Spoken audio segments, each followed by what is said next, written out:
Hi everybody at home and welcome to this big matchup between BC Thunder and Rive-Sud. My name is Louis Nagy. I'll be hosting this game this morning.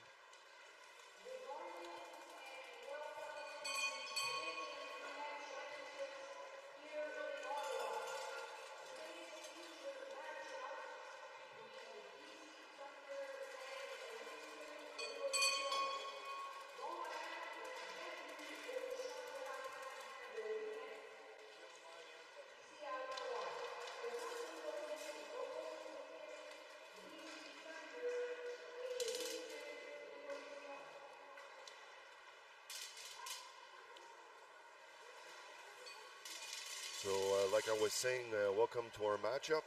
We're going to have a live national anthem.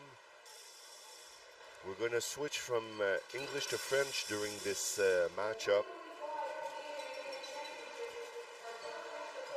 The winner of this team will be automatically going to Pool A and will be assured to play in the quarterfinal. A lot of parents came down for this big matchup.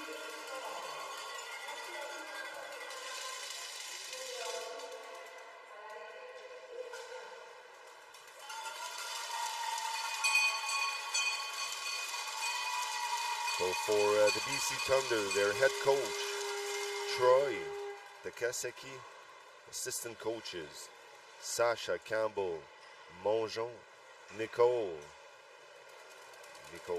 and Rod Netham.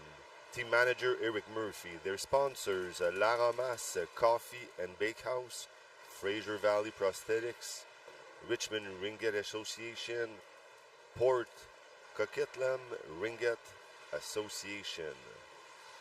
And the BC Thunder is a Ringette team based in Richmond, British Columbia. It was founded in 2011.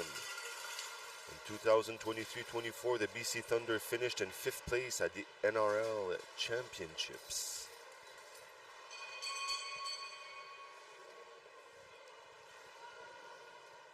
So all the games are gonna be filmed, televised, and they're gonna have commentators. So Ringette Canada, that's really doing something really awesome this year with showing us nationwide. So both teams are warming up. 2 minutes 45 seconds left at their warm-ups.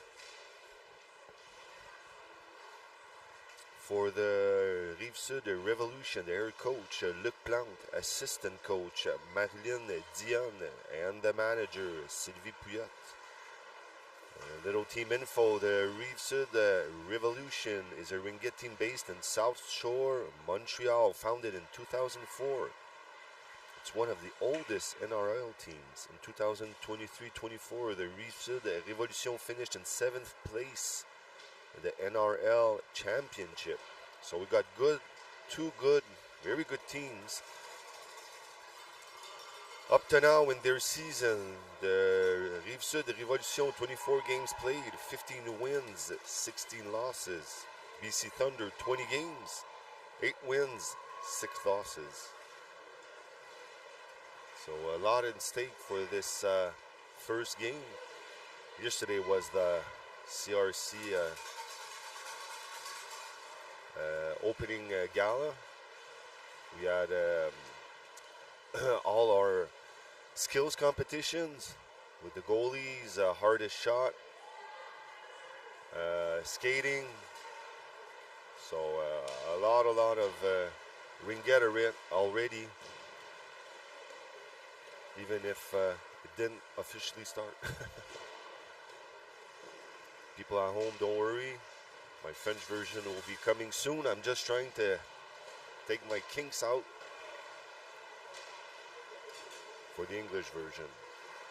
And people at home, I'm going to try to do my best to switch from English to French, so everybody will be satisfied at home. So to my right, I got all the red hats from Revolution, the parents up here to cheer the kids.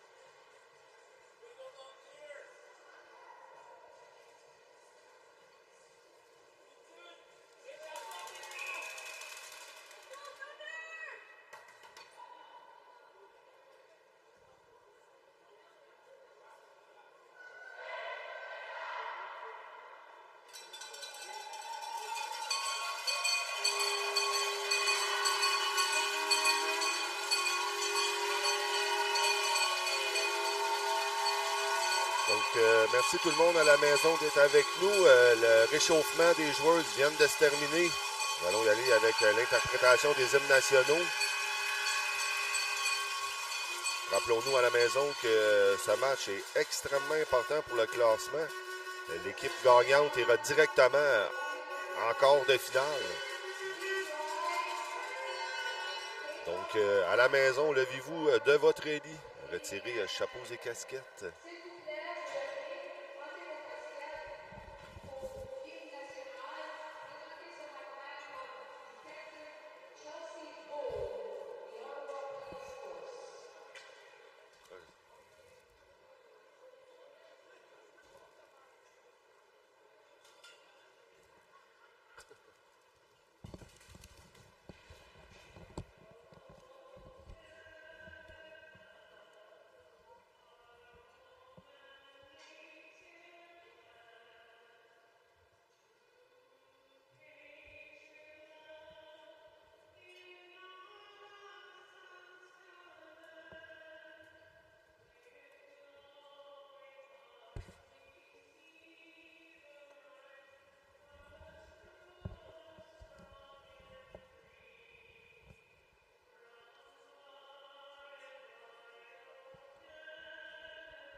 So that be done.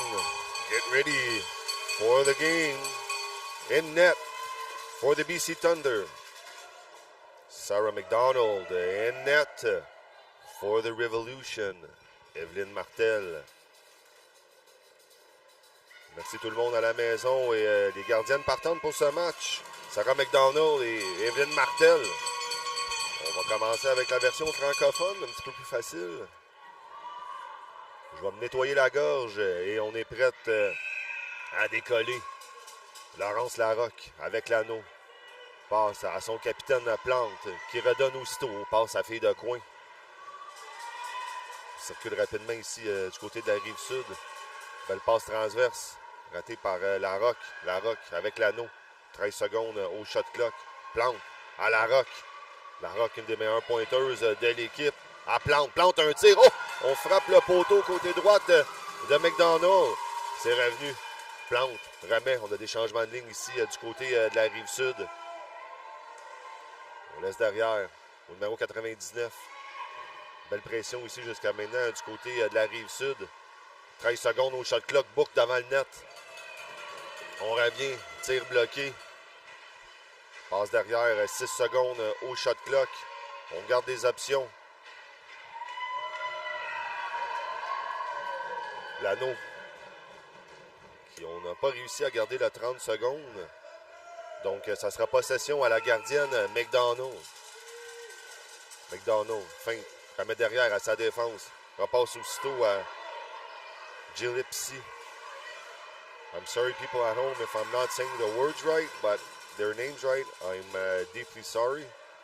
My last name is Nagy. All my life, everybody didn't say it well, so sorry for people at home.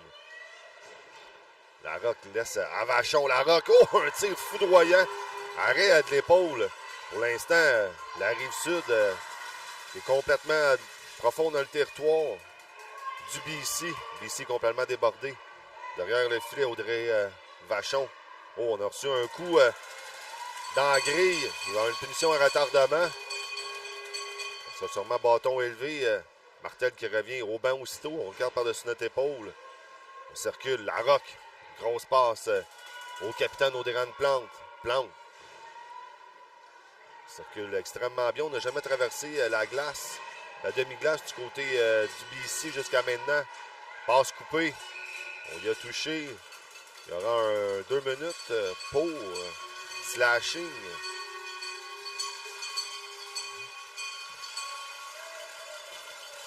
So up until now, Rive-Sud, that's completely in the zone of the Thunder. We got a penalty against the Thunder, 2 minutes for slashing at 10 minutes, 55 seconds. We're going at the face-off circle, number 88, Keeble. Courtney Keeble, one of the oldest players of Révolution. Already 16 years in the NRL. She is the oldest player for the Revolution. Number 97. Lacombe. Lacombe feints the pass. Fakes the pass. Sorry. Leaving behind. Circulating well. Always on power play to number 97. Lacombe. The goalie's going to try to keep the pace a bit here, trying to generate something at the attack. Intercepted. BC Thunder. Another bad pass from the players. Book, while falling, leaves deep in the zone. A minute 18 left at the penalty against the Thunder. We're leaving behind. Blanc. Oh! One-timer shot. It was Ouellet, parked in front of the net. We're going. Nice pivot here. Ouellet, oh, one of the hardest shots of the game until now, right on the goalie. The goalie that is very tall, McDonald, one of the, I think, tallest goalies I've seen. Cox with the ring. A lot of pressure, always on a power play for Rive-Sud. Dumps deep in the zone. The captain of BC, number 11. Oh, nice save on Martel.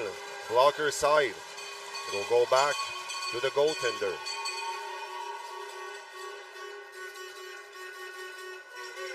Nine minutes, 23 seconds left in this first period. 28 seconds left in the penalty for slashing against the Thunder.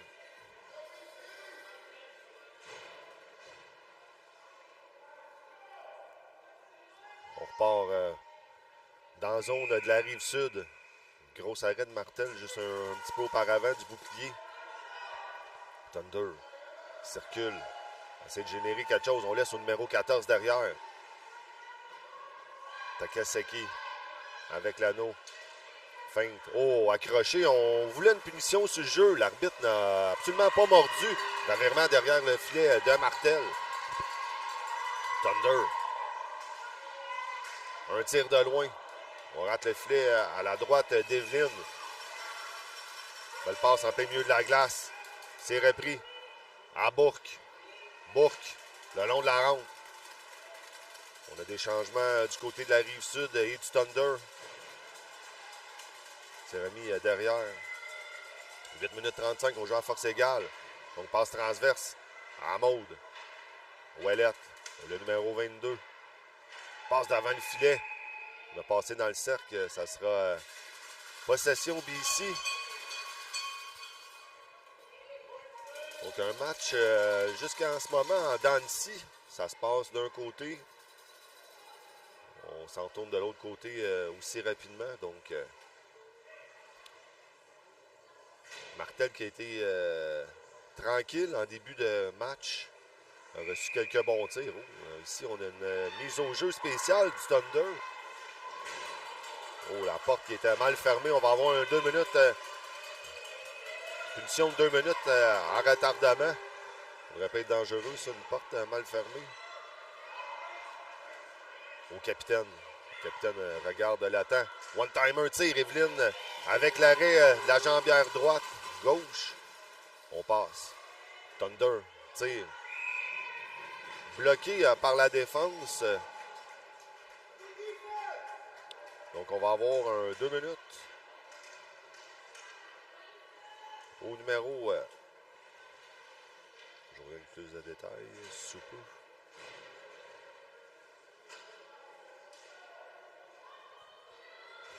Un antisportif, je crois, 4 minutes. 4 minutes au numéro 8, Audrey Vachon. Donc le BC qui va avoir une opportunité en or de se mettre au tableau indicateur. Oh, un one-timer ici, on fait en l'air du côté du numéro 11. C'est repris. On doit absolument générer quelque chose du côté du Thunder. Profiter de ça au numéro 12. Tire. Oh! Gros arrêt d'Evelyn ici, roll à la glace. On circule. On essaie de s'installer. On essaie de défoncer le triangle qui est complètement étanche. On cherche toujours un retour, je crois. Le mot s'est passé du côté du Révolution.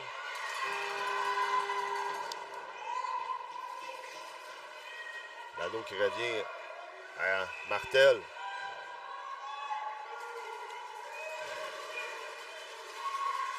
La Révolution, on vient sur nos pas.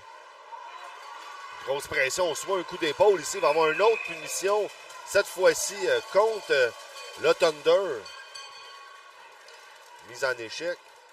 Donc le Thunder qui perd une belle opportunité ici. On va jouer à du 4 contre 4 pendant 2 minutes au complet. Une punition au numéro 12, Sarah Bernard-Lacaille. Une défense de Saint-Eustache. On n'a pas reparti de temps. So, a lot of penalties early in this game. BC that missed a nice opportunity having a full 4-minute power play. So we're coming back at 4 against 4. The Revolution leaves behind. We're trying to force the net. We pass in the circle. It's going to be at the goalie. McDonald gives back. Trying to, a lot of pressure by the defense. Another penalty coming up. To Rive-Sud. We're going to have a 2 minute for tripping.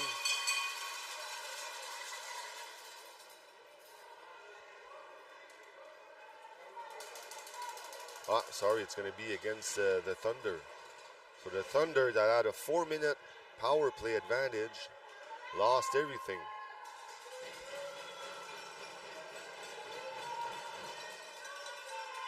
So we're playing 4 against 3. And Rive-Sud has to capitalize on this power play. Audrey Plante à la roque.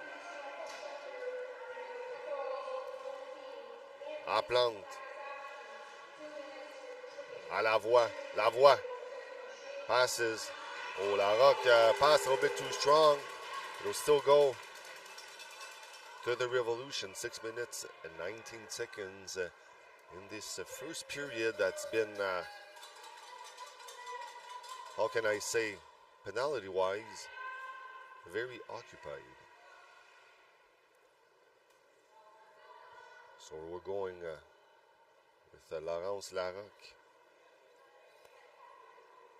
8 years in the NRL. À Plante. Larocque passes back to Plante. Plante. It's coming on the short side of the goalie. Larocque and Plante passing the ring. Plante. Pass that's, how can I say, intercepted. Oh, what a shot by Larocque. Larocque that has the hardest shot of the Revolution. Nice save by the goalie. We're going with a rebound. Larocque that just swung her stick, trying to hit the rebound. The goalie was still there. Big game for McDonald up until now, keeping her team in the mix.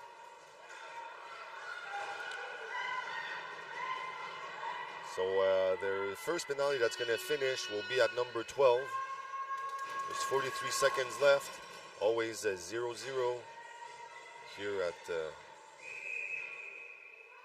CRC. We're passing Plante. at Larocque. Larocque passes.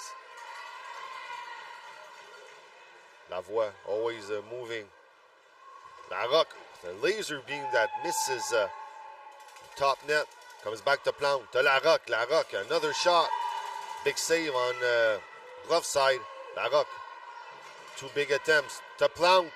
Going 5-hole. Stopped by McDonald. McDonald gives back the ring in the back. Over on net. Bad return here. À Lavoie. To Larocque. Larocque. To Plante. Alone. Nice rebound. My God.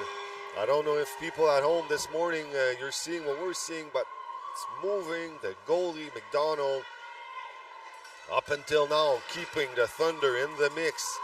So we got a penalty that's finished. We're playing at 4 against 4 for 8 seconds. Passing on number 11, Cunial. In front, another big save. The back of the net by Keeble. Keeble. Going to be at the goalie, and will be 1, 2, 3, 4, 5. It'll be a power play for BC Thunder. So a BC Thunder that was able to pass through all these penalties. Are we going to be able to start scoring some goals? Well, if we listen to the goalie McDonald, the answer is no. Donc, on a un arrêt de jeu ici. 18 secondes à l'avantage numérique.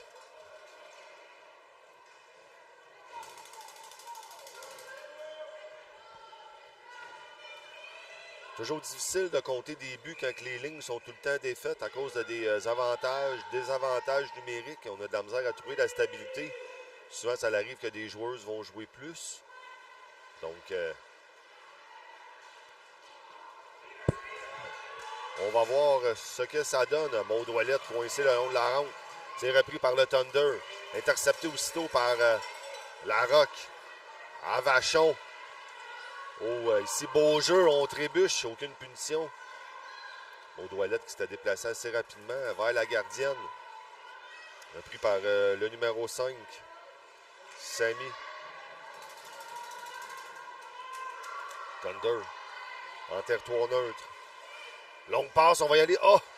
Il en manquait pas gros pour que la joueuse aille un échappé partiel du côté du Thunder. On était derrière la défense. Le reset a réussi sur la gardienne Martel. On prend par le numéro 22. Les changements complets ici. Dick avec l'anneau. Un autre tir à bout portant, arrêt facile de Martel. On remet. Un match très serré jusqu'à maintenant. L'enjeu est énorme. On vous rappelle à la maison que le gagnant se taille une place dans le pool A et accède automatiquement en quart de finale. On est coincé ici dans la zone du Révolution. On essaie de trouver une solution. Au numéro 99, désolé.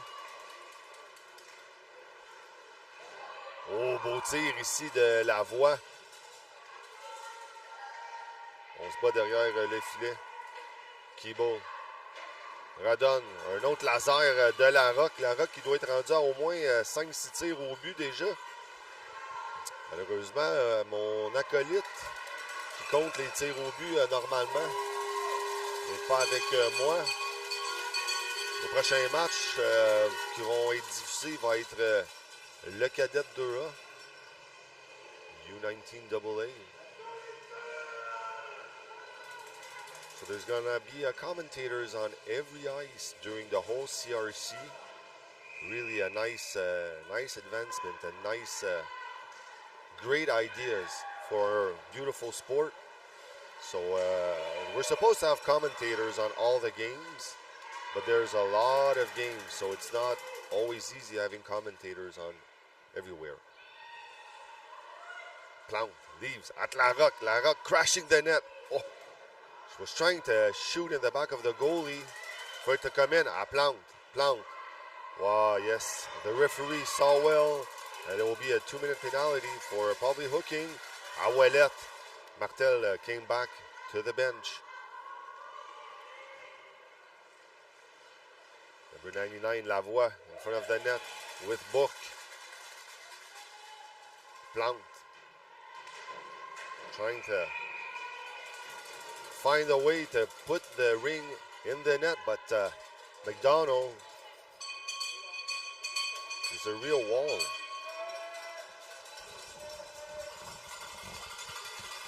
1 minute 18 qui reste à la période, à cette première période. Une période ponctuée d'avantages numériques, de désavantages numériques.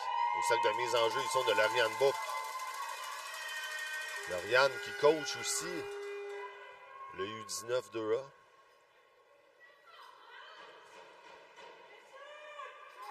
Au cercle de mise en jeu, on essaie de cacher McDonald. Mais McDonald, une très très grande gardienne. Bourque feinte la passe. Il remet aussitôt au numéro 99, Lavoie. On essaie de s'installer ici. Lavoie, un tir à la glace, arrêt du bout de la jambière gauche de la gardienne McDonald. On fonce le filet. La combe. C'est récupéré. 53 secondes à cette première période.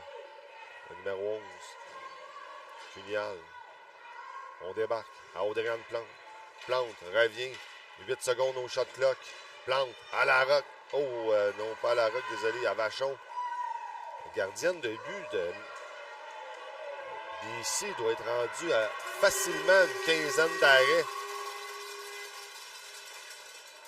Audrey-Anne Plante. C'est repris par Claveau. Dumont, désolé.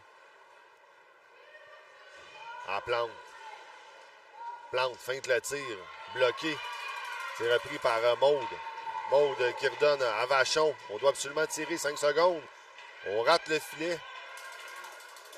Et sur ce, va se terminer la première période. La marque 0-0.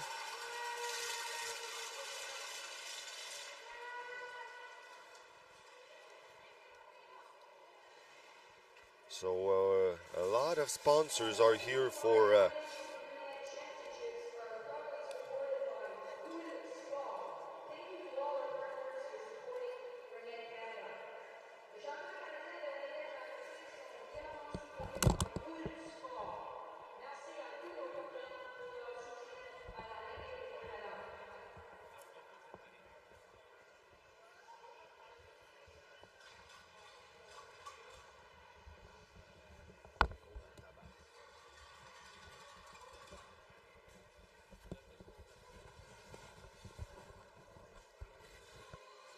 So we have many sponsors that helps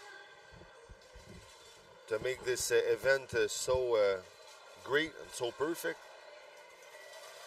So Ringette Canada sponsors are Government of Canada, Gatorade, Athena, Ringette, TELUS, and Event Connect. And for the event sponsors, we got Ottawa Tourism, the Province of Ontario, City of Ottawa Ringette Association, and many more. And especially one that all the kids love at home, Booster Juice.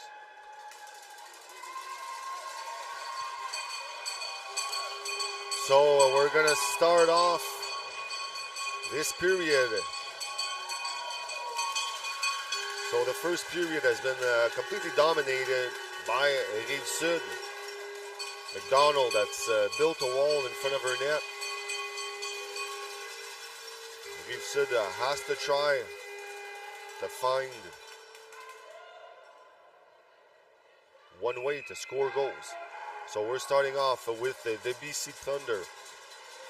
Bad pass intercepted but came back to the player number 9, Cox.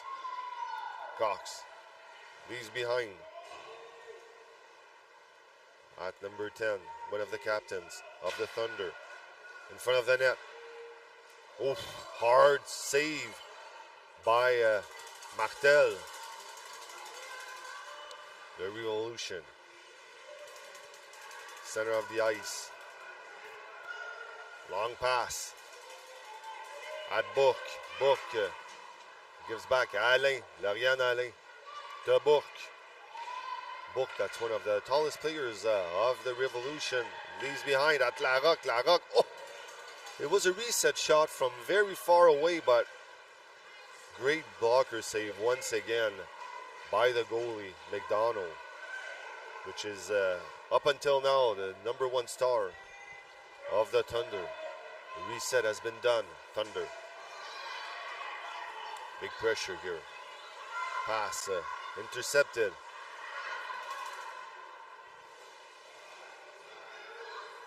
By Lacaille. Lacaille leaves behind. À Larocque. Dumps the puck. The ring, sorry. There's a lot of hockey on TV these days. So, a nice save. Big save by McDonald. That leaves behind. On number 19. Gustafsson. Thunder that's going to try abs. We got a one-on-one breakaway shot. Misses completely the net. Lucky call for Rive-Sud and Martel. Past the ring. Here could have been a dangerous play. Player trips. Gets right back up. Back home. Big battle here. Intercepted by Lauriane Bourque. Bourque. Leaves behind. Passes. At Keeble. Courtney Keeble. In the middle of the ice. Long pass. Comes the ring towards McDonald. McDonald gives back the ring behind her net. On number 13. Murphy. Nice entry pass. Shots. Hits the post. Big for all the goalie parents out there alone. Martel lost her stick. No more stick. Larocque dumps the ring far away. Martel took her stick back. On a du jeu décousu ici des deux côtés jusqu'à maintenant. On était 4 dans la zone. On va avoir un arrêt de jeu 10 minutes exactement cette deuxième période. Un match qui est signé jusqu'à maintenant. Sarah McDonald. Sarah McDonald, qui à sa 8e année dans la LNR, vient de l'association de Fraser Valley. Il a gagné l'or aux nationaux en 2013.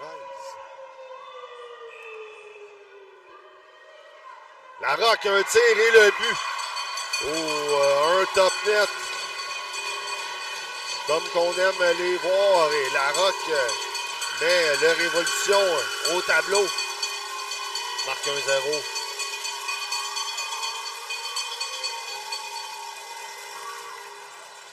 Tout un tir puissant voilé par les joueurs du Révolution. C'était une question de temps qu'un anneau allait rentrer sur McDonald.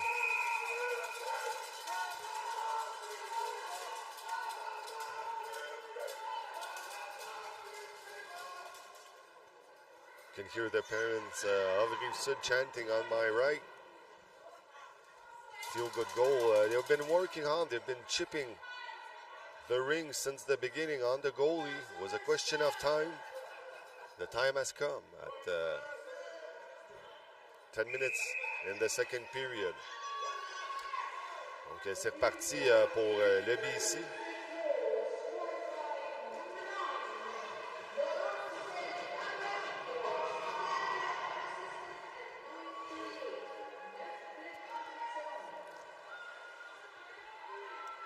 So we heard the commentator, the announcer, sorry, saying the goals and passes, all the games are going to have announcers to tell the goals, the passes. So it's going to be really an awesome week. It's been 2 days I'm here and we're already tired a bit from all the activities. But it's great moments in Ringette. Donc on essaie de relancer ici du côté de la Rive-Sud. On va essayer de doubler notre avance Rive-Sud qui joue un bon match jusqu'à maintenant, mais des punitions qui coupent les jambes de plusieurs joueuses. Oh, ici, dangereux. On va avoir un autre 4 minutes. Mise en échec. Bernard Lacaille qui demande des explications à l'arbitre. Donc ça va être Gustafsson, le numéro 19. Il n'est pas d'accord avec la punition. Se hoche la tête. Donc un autre avantage numérique pour la Révolution.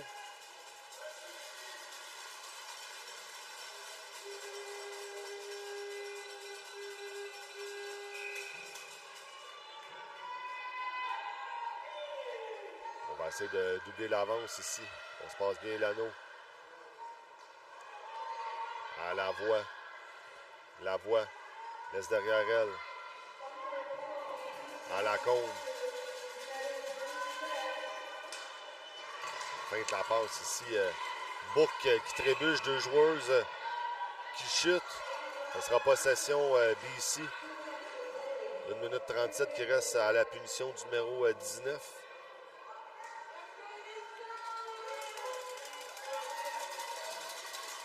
BC avec l'anneau sur la glace pour la Rive-Sud. On a Plante, Ouellette, Larocque.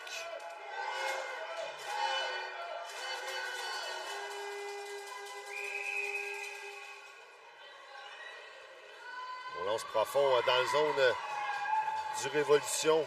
Belle passe ici. Le BC va essayer de répliquer rapidement avant la fin de la période. Toujours 1-0 la marque ici. Thunder. On cherchait la fille de coin. Une des capitaines. Le numéro 10. 7 secondes. 4 secondes au shot clock. On y va avec le reset. C'est réussi. On a touché le patin. C'est récupéré aussitôt par le Thunder. Qui remet derrière. Sidney Crow. Crow. Feinte la passe. Remet aussitôt à la fille de coin. Fille jetée. Fonce la net ici. On opte pour défoncer le triangle de la Rive-Sud au lieu de passer l'anneau pour chercher des filles de coin. Intercepté aussitôt par la Révolution. À Laurence. Larocque. Longue passe en plein milieu de la glace. On lance à la voix. La voix en possession. Les changements de ligne des deux côtés. On laisse le numéro 88. Un tir dévié. On de la rampe au numéro 88. 3 secondes au shot clock. On n'a pas réussi le reset une fois de plus. Non, ça ira à la gardienne. L'arbitre l'a vu. Ça ira à la Rive-Sud.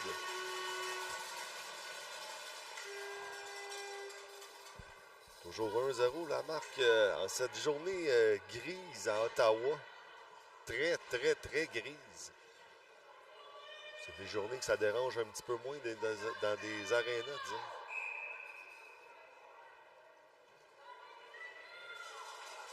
Camille Lavoie. Keyboard qui circule d'avant. C'est repris par le DC. Une grosse bataille ici. On a assez vu, on a passé dans le sac. Ça ira à la gardienne McDonald.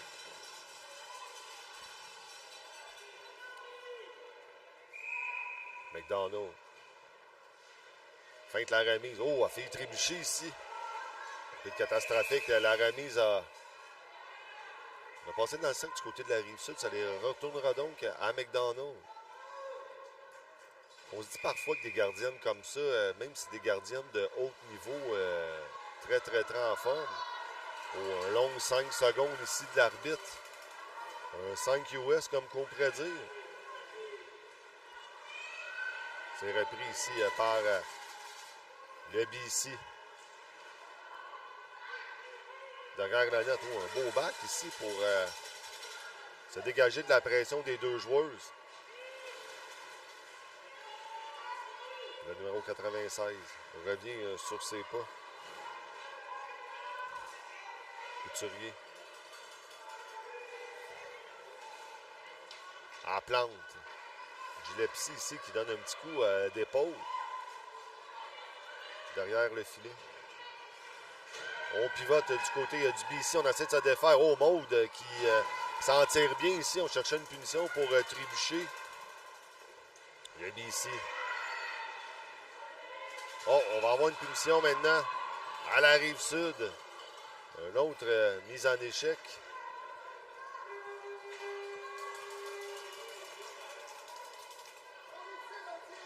Ils nous ont donné un guide de punition. Pour du monde un petit peu moins expérimenté. C'est boarding et non mise en échec. So it's a 2-minute penalty for boarding at number 11. Émilie Cunial. Pass the line, it'll go to the goalie. The Revolution's going to try to double their advance. Got a power play for 1 minute 46 seconds left. Always 1-0 here at Ray Frowell Arena. BC Thunder. BC Thunder that's playing a decent game until now. But, we're going to have 2 penalties against Rive-Sud. We're going to play at some 5 against 3 for a big minute 28 seconds. Rive-Sud that's playing dangerously with the penalties. Physical game up until now. So BC Thunder with a double power play. Is Martel going to be able to resist? So number 14 passes, was going for a close shot. Everybody's well installed. BC with the ring. Nice pressure. We're leaving back. Oh, what a deke here by the player of the BC Thunder. Martel couldn't do nothing on that play. Left alone. It's one of the hardest power plays when you got 2 players down. It's not like hockey. So Thunder is able to close the gap. 1-1. We still got a penalty on the board up. So it's not over till it's over.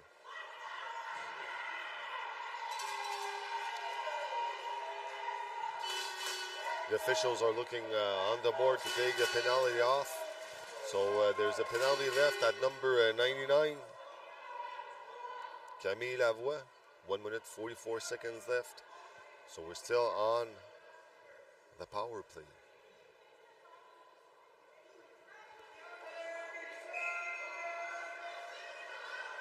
Revolution passes. Was looking to La Roque, falling in front of the net. Oh man, it's playing rough. I think there's going to be another penalty here at Laurence La Roque. So we're going back on a 2-man power play. It's going from bad to worse for now. On va voir la Rive-Sud qui joue dangereusement ici avec le score. Depuis le début du match, on a un net avantage sur le BC, mais des punitions sans arrêt vont peut-être les couler. Il devrait rester des nôtres. Oh, un tir. On cherchait le côté supérieur gauche d'Evelyne. On se passe l'anneau. Oh, Martel ici. Quel athlétisme, ça lance sur l'anneau. On passe intercepté par le BC.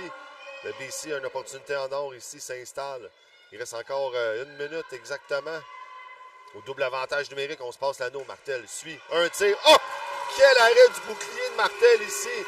On dégage l'anneau, on frappe la poutre centrale. Gros tir, gros arrêt d'Evelyne. Je ne sais pas si les gens à la maison ont des replays, mais je vais vous dire de quoi. C'était quelque chose à voir.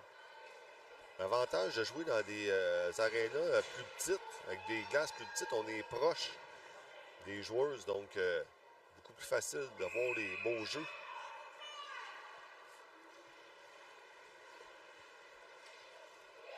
« 48 secondes au double avantage numérique. Numéro 99 et numéro 9 passe à la fille de coin. Oh! Cox ici qui a raté son piquage. C'était un but assuré. Bataille ont réussi à dégager du côté de la Rive-Sud. On se réinstalle. On passe l'anneau. Thunder. Tire. Rate le filet par-dessus Evelyne. On y va avec le retour.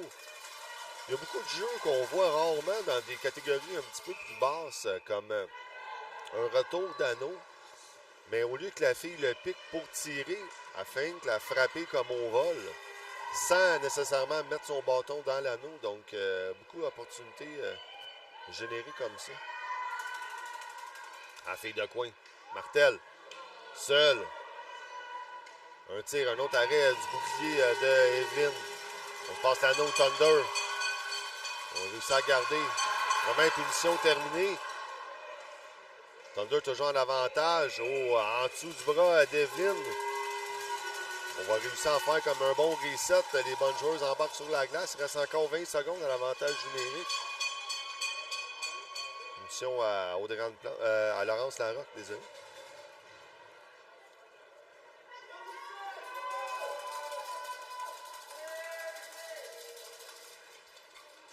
« 2 minutes 53 qui reste à cette première période. Toujours 1-1 la marque. Pour les gens qui se joignent à nous, un match en dents de scie. Un match signé Sarah McDonald jusqu'à maintenant. Le BC 6 secondes à l'avantage numérique. Laurence Larocque va rembarquer sous peu. Un tir à la glace, arrêt de Martel. Tir repris. Martel avec la remise au numéro 11. On travaille fort aussi derrière le filet. Cunial en possession, grosse pression de la joueuse du Thunder. Cunial qui laisse à Laurie Claveau. Keyboard dégage. On y va avec un échappé, un tir. Quel arrêt! Oh, my boy! La gardienne McDonald. What another unbelievable save by McDonald on a partial breakaway. Went on her backhand. McDonald just completely followed the ring. Not the player, and another huge save by McDonald. Clearly my MVP for this first half. So not to forget that at the half, Zamboni will pass for NRL games.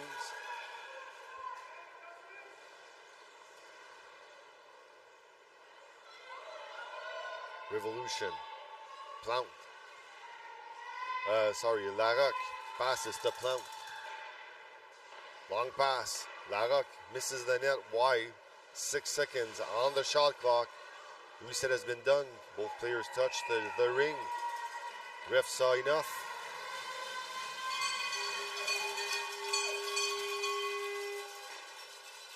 Chugano with a face-off in the BC zone. 1 minute 34 seconds left at this period.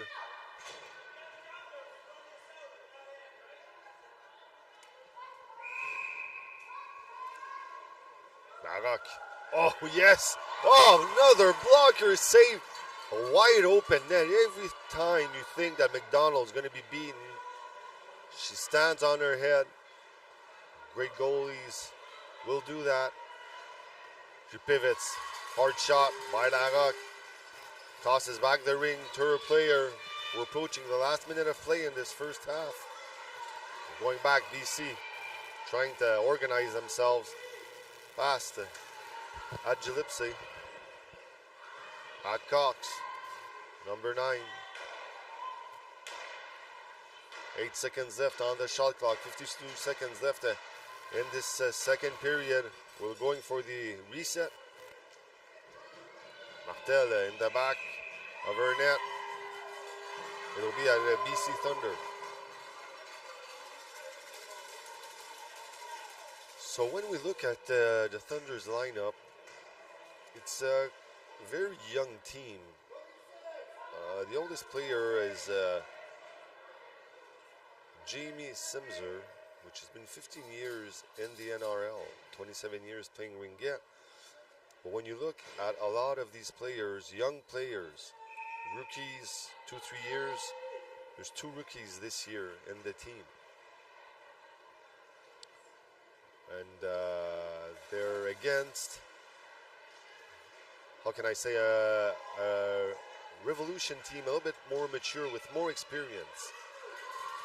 But the goalie McDonald has been awesome until now. Passes, Revolution, 18 seconds in the second period. Long pass. We're battling here in front of us. Kibo loses the ring, and we're going back in the middle of the ice. 10 seconds left in the second period. 1-1.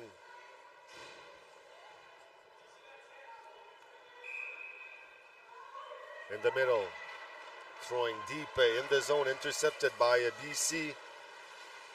Pivoting Dumont, that gives back. And during this, the first half of this game is over. 1-1. That's all. We're going to take a short break, and we'll be back soon with more stats.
Donc, c'est reparti.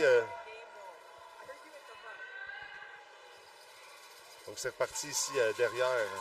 La marque est toujours 1-1 ici à l'Arena. Frill, passe transverse. Donc, je crois que le mot d'ordre a été donné. On reste loin des bancs des punitions, les amis. Et, toutes nos lignes vont pouvoir rouler à fond. So, people at home, welcome to the second half with a fresh new ice. McDonald has been clearly the star of the first period. And probably what the coaches said is on both sides, we have to stay out of the penalty box. So we can run with like all our players all the time, because like everybody knows at home, when we got penalties and stuff like that, I mean, there's some players that will play more, some less. We want fresh legs out on the ice. So we pass behind at McDonald. Intercepted by Lauriane Bourque. Oh, we're going to have against... Oh, we missed the net, and the player hit the helmet by accident on McDonald. So we're going to go back. Get a new ring, and we will start up back in BC Thunder zone. So like I was saying a little bit earlier, a great day in Ottawa yesterday with the ceremonies. One of the people talking was saying that in Ottawa these days the weather isn't very, very nice. So perfect days to come see Ringette games. So number 99, Camille Lavoie, passes back. At number 88, a shot saved by the shoulder of McDonald once again. Always 1-1. We got a 4-minute penalty that's been given at number 13. Jessica Murphy. Defense. We're playing always rough here in the arena. We're looking to who to pass. At number 7. At Larocque, the only player that scored for the Revolution until now, has about 6-7 shots on net. Passes à Vachon. 7-8 seconds on the shot clock. Vachon with a hard shot right in the blocker of McDonald. Intercepted by Laurence Larocque. That gives back to Vachon. Vachon passes. Oh! The ring that just came up on the player's stick, on Ouellette's stick, so she couldn't get rid of it. At number 8, Vachon getting off the ice. We're going to have some fresh legs. We're trying save, easy save for McDonald that keeps the ring. We're going to try to do a reset on the players. Fresh legs back on the ice. Donc après ce match, une nouvelle commentatrice avait embarqué qui est à ma gauche. Je vais me diriger vers le U19 2A Rive-Sud. Des grosses journées pour les commentateurs et pour tous les bénévoles ici. Pour le CRC, c'est grâce aux bénévoles qu'on réussit à faire fonctionner des merveilleux sports comme la Ringette. Au numéro 97. Une grosse pression ici dans le coin. On vient en support. On va y aller au jeu de la gardienne. Il reste 2 minutes exactement. Aux 4 minutes qui a été attribué au BC. BC, aucun tir au but jusqu'à maintenant. Martel peu occupé. On pivote. Le Courtney Cable qui est pas loin, qui met de la pression constamment ici. Le du cafouillage, Cunial laisse Bourque patine. Oh, boboy, c'est... Parfois, on est content que ce soit pas un jeu contact. Quand on dit pas contact, les filles réussissent toujours à un petit peu se bardasser, mais aucune mise en échec permise. Une bonne chance parce que des fois, là, devant le filet ici, mon Doualette qui bataille. On essaie de dégager du côté de la plante. C'est remis par le numéro 23, coincé profond dans son territoire, en plein milieu de la glace. Appelé par Takasek. Il y a des noms difficiles. Je m'excuse si je massacre des noms à la maison. Comme que je disais, mon nom de famille est Nagui. On s'est fait massacrer notre nom tout le long de notre primaire. On relance ici l'attaque à plante. Intercepté par le BC. BC pivote. BC qui tient le coup grâce à sa gardienne jusqu'à maintenant. Mais c'est une domination complète de... Oh oui, une punition ici. Malheureusement, contre la Rive-Sud, la joueuse me semble blessée.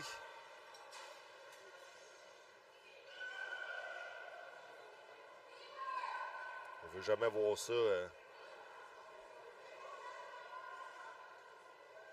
On ne veut jamais voir ça, des joueuses blessées. Des soigneurs qui viennent la voir. Donc, je vais vous donner quelques statistiques en attendant pour vous divertir.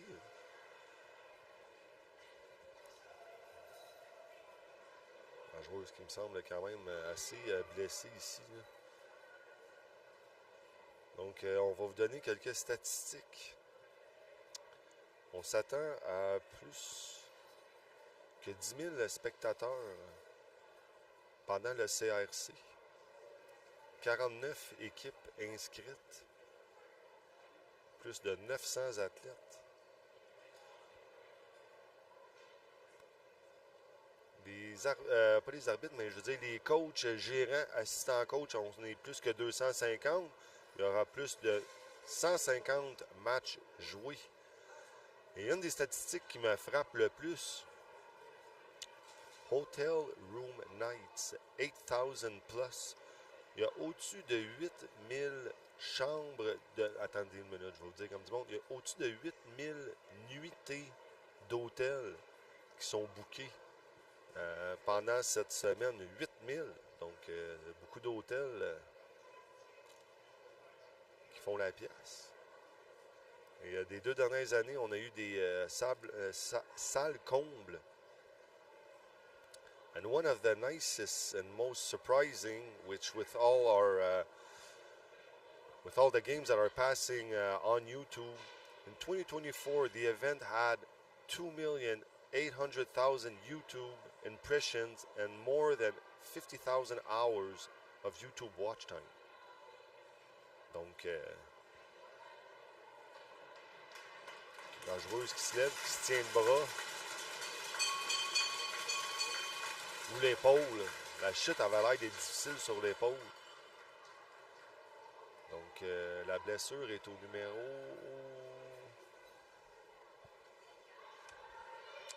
On va la débarquer dans le coin avec les soigneurs.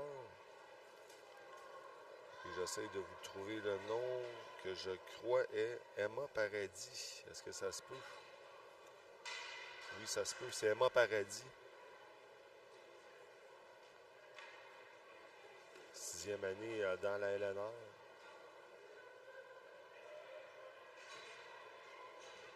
Une joueuse de Fraser Valley. Donc, on est prêt à repartir. On a eu un petit délai. Donc, il va y avoir un 2 minutes qui va être attribué au numéro 20. Lauriane Alain. On va jouer du 4 contre 4 pendant 21 secondes.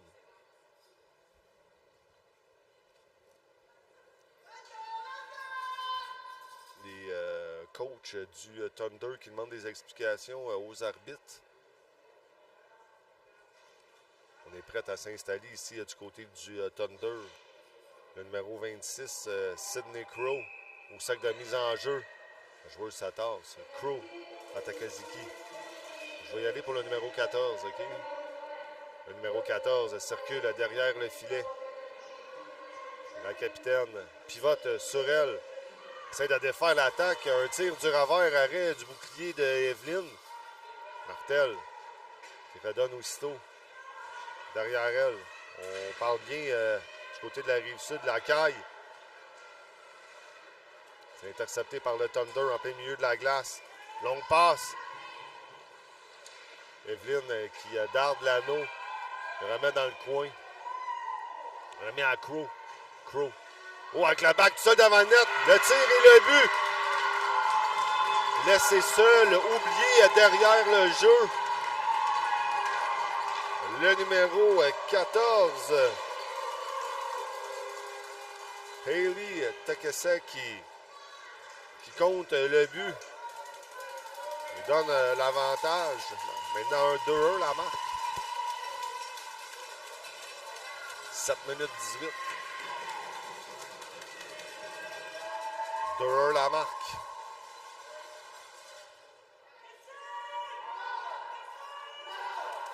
Au cercle de mise en jeu, on va repartir avec la Rive-Sud.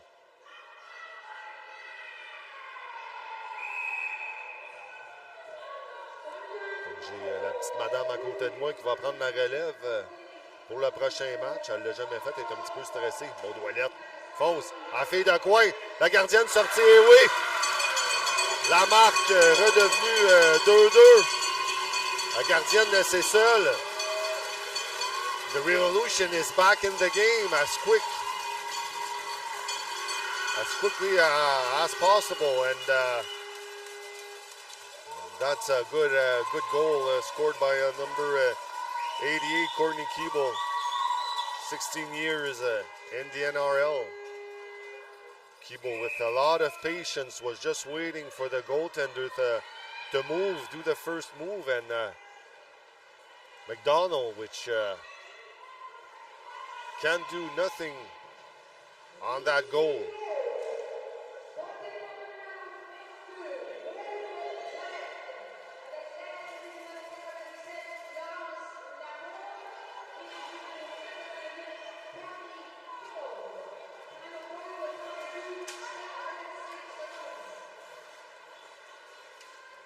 So we were just waiting for the announcers to say the name of the girls who scored the goal, and Revolution's trying to start back up in the middle of the ice. Ouellette, big pressure from BC Thunder.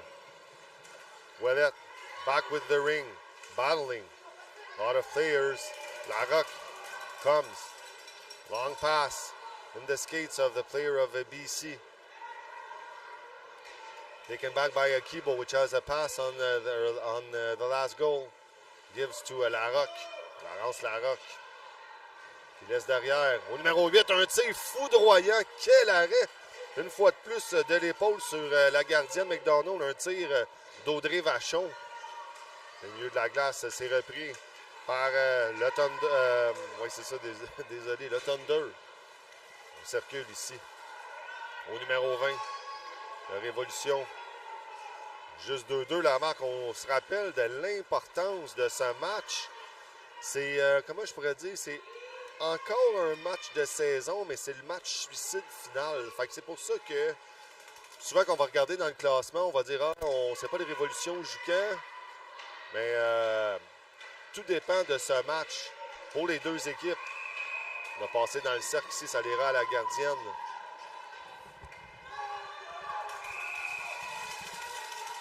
C'est remis derrière McDonald. Passe à joueuse, profond dans le territoire. Oh, on va avoir une punition. Yeah. Doreen.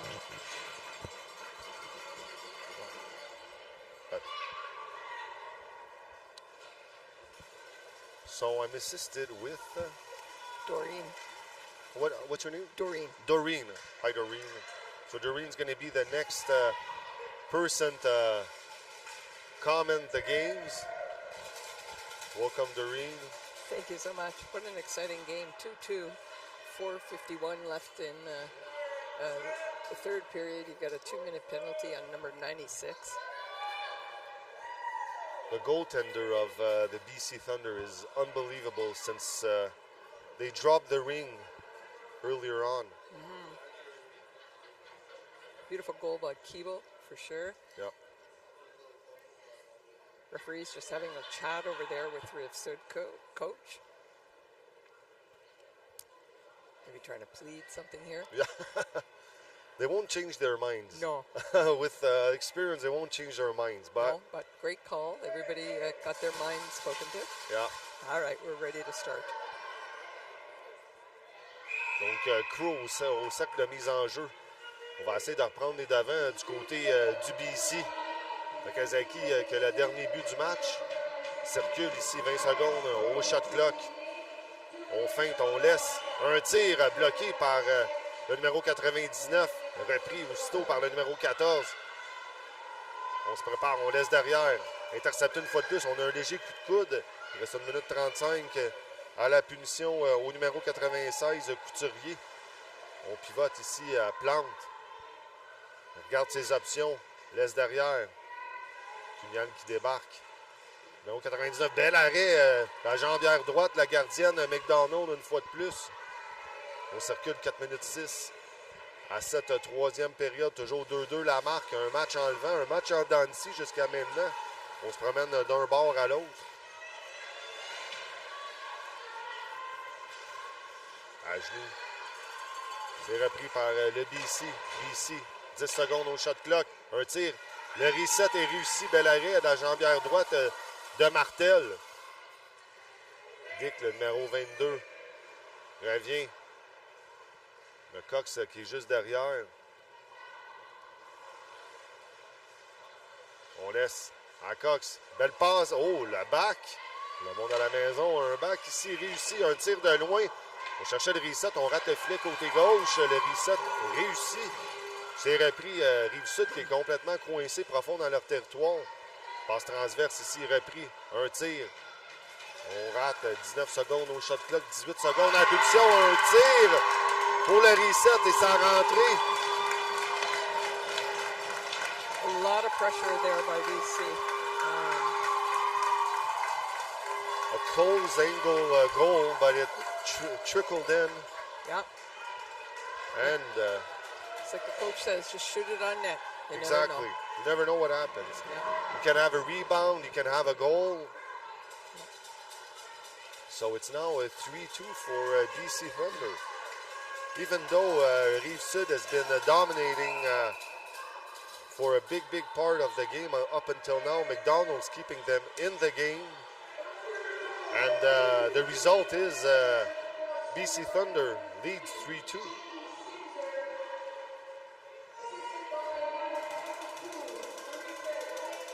So Larocque in front of the net, leaves behind, intercepted by the Revolution's player. We're going back the other way. We've got a lot of up and down for the moment. Lacaille gets back with the ring. Looking at all their options. Gave back at Keeble. Couturier, sorry. Oh, Keeble, that was it. Yeah, number 88. Yeah, that's it. I'm sorry. That's all right. It's not easy because I know a lot of us know some of these players, but we have to, the names are in the back of their shirts, but it's... And their hair is there covering it. Exactly, that's it. A fun fact, her sister actually coaches the U19AA that'll be here. Oh, really? Yeah, Lac St. Louis. They'll be playing later on today. Oh, okay. Great. So we're back in the action. Big pressure from the Revolution. Oh, going. Another nice save here from McDonald. I was saying a little bit earlier on, McDonald is one of the tallest and most big. She's a big goalie. She takes a lot of place in the net. But the athleticism, I'm trying to say. What's the français? L'athlétisme de la gardienne de but est incroyable. Oui. Yeah, she's very athletic. Very. Very agile. These players at this level, at the NRL level, are very solid. see how quick their passes are. They are equally comfortable passing from behind, backhand as well. Very strong. It's the experience of so many years of some. I got some players here that you can see it's 17 years, 14 years in the NRL. Yeah, a number of these kids have come up from the local ranks and made it to different tournaments, things like that, and Canada Winter Games. A lot of experience. So we're getting back in the play. Larocque leaves to Plante. Plante forcing the net. Nice pass here. We're moving well. Number 8. Plante with Larocque, with a laser being. Yeah, she's known for her shot, really fast. Really strong and hard shot. In the middle of the ice. Always 3-2 here for BC Thunder. BC with the ring. Got fresh legs on the ice for both teams. BC Thunder. Oh, we're going to have another penalty. That's a body. Yeah. 2 minutes. Yeah, they were just trying to get out of the zone and just that, opponent obviously had placed their ground. The obligation is to be able to allow time and space. You must control yourself. So that's a body penalty. She'll have a chance to reflect on that for 2 minutes. So there's only 50 seconds left in this third quarter. So, la pénalité est au numéro 7, Camille Dumont. Numéro 22 du BC. Est-ce qu'on va avoir le temps? Il reste 38 secondes à cette troisième période. Toujours 3-2 la marque ici pour le Thunder, malgré la domination complète du Révolution. Dommage que j'ai pas les tirs au but jusqu'à maintenant, mais McDonald qui garde l'équipe dedans. C'est repris par Lavoie. Passe arrière. On visait Cunial sur le jeu. C'est repris par Lavoie. Ouf, Simzer qui bloque Lavoie. On décoche. L'anneau arrêt facile de McDonald. Et sur ça se termine la troisième période. Toujours 3-2 la marque. Il reste 1 minute 10 à la punition. Yeah, Rive-Sud's not discouraged at all. You can see by their speed. A lot of time left in the game. You have another quarter. Goals in this sport, you can do 3 goals in a minute and a half, 2 minutes. It's so quick, it's unbelievable. So it's never done until you hear the last buzzer. Yeah. Both goalies have been awesome in this game. I mean, it's the only thing I can say in the first half is the penalties. There were so many penalties that they couldn't have no structure on no side, you know. Okay. Too many, and they always, because often it's always the same players that will come back. Right. So we're trying to keep away from the bench. Right. Often what happens is now they're playing, the East is playing the West. So it's a brand new system, and they're trying to get used to what it is that the style of play of each of them. Quite a bit of nerves, I'm sure. So, like you said, I've just joined you here, and it seems like what you said is they've settled down. They've got they're understanding each of their styles of play. Exactly. Less penalties. Exactly. I don't know if these two teams, did they play once this season, one against the other? I'm not sure. Pardon? I'm not sure. Me neither. I'm not sure. I don't think so. So like you were saying, I mean, it's just feeling each other out. Yeah. But now they... The good thing is about NRL is all 49 teams do come here to the championships. East plays West. They fought hard in their hubs to be able to get into the different pools. Makes a big difference, and on the placement. So they're fired up. Donc il reste 50 secondes à la punition, à l'avantage numérique du BC. Oh, un passe, on y allait pour le reset, un Bel arrêt ici de Martel. Un tir à la glace. C'est repris aussitôt par le Thunder. Puis ici, un tir, arrêt du bout de la jambière droite d'Evelyn. Un gros arrêt. Est-ce que c'était l'arrêt clé du match? Ça sera à suivre. Tantôt, la gardienne du Thunder a fait un arrêt incroyable. On a relancé aussitôt de l'autre bord. Et puis ici, on a une autre punition contre la Rive-Sud. La Rive-Sud qui se tire une balle dans le pied tranquillement, pas vite. That's what I was saying. Yeah, it's a body. It's unfortunate. Just a turn of the direction and boom. Yeah. So not intentional, of course. It's only a 2-minute minor, but at this moment, it is unfortunate. So we're gonna have double power play for 9 seconds. Une punition qui est donnée au numéro 88, Courtney Keeble. Donc, on repart à profond dans le territoire du Révolution. Le Simmer au cercle de mise en jeu avec McGrath juste derrière. On passe à BC Thunder. Est-ce qu'ils vont réussir à doubler leur avance? Rester des nôtres. Un tir au dévié. Bel arrêt de Martel. Un arrêt dans le toutou. Passe en dégagement en lobe. En plein milieu, la combe. La rock. That one. We saw that one from far away. That was a very good penalty. Trying to block the player. Yeah, she had speed. She was going in. BC leaning on her, and it was that extra push that the ref saw right in front. No way to avoid that, but call it. And so now you have two in the box for Rive-Sud. Out. Rive-Sud's finished. You just have one, and so there'll be four on four. La Rock. With a hard shot on her glove side, and we're going. Rive-Sud always with the ring at La Rock. La Rock looking to who to pass, always with the ring. La Rock with the ring. Intercepté aussitôt par le BC.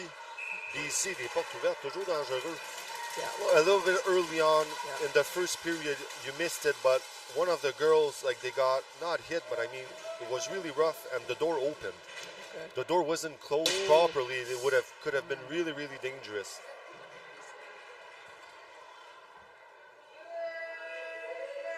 Connecté.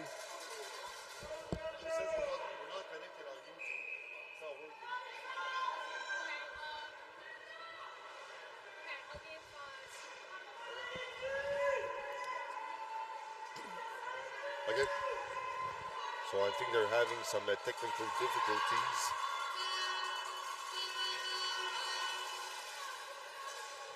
À Cunial.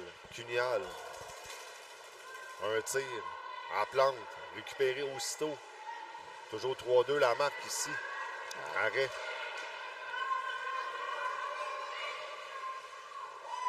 Great transition here for the up and down. We've got still 4-on-4 for 35 seconds. BC Thunder. On her knees. Gives back. 8 seconds left on the shot clock. Reset is good. Martel tosses back the ring in the back.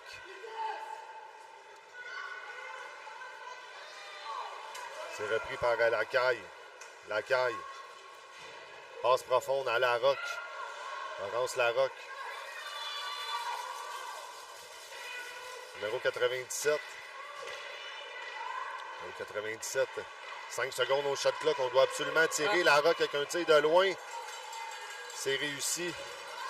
Grosse pression de la joueuse. Goalie wasn't able to find a clear spot to throw it to, so that was some good offense by number 12. Bernard Lacaille that was doing an excellent work in front of the goalie to block her.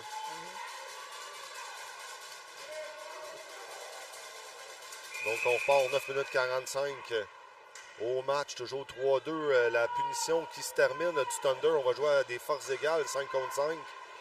Laisse derrière, numéro 80. Oh oui! Le tir et le but! Courtney Keeble. She does it again. Yeah.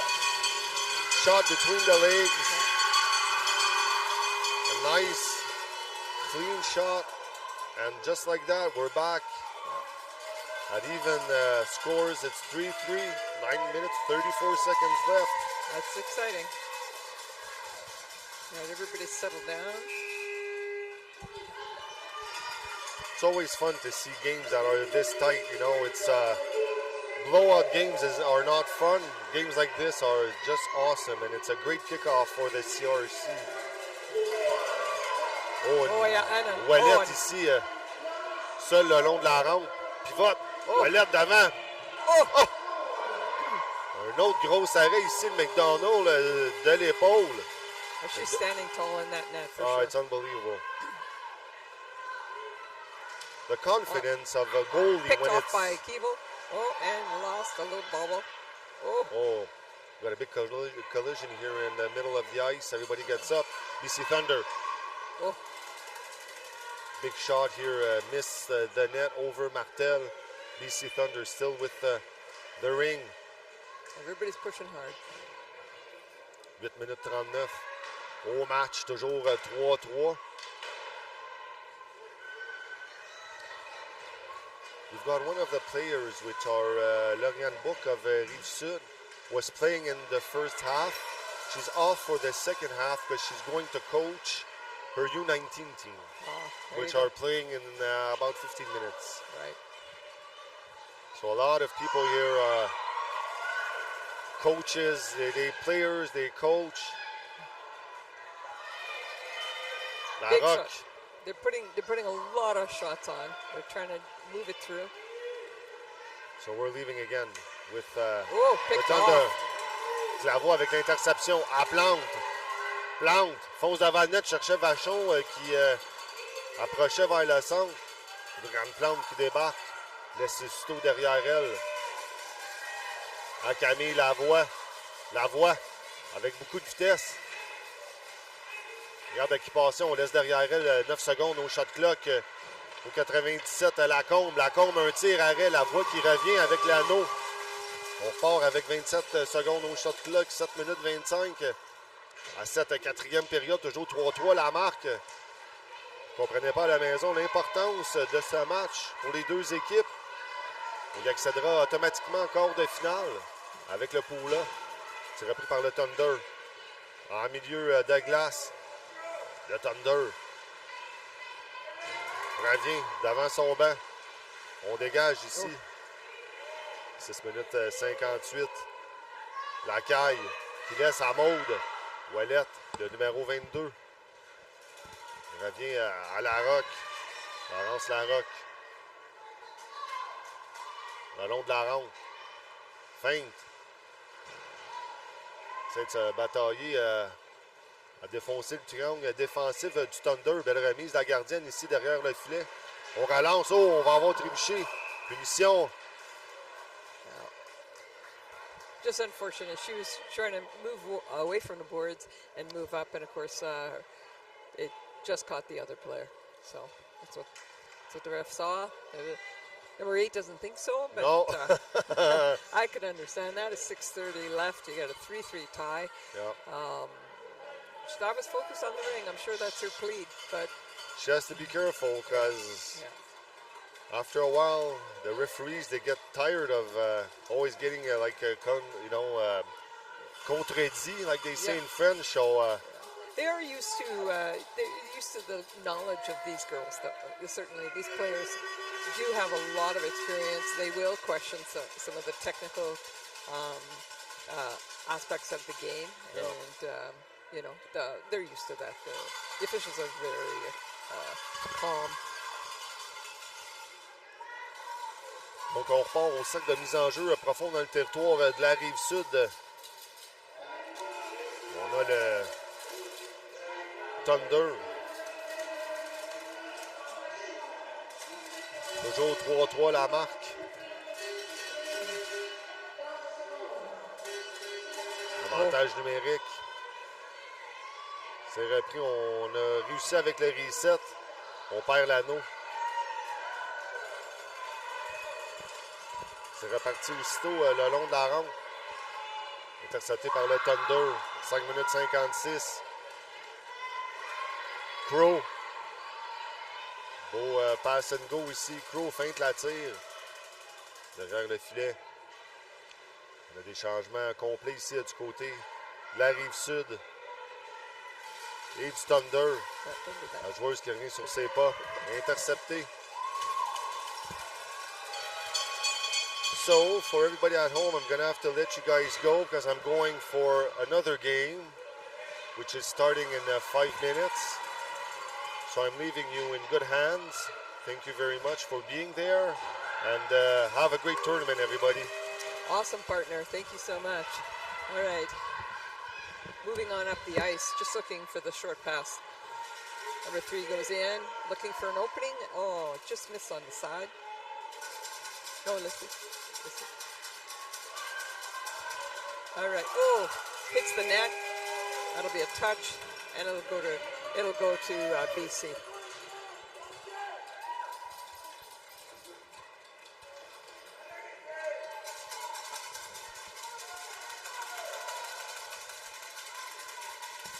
Seconds left in the penalty. It's 3-3. We're in the 4th quarter with 4:55 remaining. All right.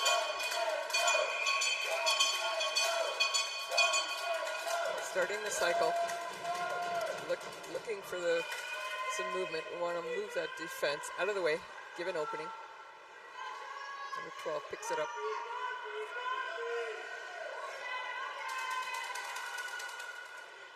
Yeah. Oh. Gets it, yeah, right, oh, jeez. All right, Rive-Sud comes, breaking, oh, just fell, lost an edge. Back to the defense, you guys see that quite a bit. That's a great way to reset. A few fresh legs and a big pass up there. Number 22 again, lost an edge. Oh, ah, the referee caught that. All right, there's some real. That's it. Yeah, that was a little encounter there. BC will go off as number 22 lost her edge. BC she kind of slid into BC, and BC didn't like that too much. So, referee saw that. That's a Rive-Sud setting up.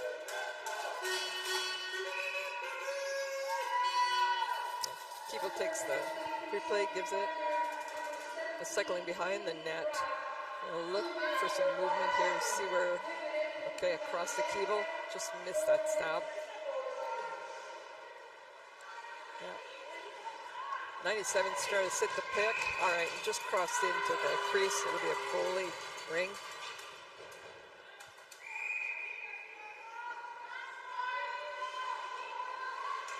Good checking. All right. Oh, picked off. Oh, just missed it. 14 gets it, goes behind the net, being chased. Looking for someone who's open, not checked. There you go. Oh, slides into the thing, all right. There you go, 88. Keeble passes it over, it's going to go off. I'll take time and set up, change the all line.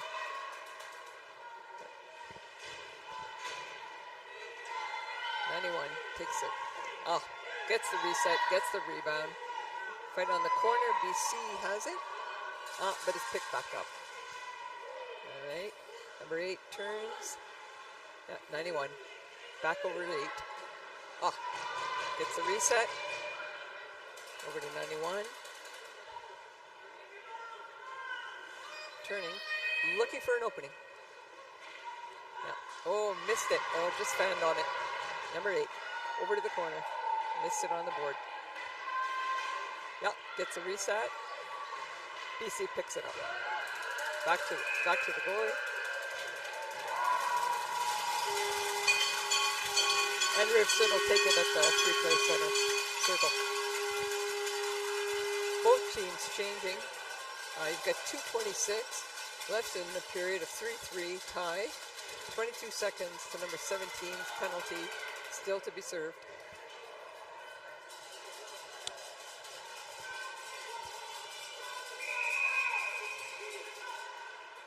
Oh, and she tries on the short side. That's nice.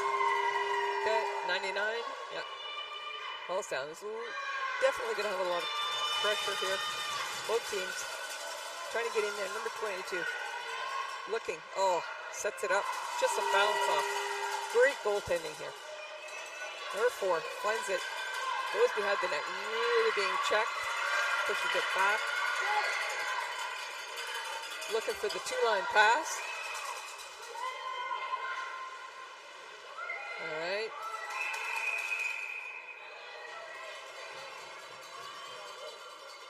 In the crease. Rive-Sud. It was a two-line pass, but Rive-Sud ended up in the crease. So BC will take the free play in the attacking free play circle.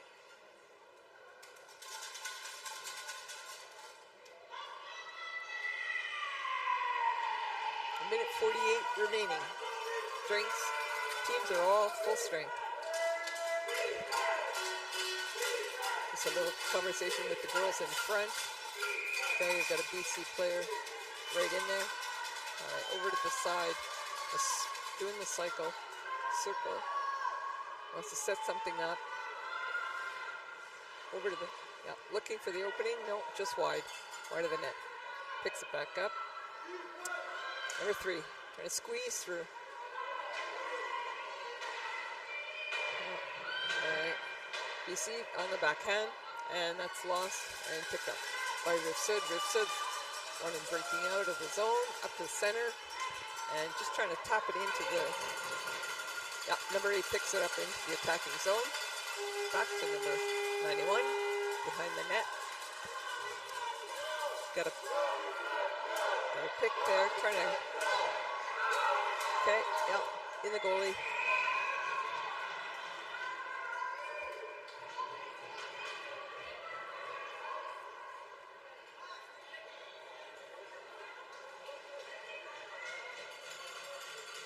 Number 9.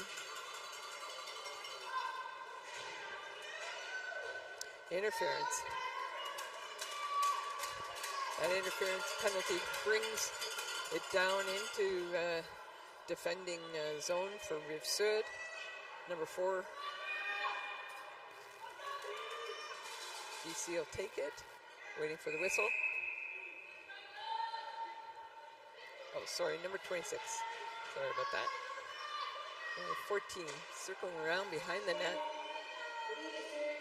Just trying to move the defense out of the chosen spot of where they'd like to shoot it in the net. Loose in front, a few bodies on the ground. All right, 26 comes back with it, behind the net. Try another set. Right in behind. Oh, just sitting on the goal line. What? All right. And time runs out for the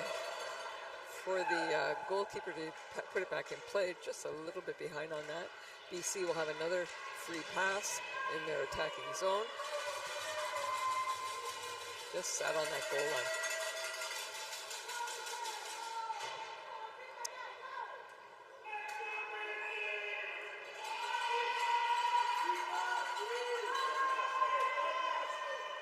All right, circling around, trying to find some in, trying to drive through the defenders. No, that doesn't happen. Keeble picks it up. Oh, being checked hard. Back to the goalie. Yep. Pack back. All right. Tries to move it up the boards. Nobody's there for her. And the period's ended. That's the end of the fourth quarter. You've got 3-3 with a minute 4 remaining to penalty for number 9 of BC.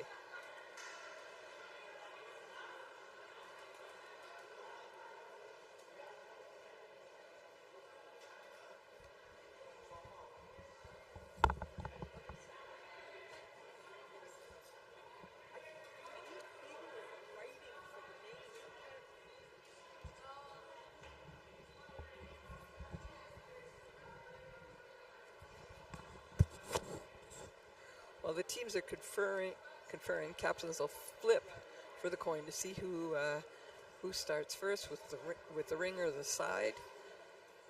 Number 14, number 9, of course. Okay, Laurence Larocque, of course, captain for Rive-Sud.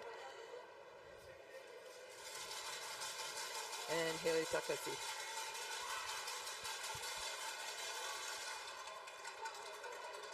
We're going to go to 13 minutes, period.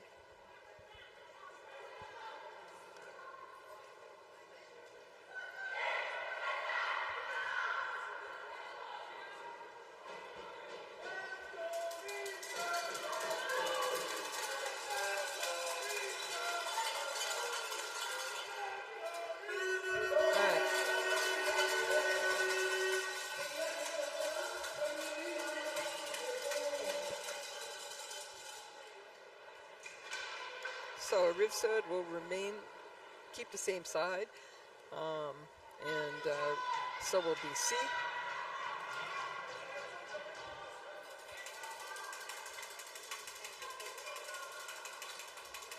All right, so 4 players for Rive-Sud. We have 1 in the box, number 9.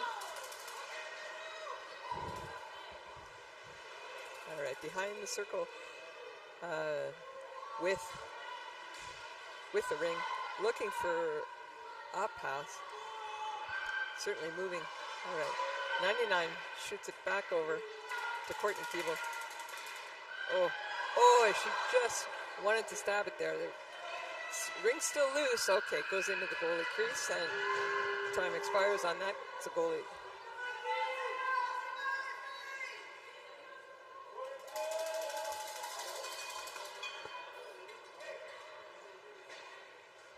Let's see what happened here. I think the officials are just checking that the clock moved. With the goalie crease and the time having run out, they then put it in the free play circle just to the right of the goalie. It's still in their possession, but it goes to the free pass. So checking on that time.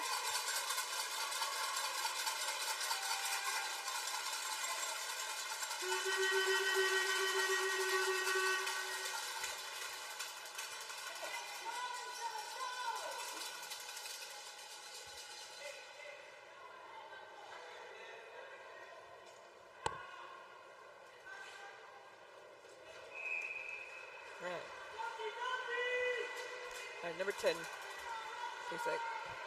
Courtney gives good checking there. Oh, and pops the ring loose, but wasn't able to pick it up. Oh, it's picked up by number 99. 99 down to Keeble. Keeble looking for some reinforcement.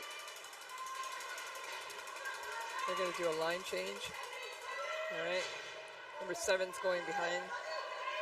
Just circling around, waiting for some players to join her. And they're at even strength again. Oh, nice shot on net. All right. Goalie has it. Tries to throw it out. Yep, there she's out. All right, cross ice pass. Over to number 14. Oh, missed the stab. 91. Over to 9. Larocque. That shot. Oh.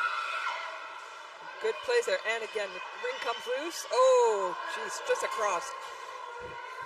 Goalie has no stick, sitting in her crease, trying to grab it, and still watch the play.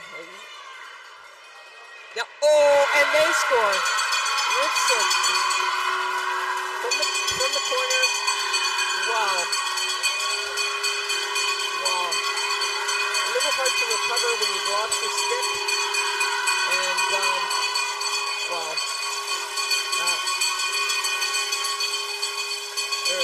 BC teammates consoling the goalie.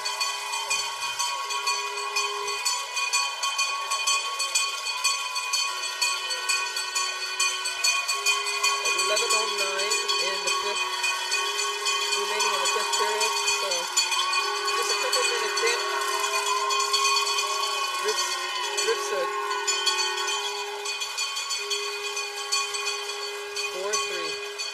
BC. Well fought game. Back and forth. Certainly in the fourth quarter, Rive-Sud pushed hard and really kept it in the BC zone. Players shaking hands. I want to thank the sponsors, volunteers, all the supporters, the fans.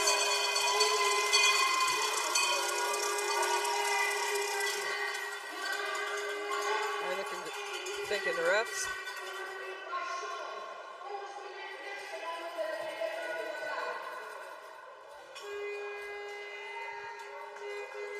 And that does it for me on this game. Thank you very much, folks. Thanks for listening.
against Cambridge Turnbows. Saskatchewan team comes from Saskatchewan, founded in 2021. Her young team finished last year 13th place in the championship. Players come from Saskatchewan, Regina.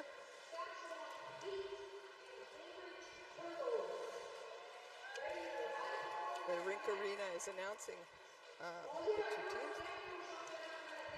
Cambridge Turbos, based in Cambridge, Ontario, founded in 2003, and in their season they finished 12th in the NRL championships.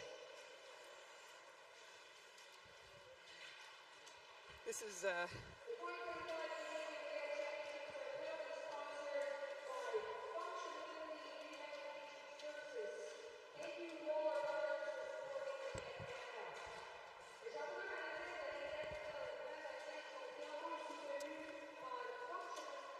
Turbos are wearing their orange jerseys, and the Heat are in green.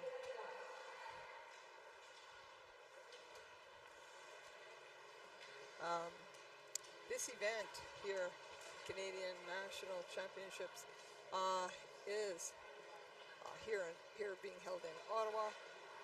There are tremendous number of teams, players. There are 49 teams here in the NRL division that are across Canada. All of them get to come to nationals. This is East meeting West. They're in pool division, so they don't have a chance to meet each other. They play in their respective East and West hub, and there's in total there's some 250 bench staff, 50 officials, about 1,000 athletes here at these Canadian championships, and there'll be 150 games this week running on numerous rinks. I think they're running about 6 or 7 rinks. Ringette, a sport, of course, developed in 1963 by Sam Jacks, invented in North Bay, currently has about 30,000 players, nearly 2,000 teams from across Canada, about 1,500 officials. I, in fact, am an official in the Lac-St. Louis region. 800 coaches, thousands of volunteers. There's no question about it. Supporters of help these athletes get to this highest level. Many of them at the National Ringette League have played for about 18 years. It takes hundreds and hundreds of hours and a lot of support from family, friends, and of course our sponsors. And I'd like to thank our sponsors as we speak today. It's the Government of Canada, Gatorade, Athena Ringette. You'll see some of those sticks, Ringette, TELUS, and Event Connect.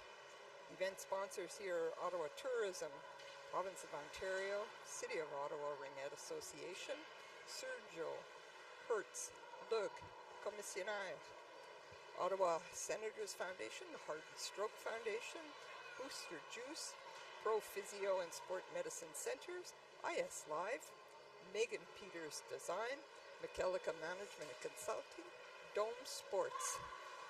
Your support is extremely appreciated. Without this tremendous community and corporate support, this would not happen. So we're grateful for the fans, grateful for the associations that are stepping in, and of course, the excitement is for the players who have worked hard all season to get here. So just in a few seconds, we'll start with four quarters. Teams are just wrapping up their warm-up.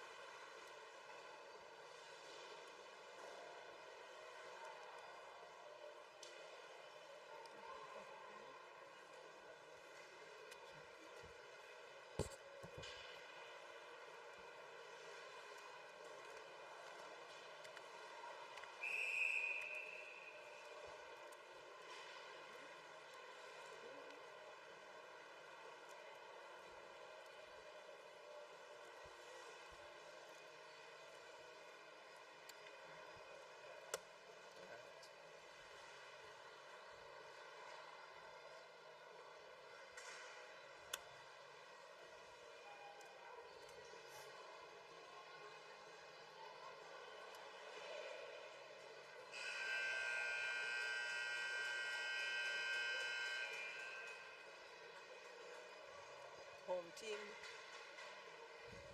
The Saskatchewan Heat are wearing their home colors green.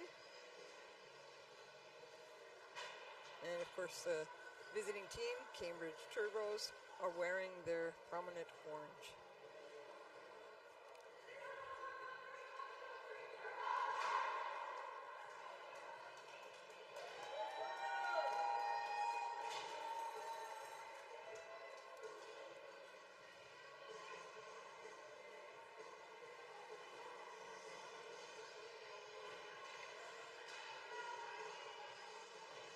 Cambridge will start with the ring, center ice.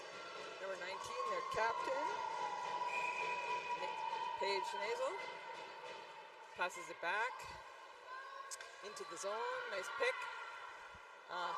Shot just wide. All right, by 91. All right, picked off from the corner by the Heat. Breaking out of the zone. Being picked off.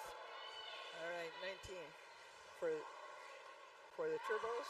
That's Nasel again. Nasel, she pushes it up right at center. Nice pass. Some real strength you'll see in these girls. Oh, it's just a touch pass. 97 grabs it. Oh, 3 on her. Pulls it back. All right, over.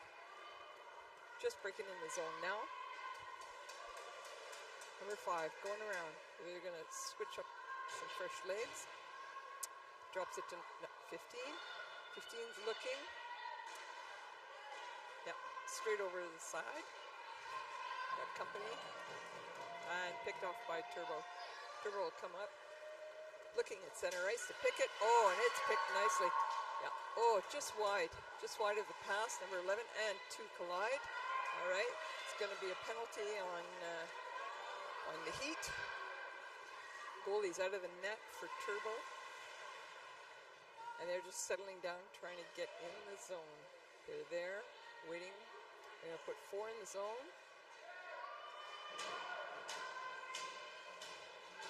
Yeah.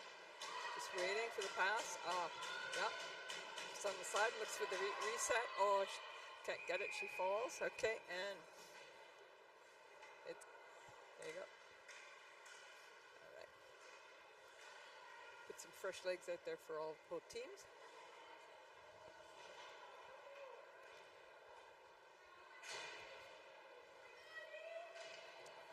Claire Lodge is going to take the free pass for the Turbos.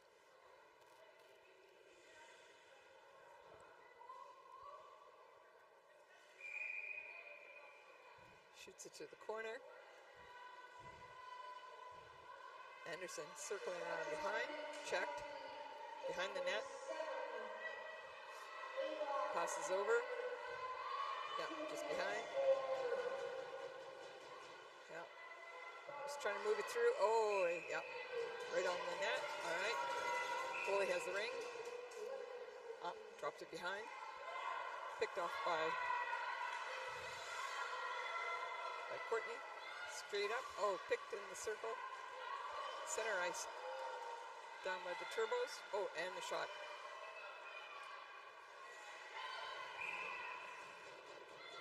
Rebound was picked off by Turbos, but they had gone through the crease. Goalie has the ring. Looking where to pass it. Look, moving back over to her defense. Oh, a nice try. All right.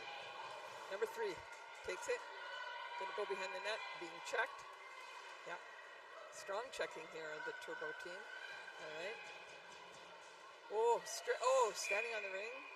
That's going to go to the opposite team. Yeah, that'll go to the Heat at center ice.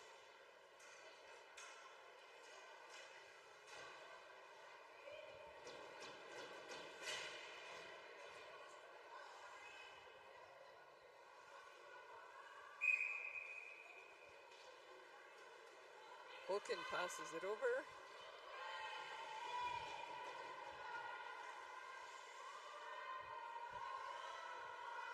Circling around, looking. Heat are looking, okay. Yeah, just wide of the net, behind. Oh, just in the goalie crease, looking. Yeah, trying to grab it. Yeah, comes away with it by digging. Good dig. 93 tries to break through that triangle. Oh.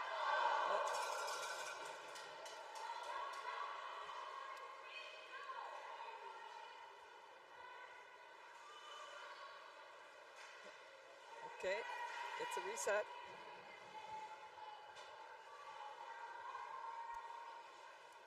Yeah, trying to control the ring, bouncing in front. Turbo comes from behind and looking to pass. Being checked. Yeah. All right. Over to number 9. 9 being checked as well. Trying to get out of their zone. Yeah, back drop pass. Moving on. Oh. No call on that. Oh. Hits the post. 66 grabs it. And being checked. Yeah, right against the boards. Oh, okay. The heat had been through the crease, and so it goes to the goalie. Goalie will just drop it on the side. Number 12's taking it out. Nice pick in the center.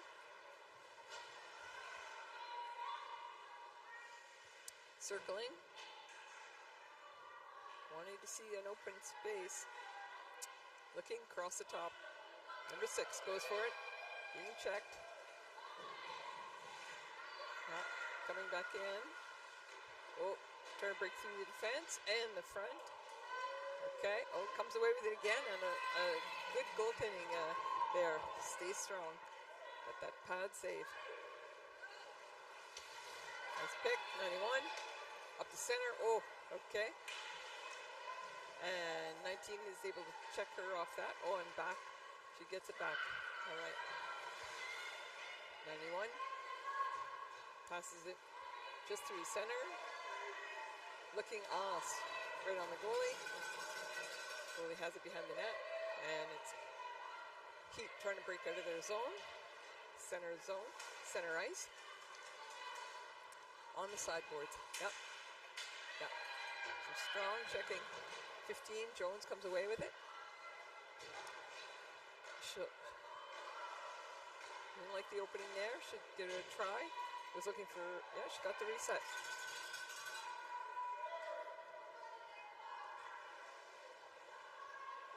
Straight across the, oh, okay. Oh. All right. Number 10 tried to grab that at the intersection. Drop pass.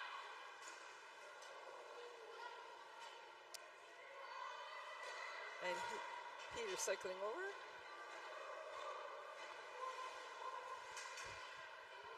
Yeah, just gathering the ring right against boards. There's Turbo playing hard. All right. He comes away with it, but it's picked off. Oh, and there's a hooking call.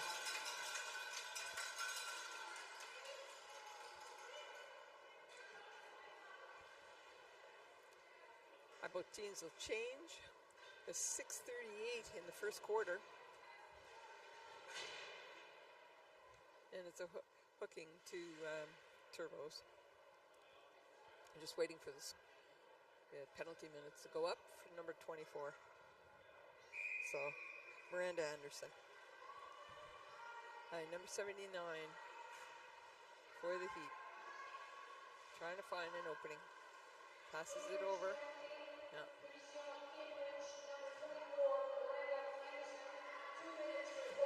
Yeah, tries to get the rebound. Yeah, does. Comes away with it. All right, number 3. Oh, trying to break through. All right. Fight on the boards. And, okay, another penalty is coming to the Heat. Number 12 will just slow it down a little bit in the center ice. Let the goalie get off. Okay. All right. Captain 19 has it. Elza. Over. All right. They've got 4 in the zone. Yeah. Oh, it's just up on the net. Okay. Number 4. All right. 19 has it again. Keeping it away from the Heat. Shoots. Okay. And it does reach the goalie, and of course the boarding call is assessed.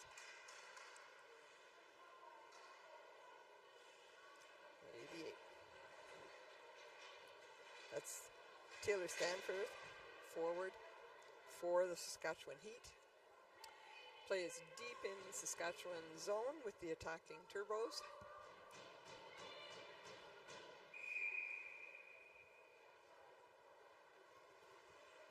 Reese passes it over to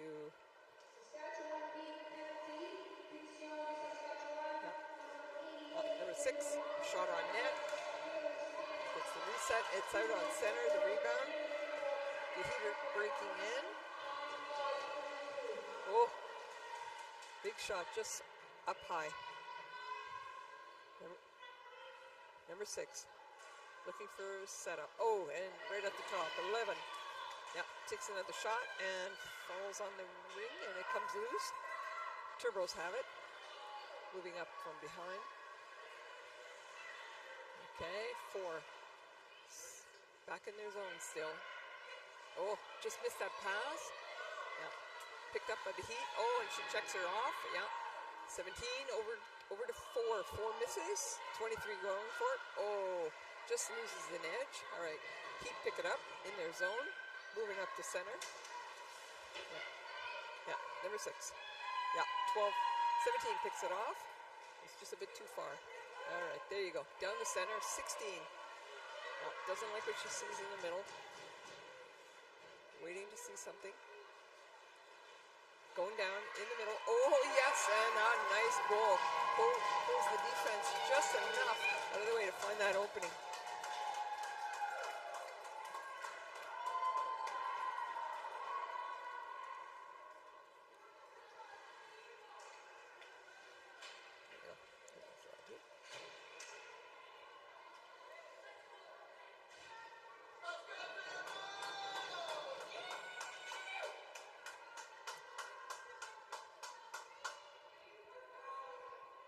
All right. 1-0 game for the Turbos. Heat take the free pass from center, down in the zone. Number 15.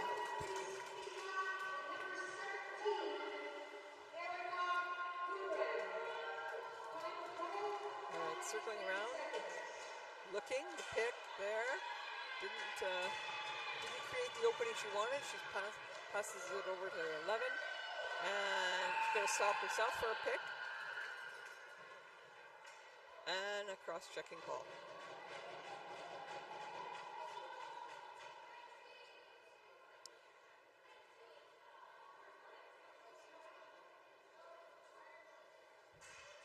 Turbos.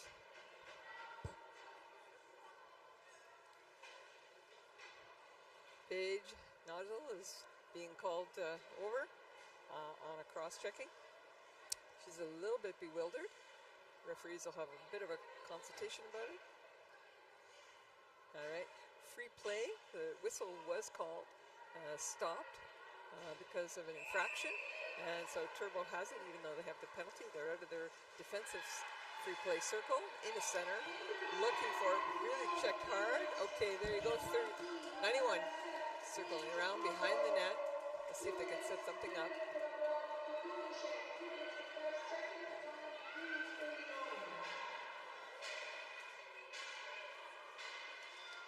Trying to find an opening, drops it to 6 wide.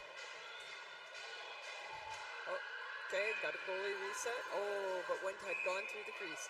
All right, 77 for the Heat, breaking out of the zone. Off the boards, a little bit too far. It's going to be two-line, wasn't picked. Okay, all right. Might have touched somebody on the way that I didn't see. Referees are right there on the ice on the line, so I may not have seen that. All right, so the Heat will have an offensive free play pass. Setting up, we've got 6 at the top.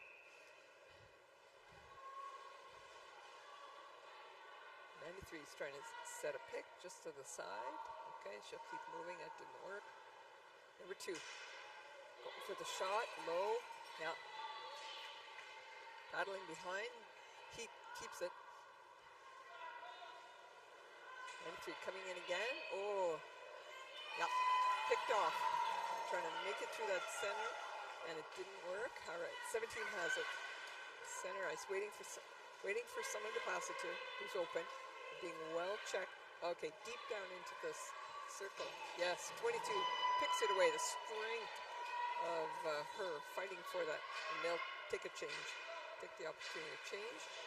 Yeah, almost 3 on her there. Okay, looking for a reset, aware of the time. And the shot clock does go off. All right, Heat breaks out. Goalie passes it up to the center. Oh, picked off. Number 9 picks it up at center ice. 23 for the Turbos. Circling around, looking. Okay, center ice. Picked off, number 10. On the boards, moving forward. Peacock just enough pushing it forward. All right, but the award immovable. So was considered immovable ring by the officials, and so Heat wins that.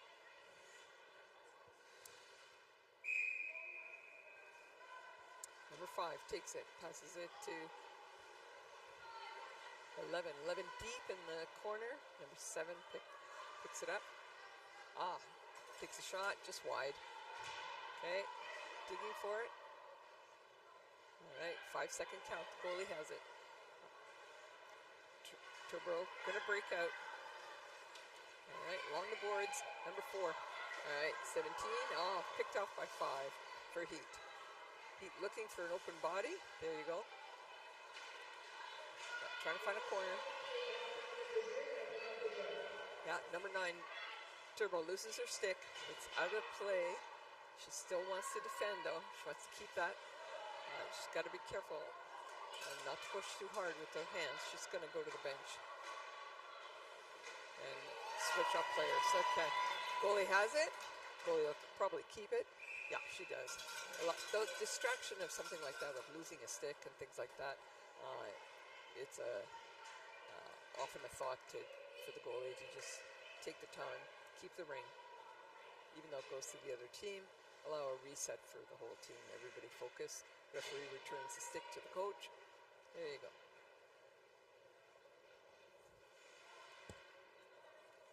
Number 3 will take in the Heat, will take the free pass.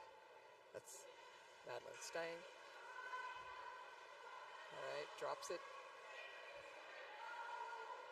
88 dropped it.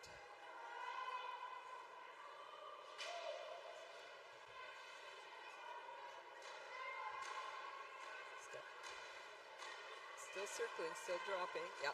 Oh, that was a nice attempt. Okay. Got the rebound to the goalie. Okay. Now the goalie has it. It's given it to her own team.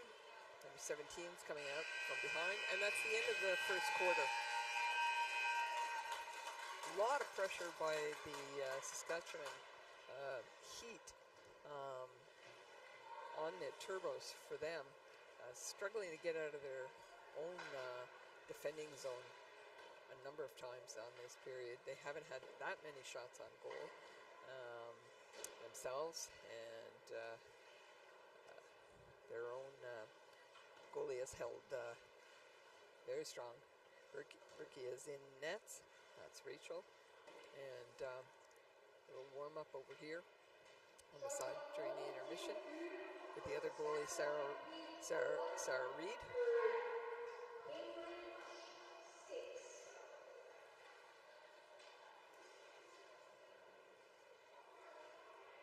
A lot of game left to play. We have 4 quarters, each 13 minutes. Needs to be a winner.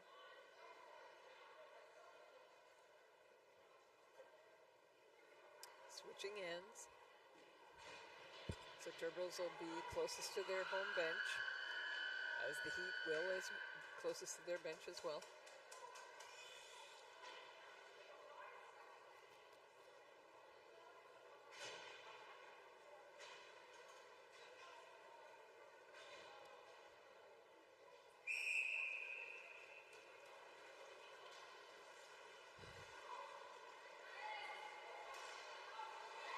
Nice check off the stick of the Heat.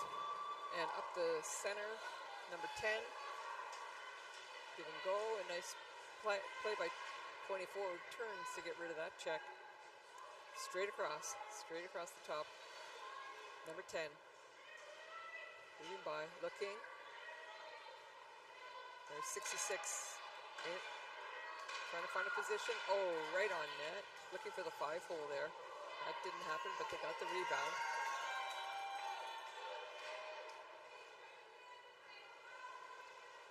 Yeah, you'll see some fresh legs come out. Number 12 doing her work. She'll go off now. 91 comes in, steps in. Oh, nice play. Didn't like what she saw. It went around behind the net. All right. 22 in front of the net. Oh, just missed it, and the goalie they weren't able to put a shot on net. Goalie has it now for the Heat, right behind the net. Being checked, and there's a penalty. Okay. Sid Nozzle will draw a penalty. The Heat has it. They've got 4 in the zone. The goalie's off the ice. They've got using the box, trying to go across, looking for something. Yeah, okay. Got a reset. Back to the top, 93. Trying to move through that defense. Standing strong, back out. Number 2.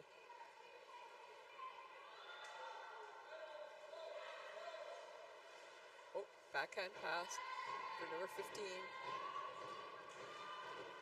Trying to break through. Yeah, number 6 needs a reset. Yeah, picked up. Picked up by number 12 for Turbos. So, of course, the penalty will be assessed. 91 goes to the box.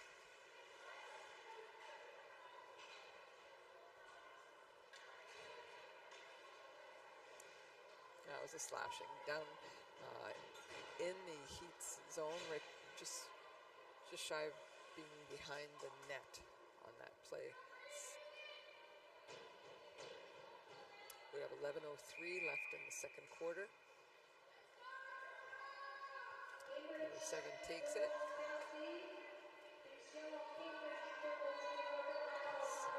Cycle. Shot. Battling for it. And 15 takes it. Oh. They were in the crease. They'll go back to the goalie. Turbos will have it. Yeah, right to the side of her own net. Moving up, back to her defense.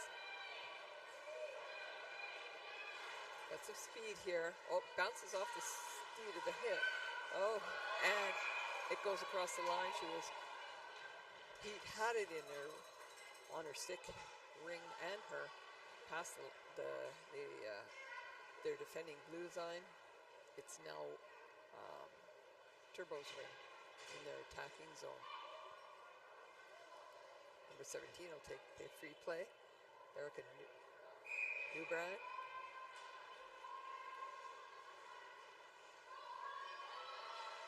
Back to Newbrand. Oh. Claire Lodge. Over to 19. It's Paige Nozzle. Yeah, trying to sweep it through. All right. Heat will pick it up. Being checked. Being checked by Claire. Over to the center, nice little pass. 79 coming in, looking for it. And she'll cycle behind the net. Okay, drop pass for 88. Just wide of the net, but picked up. 88, she wanted to get a reset. They're just a little too slow on that. Okay. Goalie puts it behind the net. It's coming out with some speed. Very nice. Oh, just a give and go, but was intercepted. He'd have it.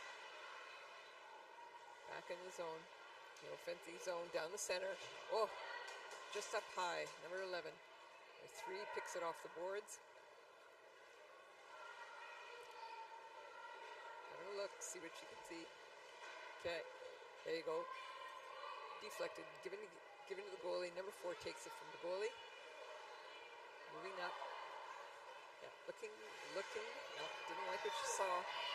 Okay, yeah, on the boards. Picking up 91.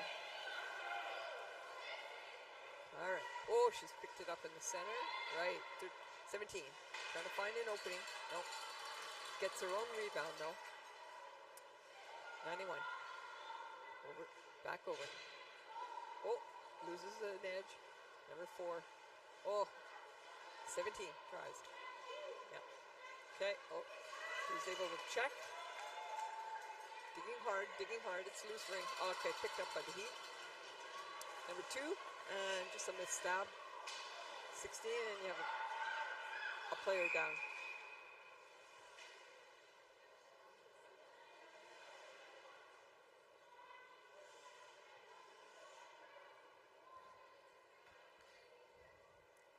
So while people are attending to the player, happy to welcome you all here. Opening ceremonies were yesterday. Skills competition was yesterday. The arenas that are, several arenas here in this Ottawa-Gatineau area are hosting these events. Expected about 10,000 people in attendance. There are 49 teams, and we're back to play. All right, the Heat has it at center ice. McGraw had passed it over. It's deep now into the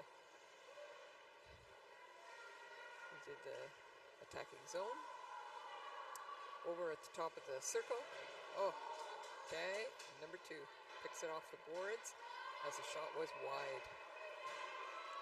Oh, nice goal. Just faked it enough to move the goalie just a smidge top corner. All right, we have a tie game.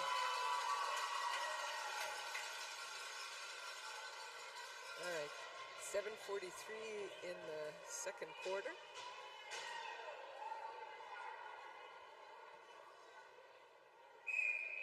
Dribbles will start from center ice. Everybody's moving. 19 squeaks through some defenders. As a cycling, looking, drop pass. 31. Oh, geez. 16 missed that center pass right at the top. It's going to be 2-line. And fighting hard. And he was able to have that second stick in, getting that the possession in the attacking zone.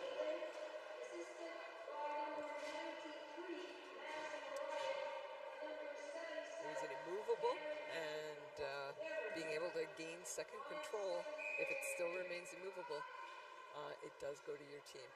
So off from the free play, 15 circling behind. Drop pass over to the top. 15 trying to find an opening. Goalie has it in her pads. A little slow getting it out of there. Safer. Heat'll get it again. And they're attacking. Free play circle.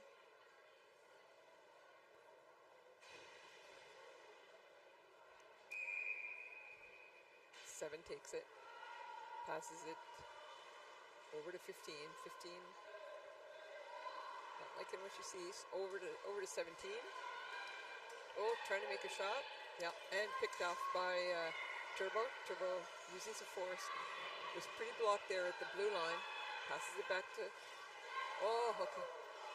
Passes it back. They're down in center. Now we're trying to get through. Really good checking on both teams. They're going to make a line change here. 19 will take it, spins. Oh, trying to find a shot. Trying to give it to 24. Oh, that's a bobbling ring. All right, number 24 ends up with it along the board, squeezed out a second attack defender. Oh, goodness me. 66 comes up with it, passes over 19. 19 takes a shot. Oh, just high.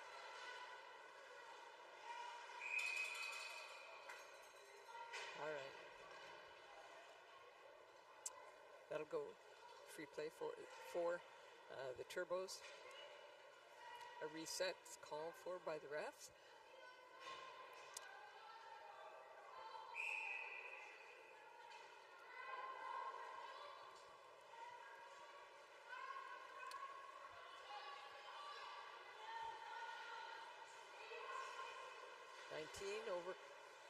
Over to Anderson. 19, grabs a shot. Anderson checks hard, gives it to 19. 19's looking for 91 at the top. Over, there she goes. Oh, she tries a backhand, just squeeze it by. Thought drawing the goalie would have brought an open space. 91 grabs it now. Gonna have a reset here. We'll change some legs. Number 12. You often see this where the defenders will step in to allow the forwards, the attackers, to have a change. Great communication by the team. All right, waiting for some assistance here. All right, picked up by number 22. Gives it a shot, just goes off the goalie. Up on the blue line here. Oh, picked up. 17 takes it away. And makes a shot, and it's a score.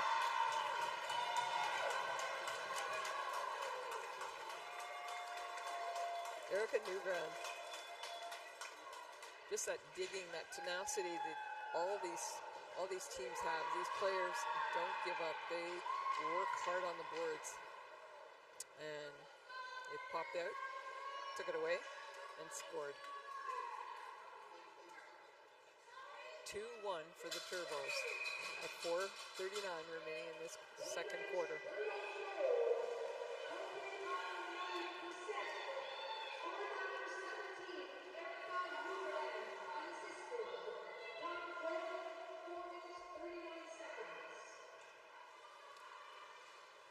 The Heat are looking for an opening here. They're not finding it. She's circling around again, number 6, and puts a shot on net, gets the rebound. No. All right, behind the net. Trying to skate from the check from behind. Oh, right. Oh, and it goes out of play. Number 6, Heat had it and wanted to toss it away, feeling the heat of the heat of, no pun intended, the heat of two attacking players on her, checking her, and it ended up hitting the ceiling. So Turbo will take it at center ice. Number 4 to 9, back to 4, coming in, top, over to the side, 17, big shot. 17, all right. Stopped right there. And the free play goes to the Turbos.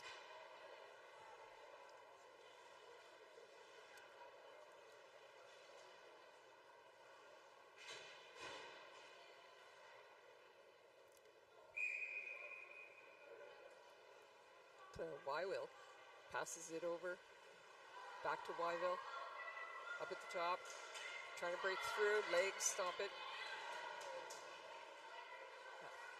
Heat takes it.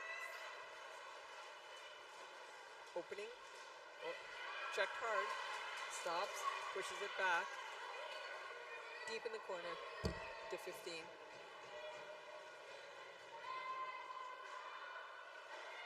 Oh, right in front. Okay, was in the crease though, number 7. Thought she could take the pass, ended up in the crease. It's out, it's out. It's center, 66, looking. There you go. Oh, picked off by Heat. And it's okay, picked off again by Turbo. Just misses that stab, number 10. 24 looking for the pass. 12 was open. Taking a cycle.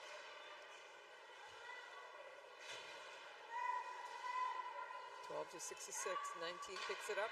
It'll go off. 24 and 66 will go off. Get some fresh legs.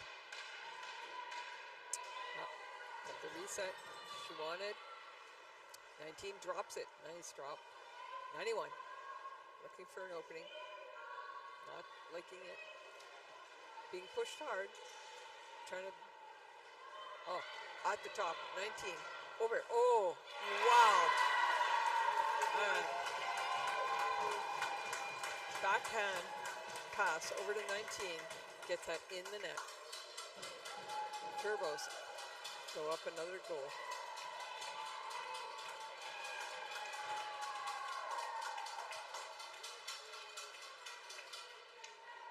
Not much a goalie can do with that. You draw the goalie out to a position to take the first pass, which is down the center, and then it switches to the side. Heat has it, putting it into the zone, 79.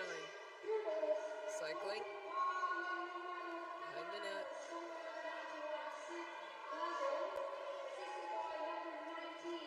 Looking to see an opening.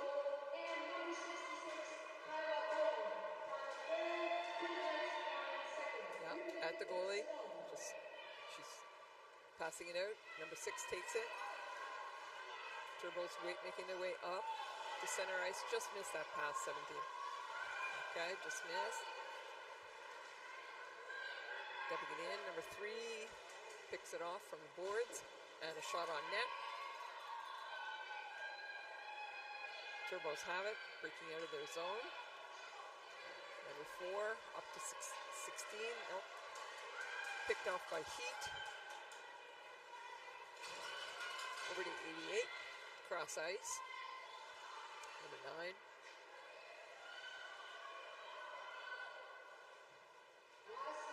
And cycling. Heat are just completing an exchange with some players. Across the ice. Number 2. A shot on net. Wanted a reset. Goalie has it. Put it behind the net. Back up to 7. 7 looking. Okay, cross ice. Number 10 will grab it. Being checked. Oh, picked off by 93. 6 has it. Looking. Oh, right in the net. Faked it and right on the top corner.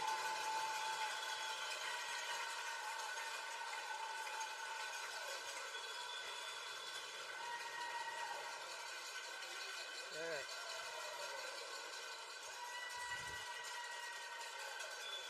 Three-two game with 29 seconds left in the second quarter. All clear. Turbos will start at 19 to 6. Center ice. 91 picks it up. Drops it. 19 doesn't have a shot. Passes it up to 91. 91 over to 19. Oh, backhand pass. Oh, swing. Goalie has it. Heat being pressured on the boards. Shoots it up. Turbos pick it up. And that'll be the end of that quarter. There'll be the Zamboni will clear the ice. And we'll be back here in about 10 minutes.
getting back, just finishing the warm-up for the half. And just want to remind you, here we are at the NRL Canadian Championships with the Heat, the Saskatchewan Heat, and the Cambridge Turbos. The score is 3-2. Wonderful event, hard press. Want to thank our sponsors here for the Ringette Canada sponsors: Government of Canada, Gatorade, Athena Ringette, Ringette, TELUS, Event Connect. Certainly without these corporate sponsors and without event sponsors such as Ottawa Tourism, Province of Ontario, City of Ottawa, Ringette Association, Surgeonal, Hertz, Bug, Commissionaire, Ottawa Senators Foundation, Heart and Stroke Foundation, Booster Juice, Pro Physio and Sports Medicine Centers, is Live, Megan Peters Design, Michaela Management Consulting, and Dom Sports. Turbo have it in their center ice. And just breaking into the zone, 91. Nozzle has it behind, looking for a drop pass, and it's quick goal. Oh, good goal by the captain. I'm loving that.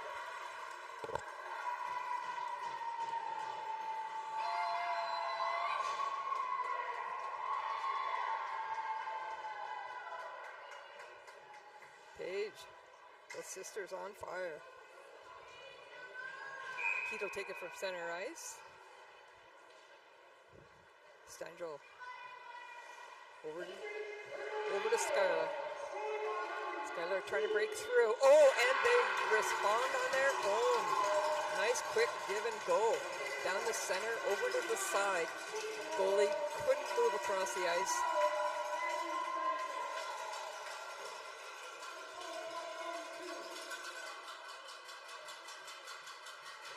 Well, it's going to be an exciting third quarter, that's for sure. Turbo have it at center ice. Wyville just waiting for the ref. 12:30 remaining in this third quarter. Wyville 2. To Shaughnessy. Shaughnessy over to New Brine. Brine just wide. Picked off by the Heat. Coming out of their zone. Double teamed. She falls to the ice, but still gets it across at center. Center ice. Stone looking for somewhere to give. 17 steps in. Not quite fast enough. Ryan has it. Oh, picked off by Babin. Babin's looking. Wyville's calling for it. Back to Babin. Babin racing. Heat have it. Coming out of their own zone. Down to center. 93 in the center. In the zone. Waiting for recruits. 15 working it. Oh, shot on net. Gets the reset. And her own rebound. Circling. Back drop pass. Turbo will pick it up. Right in front of the net. Over to center. 10's moving it up. 66. Drop pass. Oh, just by. Oh, Heat tip it into the center. 7. Oh, interference there by picked off. All right, back at center. 10 pushing against the boards. Turbo. Number 24 has it. Okay, just waiting. Doesn't like what she sees there. Okay. We drop pass again. Get some fresh legs out there. Drop pass. On a shot. That's out of the reset. It's in the goalie crease. Goes out. Shot it to the side. But Turbo had been, Heat had been in the net. In the crease, excuse me.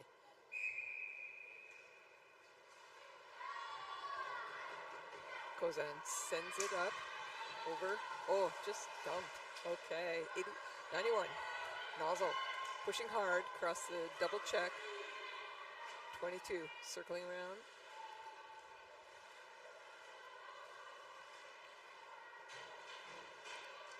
Oh, back to 22. Was hoping to get through the legs of the defense of the Heat. Not so. 19 picks it up. Turbo have it behind their attacking. Number 4. Oh. Missed the net. 17 on the check. 77 pushes it back.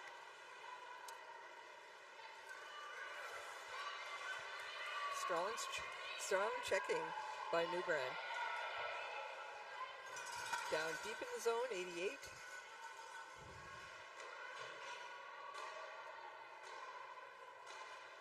Wants a reset on the clock. They'll take their time, looking. Oh, over to the side again. 3 picks it off the rebound. Oh, but it'd been in the net.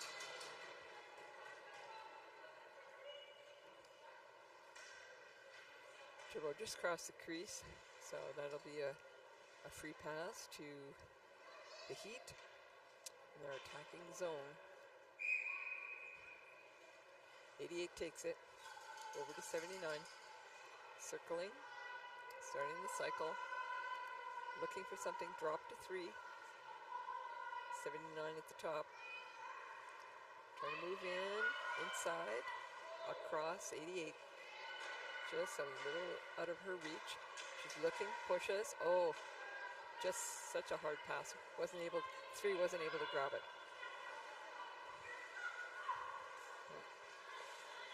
Okay, up to center. Intercepted. Okay, Turbo have it. Cross ice, 17. Just settle things down. Oh, gets the reset. Not the rebound. Goalie has it. Corzan passes it out. 19 to 9. Deep in the zone. 93 picks it up. In the attacking zone. Drop pass to 2. 2 looking for a shot. Just up high. Number 6 trying to break through. 2 of the defenders. 6 grabs the ring. And that'll be a penalty on holding.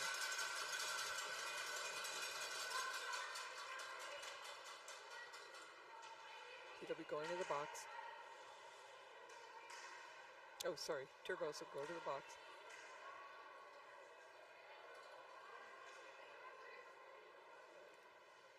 Shaughnessy, I think it was her. There she is. He'll have it. 2. Sends it to the side. Tries the back pass. Picked up by Turbo. 12 has it. Behind the net. Looking to get it out of the zone. Drop pass. Number 7. Still in the zone. Being checked. Oh, yeah. 91. Back into their zone. Oh, being checked hard. Oh, picked off by 93. Oh, yeah.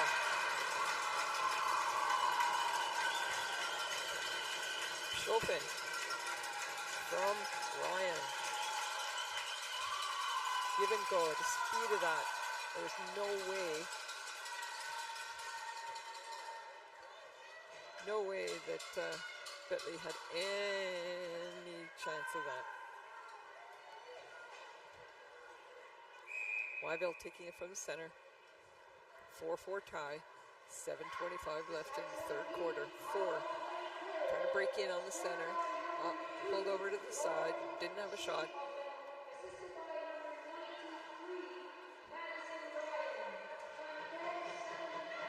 At the top. Yeah. Okay, it's tied up. Corzan has it to the side. Passes it over. Strong checking.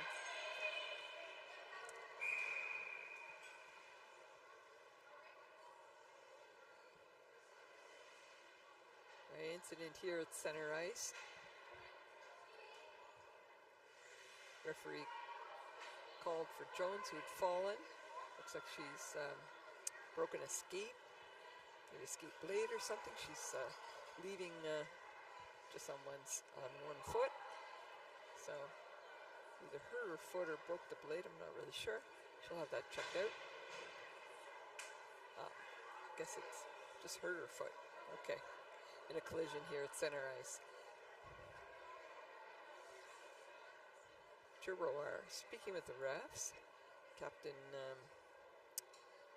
Paige Nozzle wants to see why it's back in the zone. They had been hoping to have a breakout.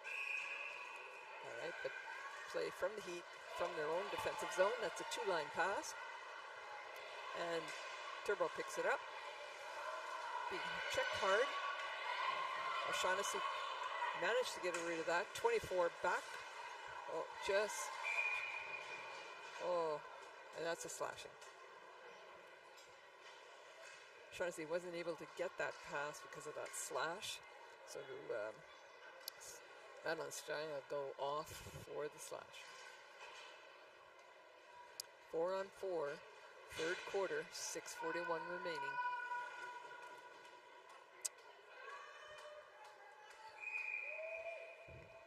Turbos have it, 22. Over to the top, 19. Looking, backhanded, 91. Back up to center. Center switching spots. Pushing, being pushed. Yeah, double teamed. Peter double teamed.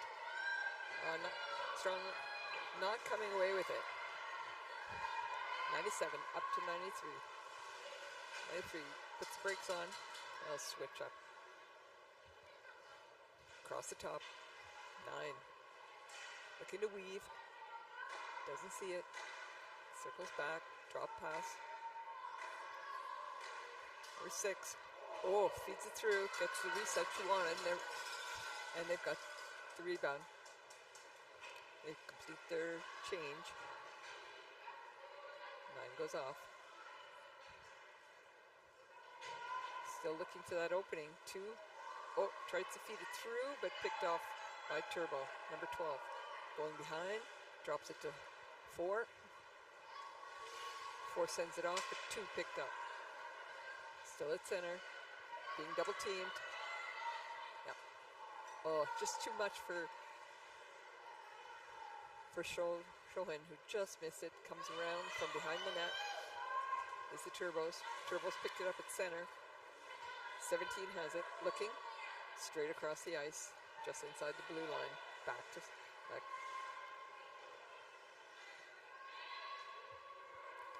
Behind their net. Behind their attacking net now.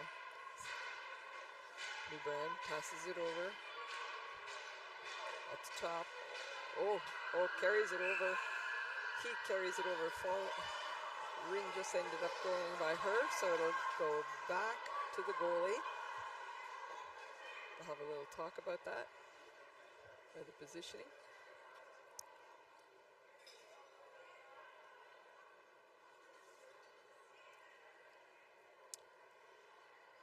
Discussing who had possession when the player kind of fell on it and slid across the blue line. So they're just having that discussion. And teams are just waiting to see where the ring will be placed and whose possession.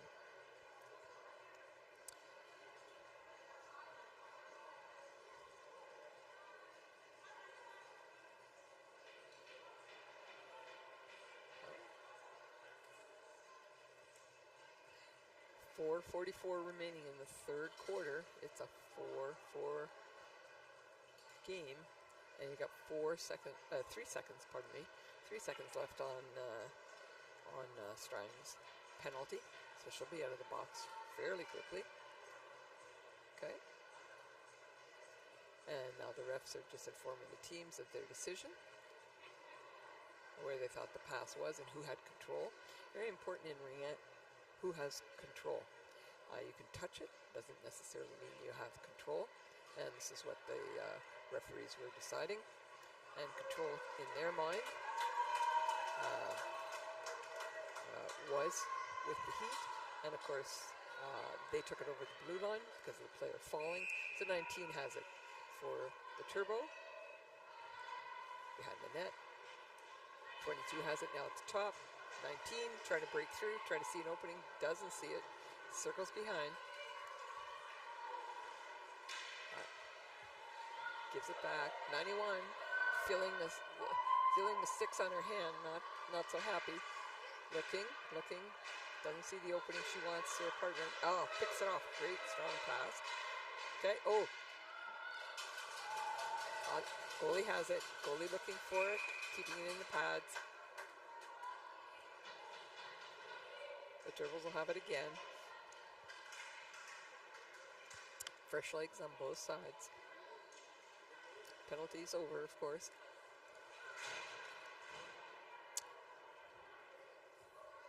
Claire Lodge will take it for the free pass. Passes it over. Corner. Back to Lodge. Lodge circling. Looking for 24. No. 66 grabs it. Picks it. Oh, picked off. Okay. Lodge is fighting for it. It comes out from the heat. Heat at center being checked. Pushing it up on the boards. 18 rushing. She's got it. Being checked. Stops behind the net.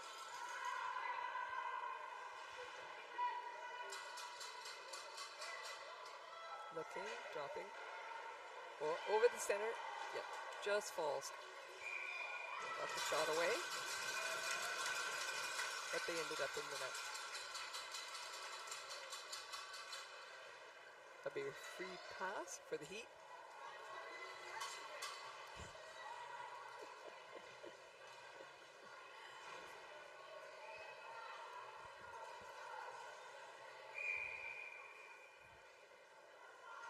'88 takes it, passes it, circle behind the net. 79 over to 3. 3 looking for an opening. Not seeing it. Not. Going behind the net, just trying to get that reset. She doesn't get a rebound. Turbo will come up with it. Up at center. Center moving fast, got the speed. McGillen in the corner. Across the ice. Oh, great hard shot. Fighting for it. Heat come away with it. They've been in the crease though. Turbos will get it.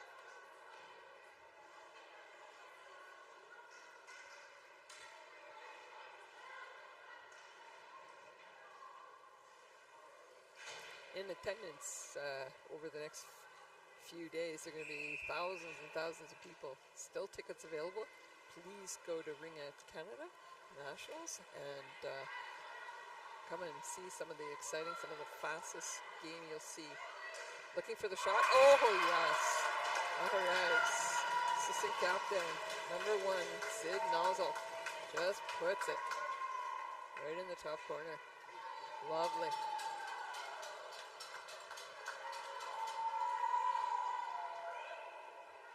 Yeah, tickets, as I said, are still available. Come down, see the excitement.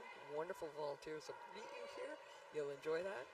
And if you don't know about Ringette, encourage folks to come with you. It's the fastest team sport on ice.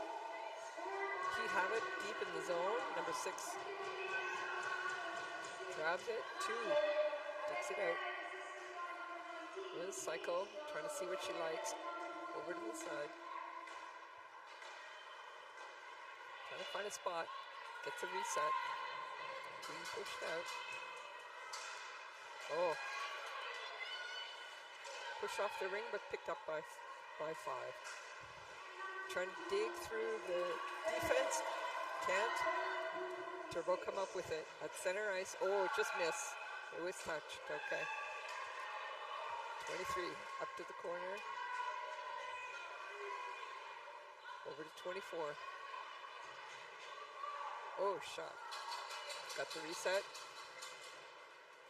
Betty drops it behind. Big collision there. Okay. Tension's gaining just a bit. Turbo has it, and they're attacking zone.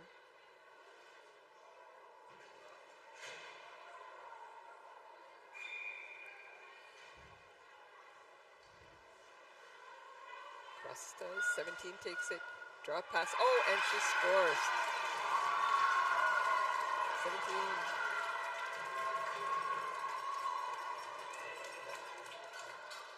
He ran that fast, quick shot.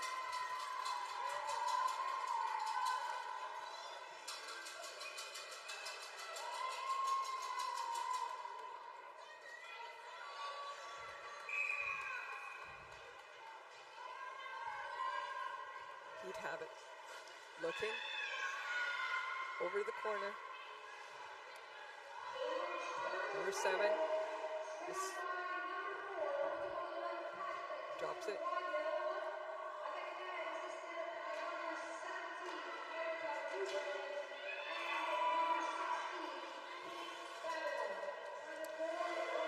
He'd get it again at center.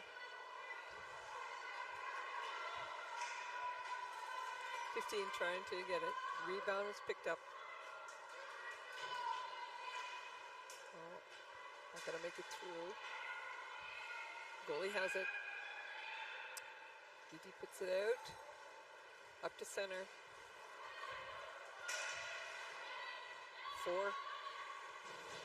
Looking for it. Go off. Mazel has it.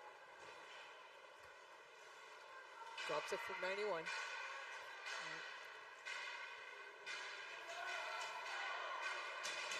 And 19, over to 19, gets the reset. Goalie has it. The deep drops it, 97. Butts has it, comes out, and that's the end of the third quarter. 6-4 is the score.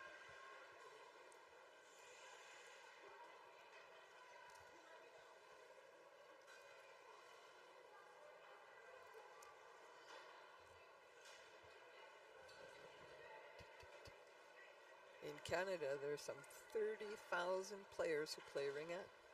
There are over 2,000 teams, 1,500 officials, and some 800 coaches.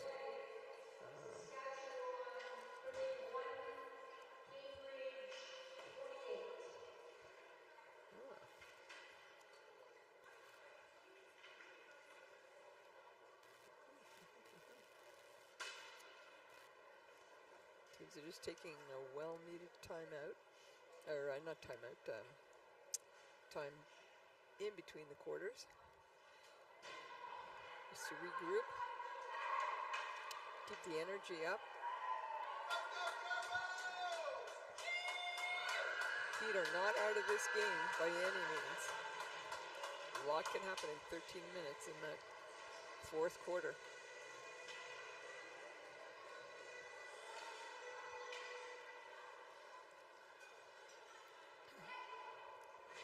Good back and forth in the game. A lot of energy. A lot of good, strong checking. He'd have it at center. 5 to 11. 11 looking to shoot it deep.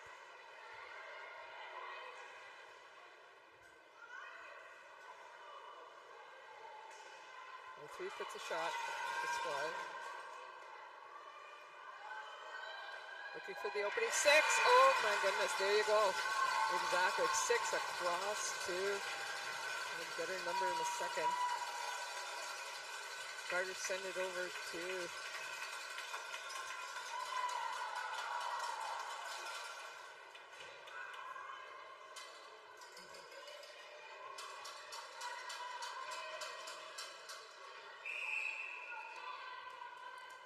all right, so you have a 6-5 game. Keep coming on strong. Just a little spin. Turbosa falls. 16 picks it up from her.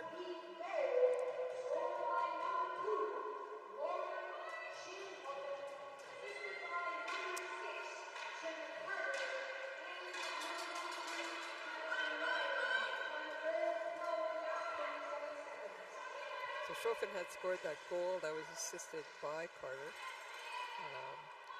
There's a shot on net down here That's turbos. Oh, trying to pass, wasn't strong enough. Was stick picked by number 2. Trying to get the shot away, that's blocked.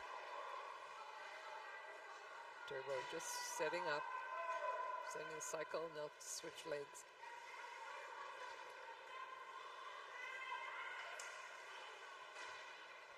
Nine seconds left of the clock. Hits the glass. Not a reset. They got 5. Trying to get it to the net for a reset. Oh, they ran out of time and it didn't reset for the turbo, so it'll go to the goalie. Turbo's goalie has it. Becky puts it behind the net. Picked off. Oh, he picks off the pass. Oh, trying to get it over to her. That doesn't happen. Picked back up by the Heat. 79 turns. Oh, looking for that cross-ice pass just across this mouth of the goal crease. Can't find a break in the defense. Sends it back. Up, gets the reset. 79. 88 checking. 19 will pick it up from the goalie. Up to center. Center got some speed. She's going with speed. Muzzle's looking. Drops it to 91.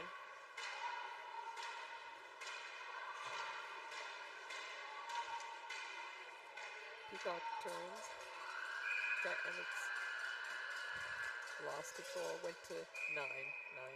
Back to. Okay. Coming out of her zone. 9 shoots it up.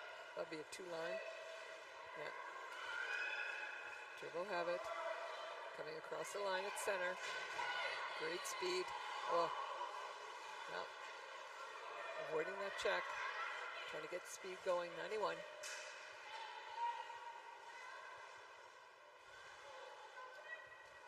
Doing the circle. Didn't like the drop. Trying to find. Going through the legs. And turn. Okay, trying to get there. Yeah, got the reset, but lost possession. Goalie has it behind the net. Digging for it. And Turbo is awarded the ring.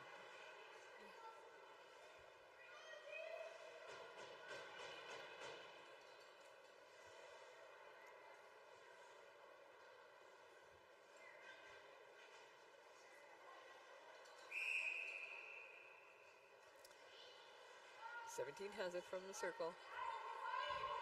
Passes it back. 17-4. Over to 16. Looking for a spot. Looking, grabs it.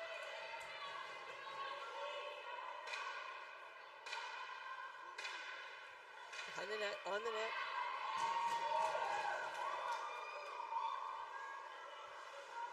Being checked very closely. Not being able to get it across, and he picks it up. Over across the center.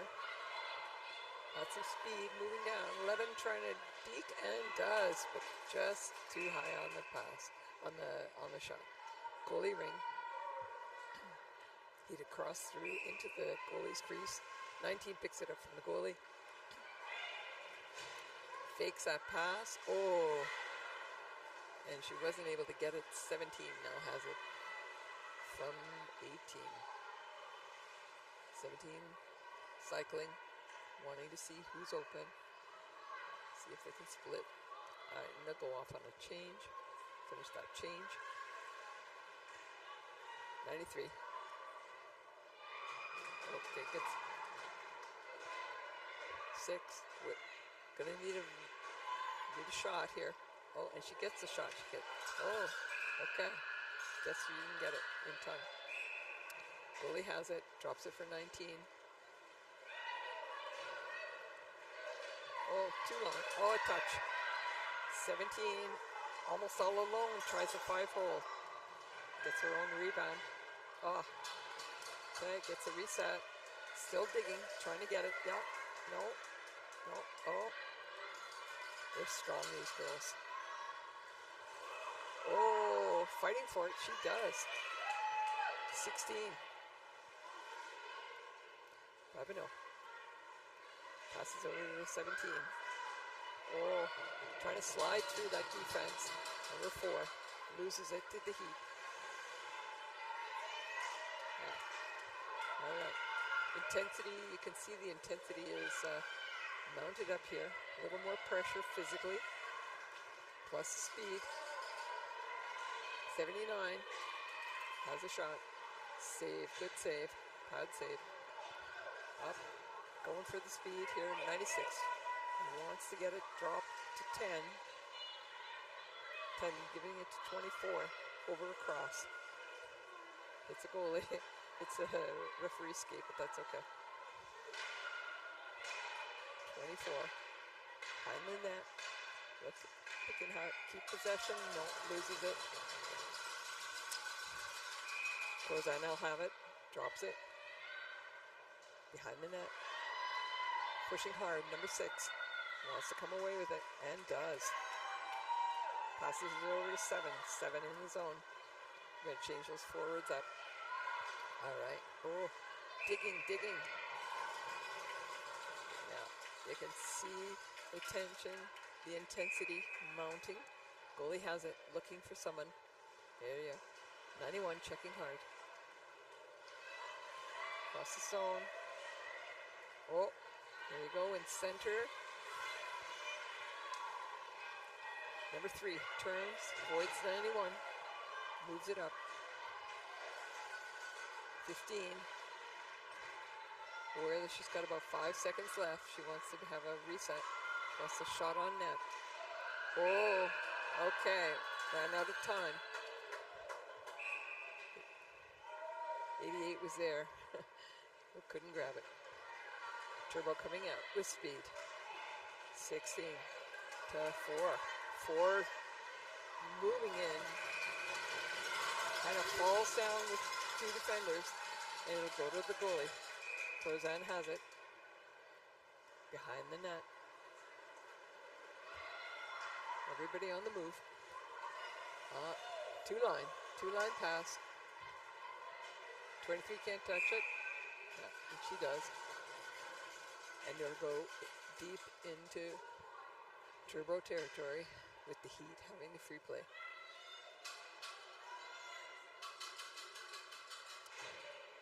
5:29 remaining. Score is 6-5 for the Turbos. Number 2, circling, strong defense, keeping her out. 6 just missed the pass along the line, top of the circling back. Oh, there's that famous shot. Okay, number 2 from 93. The goalie had it. Gives it back to 2. Behind the net. They're conscious of the time. They're not going to want to rush this. They know how hungry the Heat are. Oh, hard against the boards. 66 comes out with it still. Cross ice. Deep. Picked off by Heat. Up to center. 2. Everybody's checked. Okay, deep in the circle. Deep in the zone, pardon me. Picked off by Turbo. Yeah, touched by Turbo, 22 tries, just lost an edge there. Oh! Wow.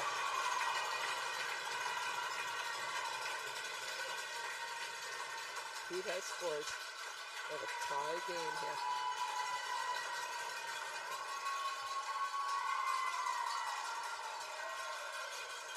Madison Ryan scores. Same kind of thing, you just never give up. You just don't know. Timeout called by Heat.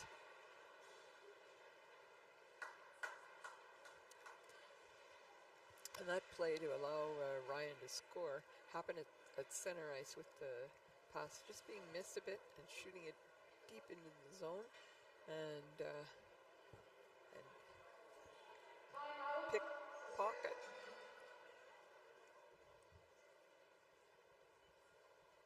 So we have a tie, 6-6, 4:23 remaining in the quarter. We'll need a winner. Coaches are settling the players down. They've used a lot of speed. Just keep the intensity up. That's what they'll want from their players. Goaltending has been great. Lots back to back.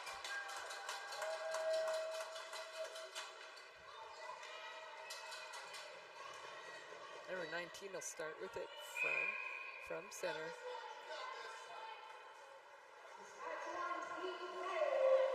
19 from 12, 12 to 91. 91's cycling. Drop over to 19. 19 tries, does a spin, tries, comes away with it on the bounce. Able to keep it in the zone.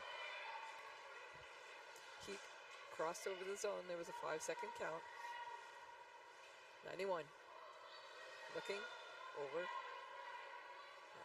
Doesn't see the opening. 19. A little bit of a bobble there. Heat's gonna come away with the ring. Up to center. 2 couldn't stab it. Okay, 6 does. Got a lot of pressure here. I'll switch up some legs. Back to the defense at center. 12 spins. Passes it to 16. 16 just inside. 17. Over straight across. 4 looking for the opening. Gets the reset. Not the rebound. Oh, she did. It did come out. The Heat had been in the crease. Going through the neutral zone. No. Right. Oh, just trying to get that stop. Oh. Touches the goalie, gets a reset, but he comes away with it.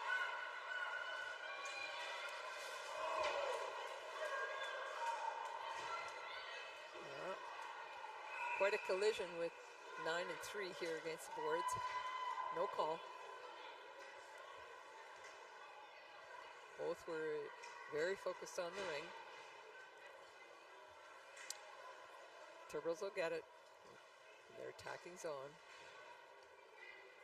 Sid Neisel will take it from the free play. With her Shaughnessy to her left. Makes a shot. Too high. Shaughnessy drops it to Nozzle. Nozzle has it.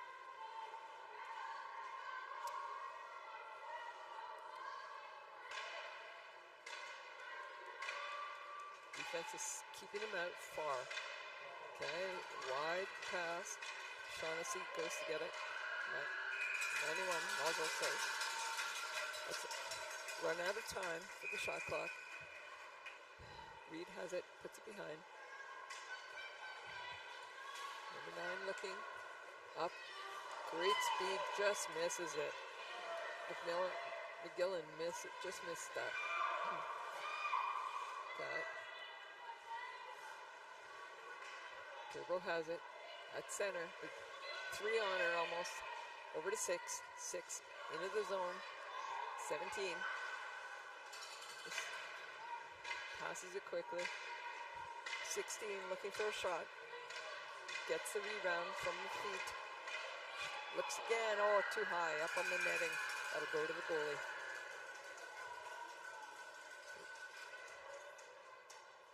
Girls are trying to be careful not to have mistakes. These girls can fly down the ice extremely fast. So everybody, the ring that you have in your stick is the one that's safe. So you don't want to lose possession. Reaching for it. And it's to Heat keep it deep in the zone of the attacking.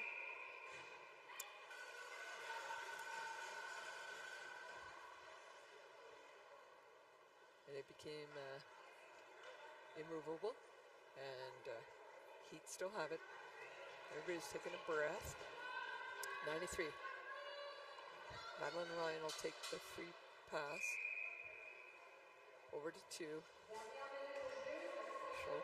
Schofin will have it. Back to Ryan. Ryan looking over to the goalie. Just drops it on the side. Turbo coming out with it. Looking for the center. Over to the pass. Nice pass. Good communication. 19. 6. Oh, yeah. Great communication, but being really being followed by 15 of the Heat. And Jones and her just kind of moved over that blue line, so the Heat will get the ring now at center ice.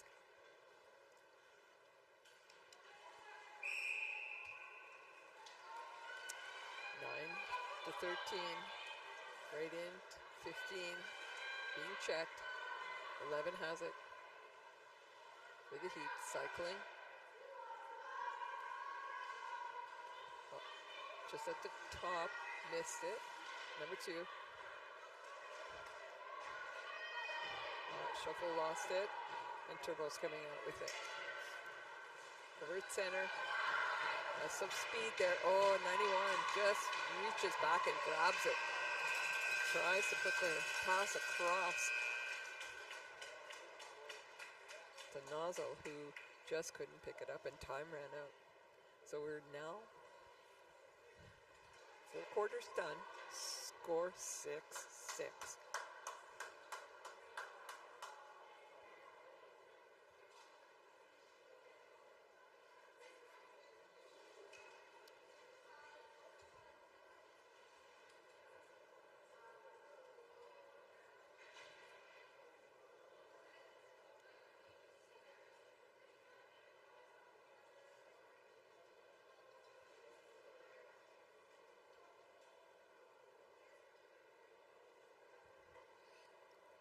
Captains are doing the coin flip with the referees. The winner chooses the side or start with the ring.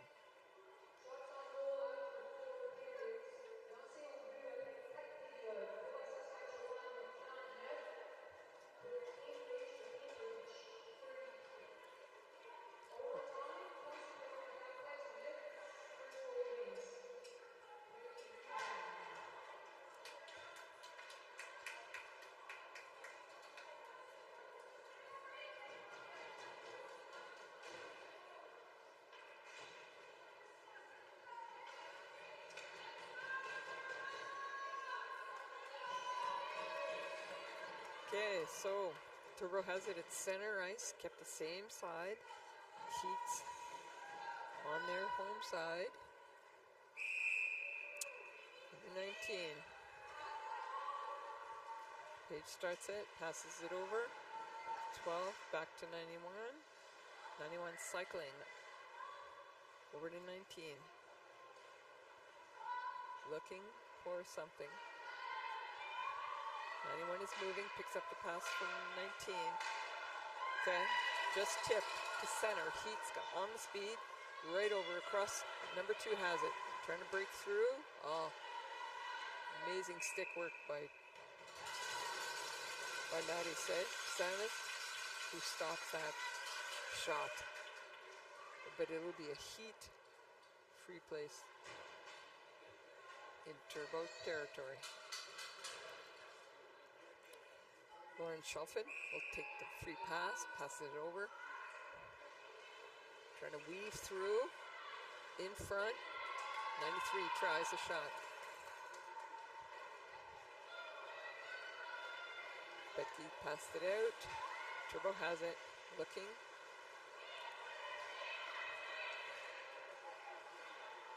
Passing it over, 16, up, and it's almost a breakaway. There's 17, oh, what a shot, what a save. What a save by Corzine. Center ice, swatted in. Nozzle has it. For Turbo. Turbo wanting to break out of their zone. Oh, some sort of collision happened at center ice there. Okay. 22. Drops it to 91. 91. Oh, wanting to take a shot. Didn't get through. Wide. 17 on the line. Okay. And it'll be a Turbo free pass in their attacking zone.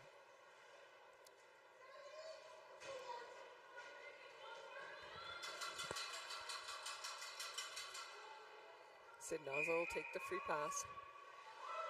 Passes it over. The 19. 19 circling behind the net. Gonna drop it. Nozzle, oh, sweet, just lost it off her stick. She was gonna have a great pass, a great shot there, opportunity. Heat have it, oh, just lost it, the speed. Sometimes they just don't settle on the stick quite the same way at the same fast speed they're moving. 16 drops it back, oh, and it's a giveaway. There's 7, oh, 7 tries. Misses wide, oh, another. Oh my goodness, okay. 15 turns around, hits the goalie. To reset. Reset. Hasn't happened yet, okay. Ref's calling for a reset. Top of the triangle, 17. Picked off. Very great work by 17. Gives it to 19, gives it back to 17 in the attacking zone. 91 has it. Trying to break through 3. Okay, picked off by 19. Nozzle has it. Looking.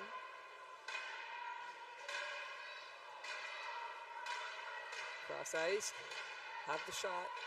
Doesn't get the rebound. Fighting for it. Got it. Oh.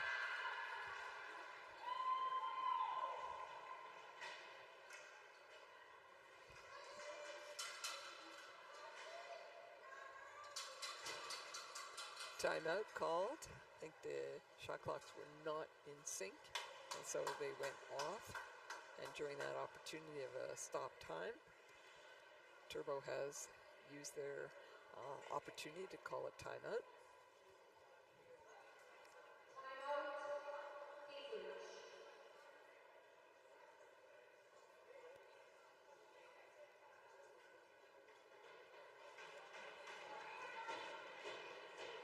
The refs are talking to the shot clock keeper. Sometimes there's a technical thing just based on where the antennas are.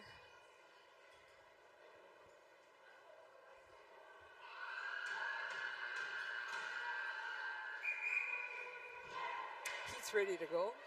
They're in their zone.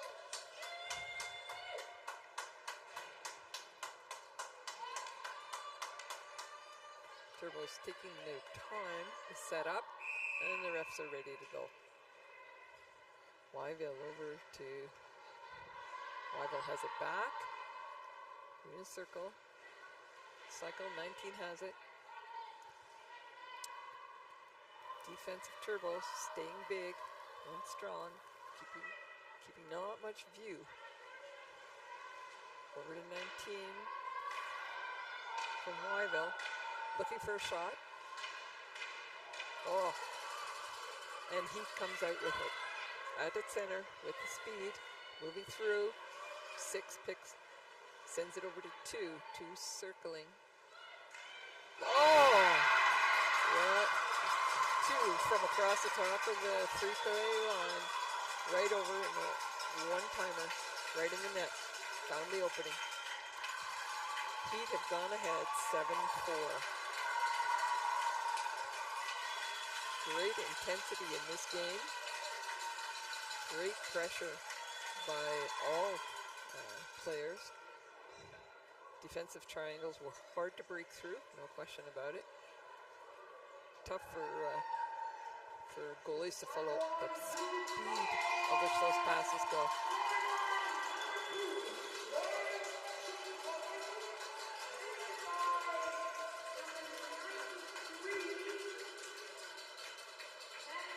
So teams are shaking hands, and I'll sign out. This is Doreen Edward, thanking you for listening. Enjoy the rest of the tournament.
morning, Ringette fans, and welcome to the 2025 Canadian Ringette Championships.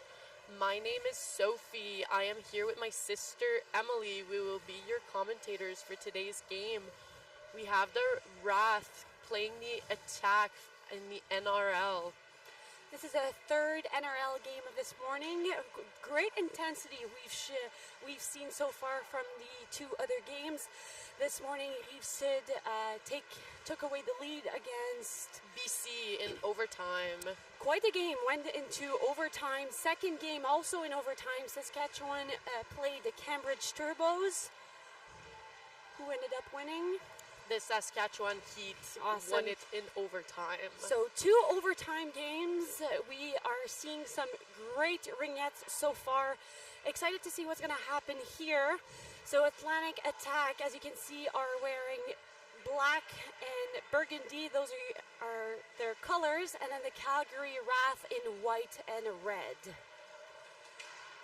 This is an exciting game today. Both these teams are in Pool A, meaning they have ended up in the top of their respective league for the season. They've done the job during the season, securing their place in the playoff position, if you will, already in the Pool A. Well-deserved, well-worked. It's going to be a high-stake game. All of them are, actually. We're going to comment and follow the heart of the players today.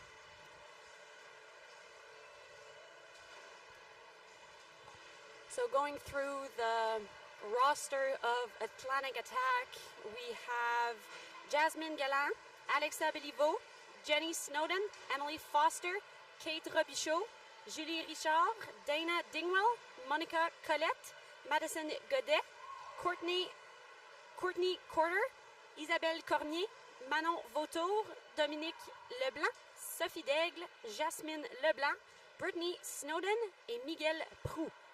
For the Calgary Wrath, we'll have Maddie Gillespie, Michaela Brewster, Caitlin Yolden, Mia Hemstreet, Justin Exner, Erin Ung, her sister Rachel Ung, Regan Mayer, Anne Sauvé, Kaylee Armstrong, Marla Wheeler, Sydney Rock, Jasmine Beers, Ashley Anderson, Jenica Murray, Maddie Nystrom, and Brie Beck. So obviously we are players of the NRL as well. My sister and I play for the Gatineau Fusion, so we have played Atlantic Attack quite a few times already this year. The S division does not meet against the West during the regular season, so this is actually a very interesting game because it is a crossover for both teams. They have not played each other since Nationals last year. And we scouted the parents a little bit to see what was the last game like for them last year. And it was a quite heartbreaking moment because Calgary Wrath ended up winning a high-stake game. And New Brunswick, I believe, were eliminated. Don't take that as a fact. It's what I heard from parents. Cannot confirm at this time. But from different perspective, that's what we heard. This is a National League game, meaning we will kick it off with the national anthem once the warm-up is over, and we will have your starting lineup read to y'all once that is done. So the 5-minute warm-up is getting to an end. We have 30 seconds on the time clock as of now. The teams are rounding up for their final shooting round. It's usually a ritual that every team has. I'm sure we'll have the team huddles for their team cheers as well. So a few names that we know. Who would you say would be who do we have to watch today? Who's going to be a threat from Calgary, you think? Calgary, there's a few players that I have had the chance to play with when I went to Team Canada tryouts. So I have to say the Ung sisters are really good. You've played with Caitlin Yolden, for who those is who didn't also know. a sister. Yeah. She doesn't play in the same team, but they are both exceptional players. they've had the chance to grow up together. For Caitlin, it's actually very particular. She's from Ottawa, so for her, she is playing for the Calgary Wrath because that's obviously where she lives now, but she's originally from here, so she's securing her spot in her hometown. Must be quite exciting for her to be back on her home turf wearing different colors. Intensity is no less from the Atlantic Attack. Obviously, the Snowden power is just undeniable. They will be for sure trying to ramp things up from the get-go. There will be no national anthem here. Whistle is out and we're on the way. Starting for the attack, we have both the Snowden sisters playing forward with Manon Vautour. At defense, we'll have number 4, who is Jasmine Guélan, playing with number 16, Monica Collette.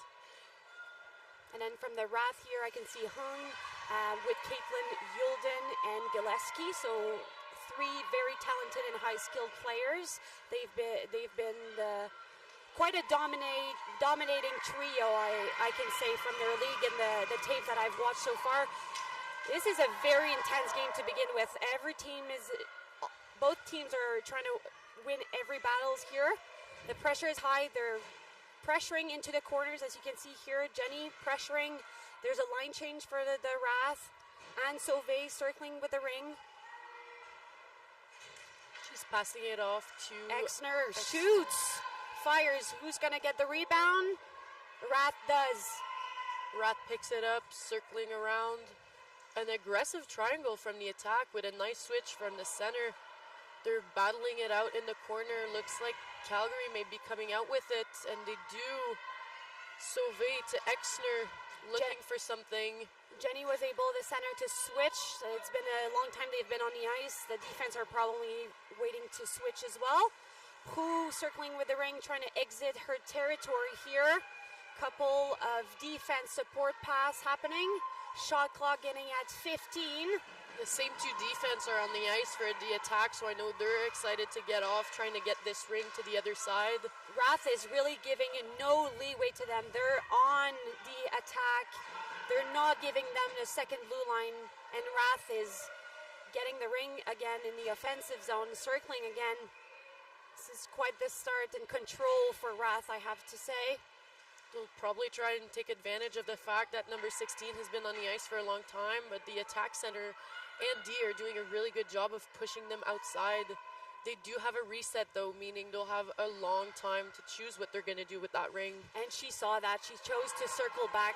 Shot from the high slot here. Goalie has it. Will she keep it? Oh, she does. So Wrath will get a free play ring here. Attack is getting a breather here to change their lines. They want to see the offensive more than the defense for sure. They'll be trying to exit this one and spend some time over there. For those who don't know, once that ring enters the crease, the goalie only has 5 seconds to get that ring out to one of her players. The rule is the same for that girl who just made the center or the offensive free pass. Sorry, she also had just 5 seconds to get that off. So now we are back with the first trio again. So Yulden, Gillespie, and Ung. Snowden is able to secure the ring. Sorry, defense is getting the ring here, exiting number 9 with the ring. Support pass to Jenny Snowden. She's looking for a pass. Her sister stabs it in the middle zone. Support pass across. Great exit for attack here. Number 9 circling with the ring. We'll get to see the first of the attack. 3 seconds on the clock. Snowden shoots. Are they going to get the rebound? They do. I do have to say, having played them many times, attack are extremely good at getting those rebounds. Jenny entering with speed, faking it, backing it. Oh, her sister couldn't stop that. Kate Yulden will circle back, pass back to her D support. Pressure on her. Will she get a good pass? She's not happy what she's seeing. Circling back. Good pressure by the sisters. Calgary Wrath still with the ring. Just made their pass to the center ice zone. Yulden with the ring offensively. She's going to try to set up something, but she has 4 seconds on the clock. They need to shoot, and they need to shoot ASAP. they will lose the ring as the shot clock comes out. It will go to the goalie, who makes a nice pass to Prou, trying to find a girl in the middle. She doesn't. It ends up going back to Calgary, but they pick it back up. Both teams are looking really good, really aggressive. I really high like, speed. yeah, I like the battle in the middle zone. That's the zone that you want to win. You don't want to give the second blue line. You want to keep the team going offensively. You want to keep the attack going. You never want to be back in your defensive zone, or at least the least amount of time possible. 17 here, circling back in her defensive end. She has a look of the ice. Unfortunately, or fortunately for attack, the defense picks it up, gets it back over the blue line. Looking for some options, we'll head for a change. Manon Vautour with the ring here. New change, new trio. Playing with both or actually she's playing with Godette and Britt. Oh! Makes a beautiful pass to Godette. Misses that stab, but is able to get it back. We'll have the first penalty of the game here. Looks like it's going to number 12, Regan Meyer. 2 minutes for cross-checking. A little too aggressive at the top of the zone there. You saw her arms extend to the fullest. That is a cross-check for Ringette. That will lead the attack into a power play. They are 5 on the ice, and then Calgary being a man down, or a woman down actually, being 4.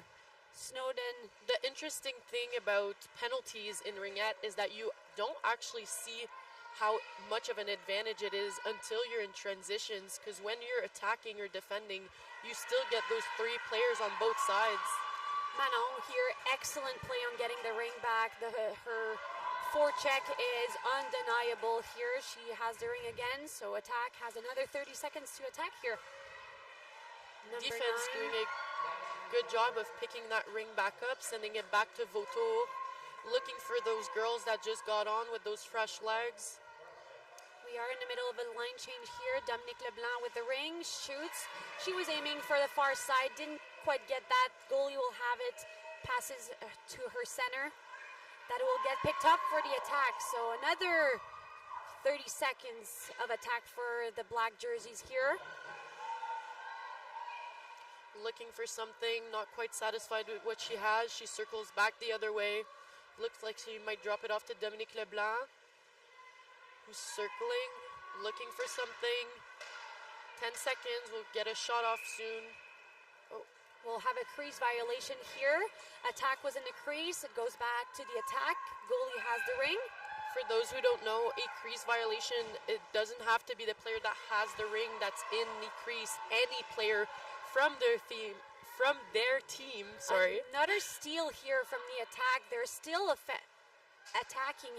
Calgary has not been able to change the zone here. Beautiful play from Jenny Snowden, attacking the triangle all by herself, is taking 3 women down, passes to the corner, is not able to stab that, so it's not perfectly executed, but what a chance for attack here. This is not unfamiliar from Jenny. She seems to be even better at taking down 3 people at the same time than one. Poke check here from Jenny Snowden. Exner was circling a bit more casually on the line. You can't do that against Jenny Snowden. She steals that, is back in the offensive zone. Another good chance, aiming for that far side. They pick it back up, dropping it off, over to Jenny, looking for that pass. She does! Beautiful play, play. Stretched out, pass to Jenny. Jenny didn't see exactly the lane of attack, chose to pass to Godette, and Godette just finishes. A slow kicker, 5-hole for the goalie. I'm sure she wants that one back, but what a beautiful play.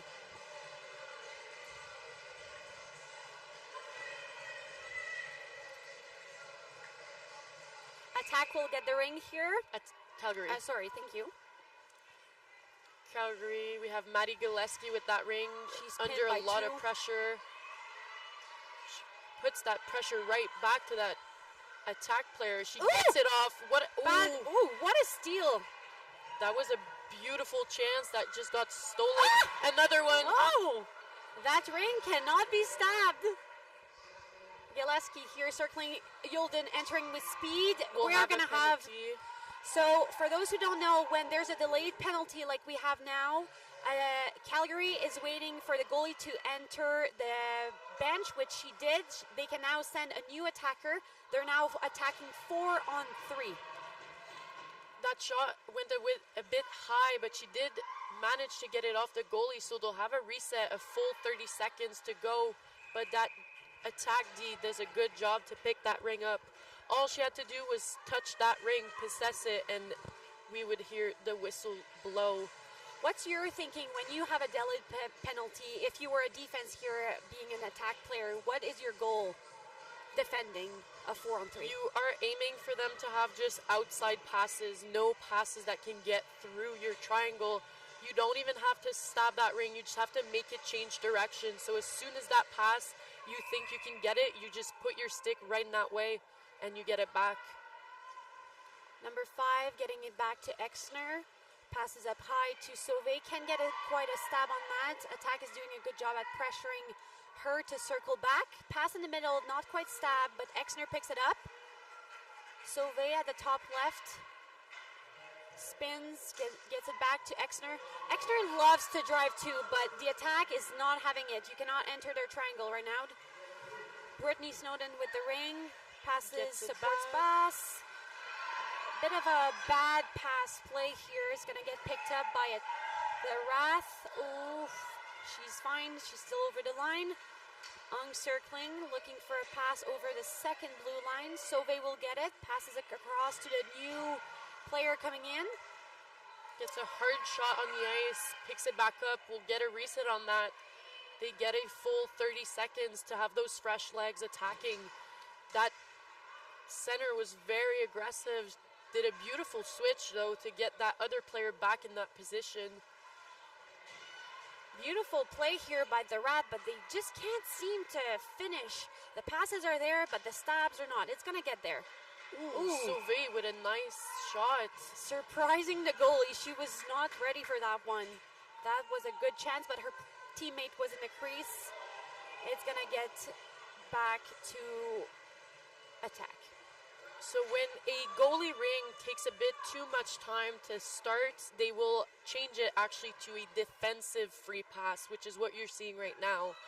The attack player will have the ring in the lower end of the circle. She also has 5 seconds to get that pass off. She does to Vautour.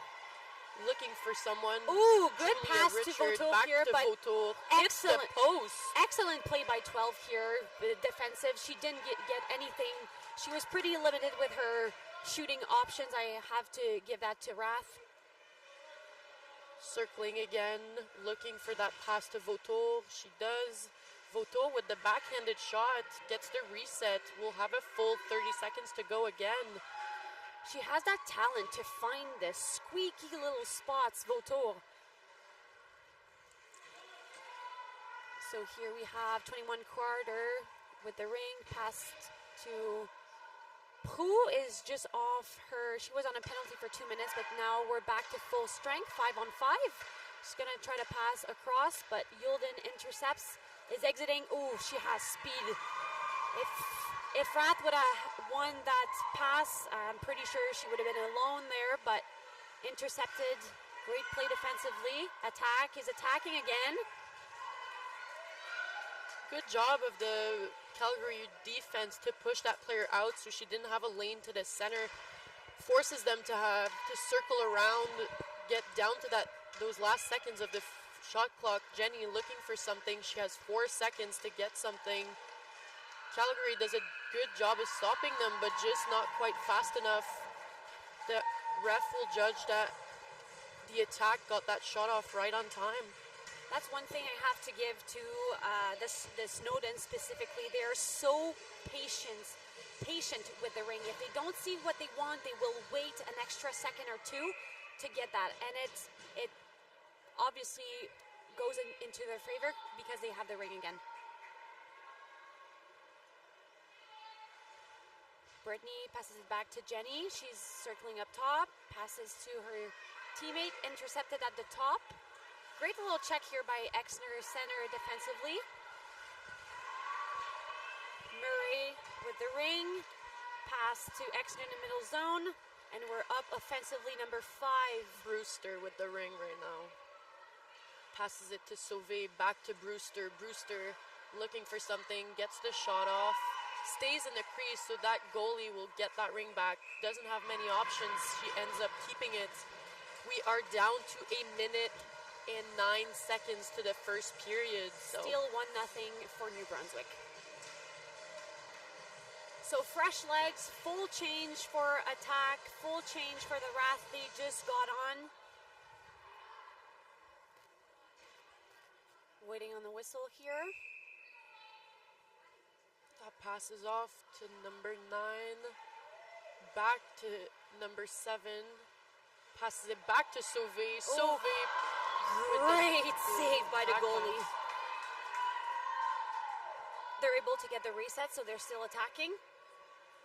They will circle back. Get that control. Pass in the middle, she does. Oh, great save. Shoulder save here by Daigle in net. We're going to have a delayed penalty. To the Wrath, she actually can't pick it up in the crease because the goalie is not off yet, so it will go back to the Wrath even though they got the penalty. Looks like it's number 19, which is Anderson. We'll see in a minute. She gets a 2-minute for slashing.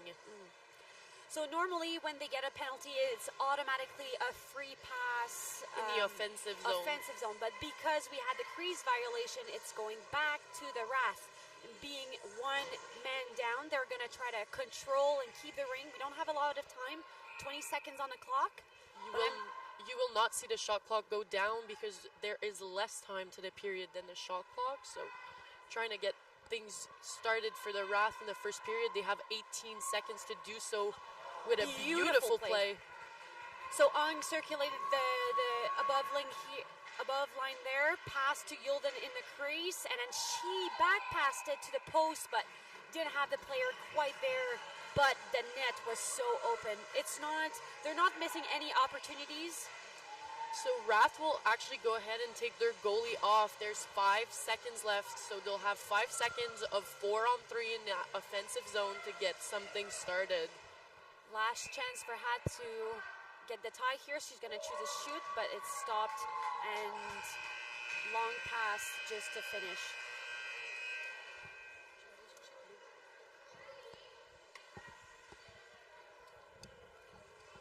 All right, so that's the first period done of the attack Wrath game. Just to remind everyone, it is 1-0 for the attack.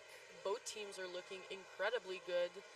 They will have a minute to gather, talk it out, figure out what to do next, what to keep, what to change, so that we can get a second period started.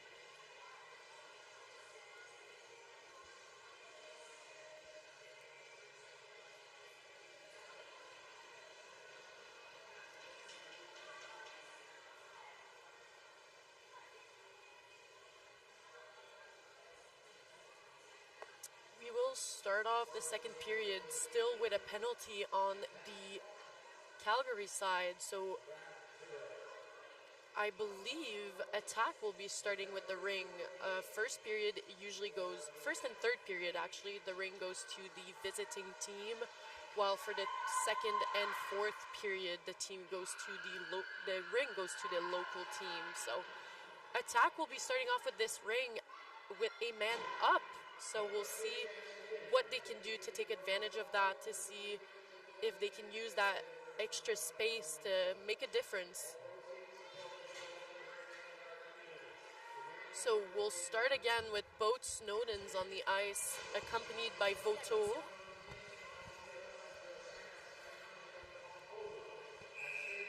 So another 13 minutes to go here. We're on the second period.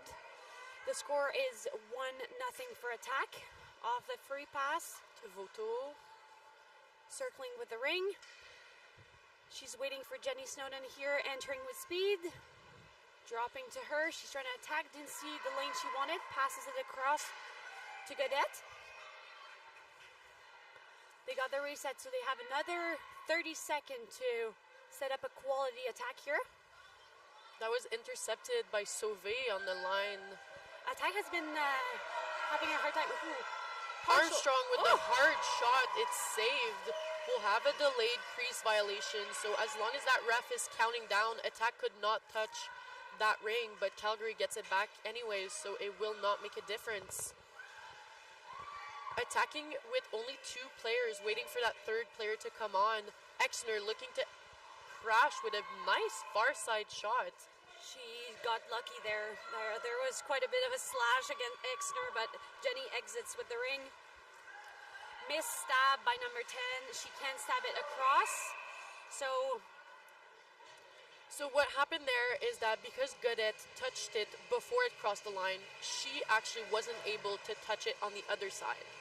When that Calgary player went to stab, because she prevented her from stabbing that ring, there's a delayed violation. So for a full 5 seconds, no one from her team actually could stab that ring. So because that Attack player stabbed the ring, it went back to Calgary, who are actually doing a really good job on that pressure in the offensive zone. Exner with a back pass to Hemstreet. Hemstreet looking for something. Intercepted bad. Carter. Back pass is stabbed by Carter. Who in the middle of his own. Oof, that could have been a dangerous pass, but it's picked up by her teammate. Number 11, she's circling with the ring, waiting on support. 77, Brittany Snowden with the ring now. She's waiting on her players. She's alone in the zone. Is now joined by Voto. Back pass to Britt. Somehow gets a shot off, but it's deflected just wide by the defense. Great forecheck by Attack. They're going to get it back.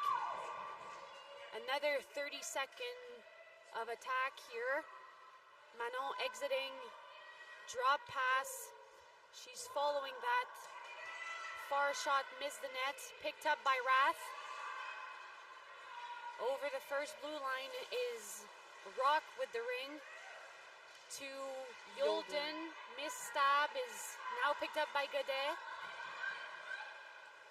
Colette now. Few support pass from Attack here. They're under a lot of pressure, but they managed to get the ring off the second blue line. We're going to have a line change. Voto taking her time, circling around. They only have a few seconds left on that shot clock, so we'll see if they can manage to get it back. It's in the crease, so it will go to Calgary trying to get that defensive exit started. They do. Armstrong with the ring, using that support, passing it off to Exner. Exner looking for someone. She gets it down to Brewster. Brewster still with the ring. Pass to Sauvé. Sauvé looking for something. Few seconds on the shot clock. Exner, good shot there. So not only was it a great goal opportunity, but she also gets the reset and is able to be picked up by her teammates, which gives them another opportunity to continue. Calgary Lots of picking it steals back here. up. Lots of steals from the defense here. Calgary are going to look for that change. They've been on the ice for a long time, so this is a good opportunity for Wrath because they are able to change easier than New Brunswick. New Brunswick has been on the ice for quite some time. The 3 girls are exhausted. They want to change. They want to exit and change their spot, but Wrath is just continuing the pressure. Snowden to Snowden Ooh, to Voto. breakaway. Voto on the breakaway. She doesn't get it. Great save. That goalie really followed the ring and gave no chance to Voto on her breakaway here. Snowden with the ring, looking for something. So crazy how Ringette is so fast. 1 second we're defensive, the other we're having a breakaway on the other side of the ice completely. Only a few seconds on that shot clock. Will Shots she it get that? wide. Still 3 seconds to go. She will not get that ring Oh, off. great job by Wrath, closing that lane, giving nothing for Snowden to reset, and it's back to Wrath. Bad pass by the goalie is picked up by the Snowdens. We're going to get another line change. That was a great attack opportunity. You see Jenny passing it off to Pooh, coming in with a lot of speed, gets a hard shot on the ice, will not be able to pick that back up. She was also alone in the offensive zone, so hard to win that ring back when you have 3 white players going for it. Ung with the ring, crashing, looking for something, gets that shot off. It's going to go a bit high, so we'll go back to the attack. Looking for something. Picked off by Caitlin Yolden. Will she be able to get out with that ring? She won't. But her someone's there to pick it up. Oh, great jump by the defense here, pressuring that back pass. Attack looking for that jump. Someone called out for it. She wasn't quite sure where, so she kind of shot it where it came from. Didn't end up being quite where it was supposed to go. Calgary get it back. Picked up by Snowden again. Have lots of crossover passes getting intercepted here, but now Gadette with the ring passes it up to her teammate Snowden. Brittany. Looking for that drop pass. She gets it off. Will she go for that back pass? She does. Misstabbed again. Bad pass picked up by attack again. They have another 30-second. Jenny with the ring. Back pass behind the net to her sister, but is not able to quickly shoot. Jenny alone in the middle. You can't have that. Hits the post, hits crease, so it's going back to the Wrath goalie. 15. Calgary looking for that exit. She gets a lot of pressure. They actually use the ref as a obstacle to try and get her out of position. They did really good use of their intelligence, to be honest. Yep, she was really secluded there. She didn't have anywhere to go. One side was Jenny Snowden, the other was the ref. So didn't get the ring on that. Attack is still on the offensive zone. We have 3 new players here. Pass across, deviation here from Leblanc's shot. Calgary defense looking for someone. She does find Sauvé in the middle, who's under a lot of pressure, but still gets that pass off to Brewster. Ooh, back to Sauvé. Sauvé with the beautiful shot. Play. What a play. That was beautiful. She got lucky. It wasn't intercepted by the attack defense, but she wasn't looking. It was so fast. Great shot by Sauvé, no doubt. Dig in the net just got cut off guard by that long stretch pass. Had to follow the ring, and then the shot was coming right after. It's 1-1. Attack with the ring. Under a lot of pressure from the Wrath. Tries to get that pass to her partner. She doesn't. Looks like Calgary will be picking this back up. Sauvé, our goal scorer, with the ring. Passes it to Murray. Murray gets tripped up, but will not be called on that. To Hemstreet. Hemstreet spinning out. Looking for something. We have 10 Doesn't get seconds an option. on the clock. They will have to go for a reset here. They She get gets it. it back. Under a lot of pressure, no one came in on that one. Or actually, the center came a little late, so she tried to go into the middle, but she didn't. No call on that. So the ring will go to Calgary as the ring went up to the attack player's gloves. Which is considered out of play, because no one can really touch that ring. Therefore, violation by attack, black jerseys, and it'll go back to white. Calgary Wrath. Yolden with the free pass ring, passing to her teammate Gillespie, number 2. She's going to circle back, as Yolden will. Back pass from up top, passes across to 10, not able to secure that. They're going to circle back, setting up something different. Shot a bit wide, picked up by the defense here, is supporting to Britt Snowden. Quick exit, but the second pass is not quite on stick. It's picked up by Calgary defense. They're now battling behind the net for that loose ring. Calgary will get it. We're off on transition yet again. Oh, we'll get a call on that. That was probably from bad the hit. attack player, but just an unfortunate collision. Both were going for the ring, but coming from opposite direction. Caitlin was standing there. She had made the pass over the blue line, so couldn't stab it again. She was just waiting for her teammate to pick it up, and then we had that big hit. Unfortunate for both players. The penalty will go to Britt Snowden. She's just talking to the ref, I think, trying to figure out what went wrong, what she can do different. It's an unfortunate situation. It's most certainly has happened to both of us, many accounts. Yes. It's a hard one to judge on who's getting the penalty, who was closer to the ring.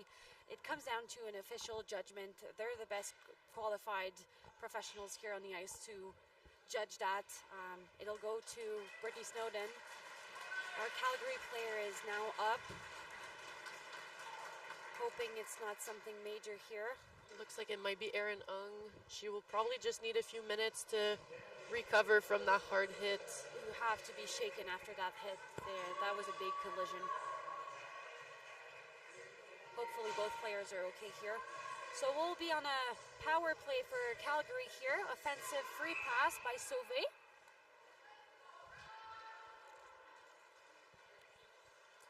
Calgary with the ring, spinning, looking for something. Probably go for that trailer. Sauvé with the ring. Tries to pass it to the center. No one's there. Armstrong picks it back up. Passes it off back to Sauvé. Looking for that back pass. She gets it off. Good job of the attack defense to just be in the way, hit that stick, get it harder for them to get that shot off, which actually makes them lose possession from the shot clock. Calgary not quite able to reset and get that shot clock going on their side again. Goalie passing back to her defense. Support pass to her teammate behind the net. Now, because Wrath is on one-man advantage, they're really pressuring that 2-on, as we call it, and they're able to secure that ring back, and they're back offensively. New Brunswick not quite able to execute that exit they want, and will be back on the defense position here. Meyer with the ring, passes it to Ung. Ung over that Ringette line. They get the shot off, looking for that reset, but it never came out of the crease, so it will go back to New Brunswick. Under a lot of pressure, using that extra man to get a lot of pressure. Foster is able to secure the ring, passes it to her teammate Colette, which is now under two-girl pressure from the Wrath, is able to pass, long pass, stretch pass to Prue, which is now under pressure on her side. Is only 6 seconds on that shot clock, so wherever attack gets that last possession is where that ring will start from. They've managed to stab it in the middle, so it will be a center ice free pass. Great forecheck by Wrath here, very composed. They didn't give anything. New Brunswick wasn't even able to exit past the red line, their center line here, so they're going to get that back for their effort. And now we have a free pass. Ring going to Brewster. Brewster with the ring, looking for a teammate. Armstrong is going to get picked for entering the ring. Dropped to Gillespie, circling. Back to Yulden. Yulden over the line, trying to pass to the post, but it intercepted. She gets it back, though. Back up to Gillespie. Gillespie looking to crash, but it's a fake to pass. Attack, picking it back up. Looks like it's Britt Snowden with that ring, looking for that high sister coming in. She's off the bench and already attacking. You have to give it to her. She's bringing some energy and intensity to the game. Nice move here by Voto, not quite able to get into the net, but great chance opportunity. Attack is leaving no room for Wrath to exit, attacking 2-on. They're going to get the ring back. Now Jenny Snowden with the ring. They're going to take their time. They want to use that full clock. They have 13 on the clock. Drops to Voto. Passed across, but bad pass is picked up by the Wrath. We are down to that last minute of play in the first half, so we tend to see a bit more energy here. People go a bit more high risk, which ends up in a tripping penalty. for Brittany again, I How believe. unfortunate. They really attacked that player 2 on, but the stick was wrongly placed, creating a tripping penalty for Britt Snowden. She's not happy. She just got one. She doesn't want another. They just had created some great opportunity, and now she's getting penalized again. Not fun, but it's part of the game. We have 54 seconds on the clock. Offensive play for Calgary. Calgary with that ring. Exner circling behind the net. She's going to take time, take wide, take speed. Passes across to Sauvé. Can't get quite the stab. Is picked up by Stabber. Wow. So Sauvé wasn't quite able to stab that, but it somehow bounced back to her teammate number 7 in the middle of such an unfortunate bounce for New Brunswick, but Amstreet is taking advantage of that and is just firing. She sees the ring, stabs it, and it's off her stick into the net. It is 2-1. We have 40 seconds on the clock. Calgary usually being high pressure once they score on that free pass. Will we see it again? We do. So that attack player gets it down the middle to her partner. She will circle around looking for Pooh on that back pass. She does. 15 seconds on that shot clock. 25 to the period. What will attack be able to do? Oh, what a steal here from the defense on with the player. Now with speed, they're in transition, they're attacking. Defense play here. That was a one-timer opportunity she didn't take. They now have 8 seconds. They need to get a shot back. 4 seconds. Her time is running out. She should have shot that. She had that. What a great play by Ang here to finish disrupting the New Brunswick attack. They had 20 seconds or so, but wasn't able to secure one last shot, and it actually ended up being a last-minute opportunity for the Wrath. What did you think of the game so far? I think it's a very high-intensity game. Both teams capitalizing on each other's mistake. Just both teams looking really good. You can tell that even though this is not a elimination game, it means a lot to both teams. Like, the whole season is just about these games, and you can tell that from their energy, from just the way they're skating. Just a beautiful, beautiful game. For sure. I feel like both teams has really done their homework. Attack, obviously known for their just straight-on, man-on attack from the Snowden usually, and they create that lane. They have not quite been able to run that path yet, because the defensive triangle of the Wrath has just been on point, giving them no room for mistake. And I've seen Wrath using that middle of the offensive zone, like the middle of the triangle, if you will, trying to get those passes across. That last goal was actually how they scored it. They're looking for that opportunity right off the crease. It doesn't give any time to the goalie to react. And I feel like that's a pattern that they've been trying to run quite a few times. So while they are passing the Zamboni, we will have a bit of a break. We'll be back in about 12, 13 minutes to see the other half of this game.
All right, welcome back, Ringette fans, to the Calgary Wrath against Atlantic Attack game. What an exciting game, and we're just halfway.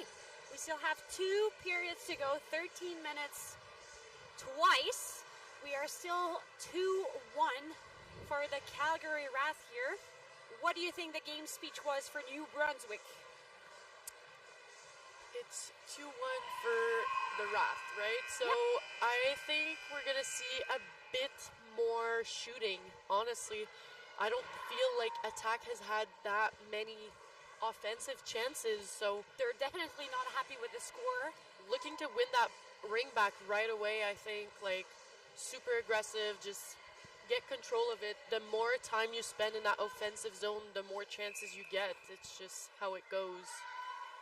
So starting with the ring, passes it to her sister Ung. She's under a lot of pressure, but she's able to pass across to her teammate. Now Yolden with the ring, entering the zone behind the net. She's waiting for her player to come in. Will drop to Ung. Ung circles, drops to Gillespie. Gillespie up high, shoots wide. Will not get the reset. Yolden looking to make that pass so that they can get it. They do. Not sure who will come out with that.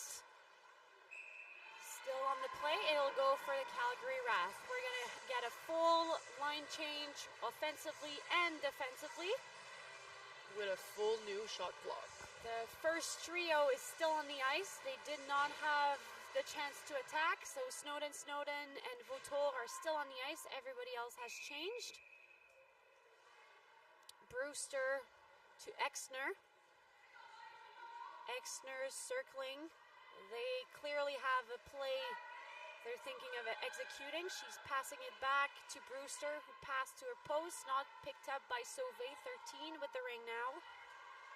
Circling up high, looking to drive, didn't see anything, passes across, not picked up by anyone.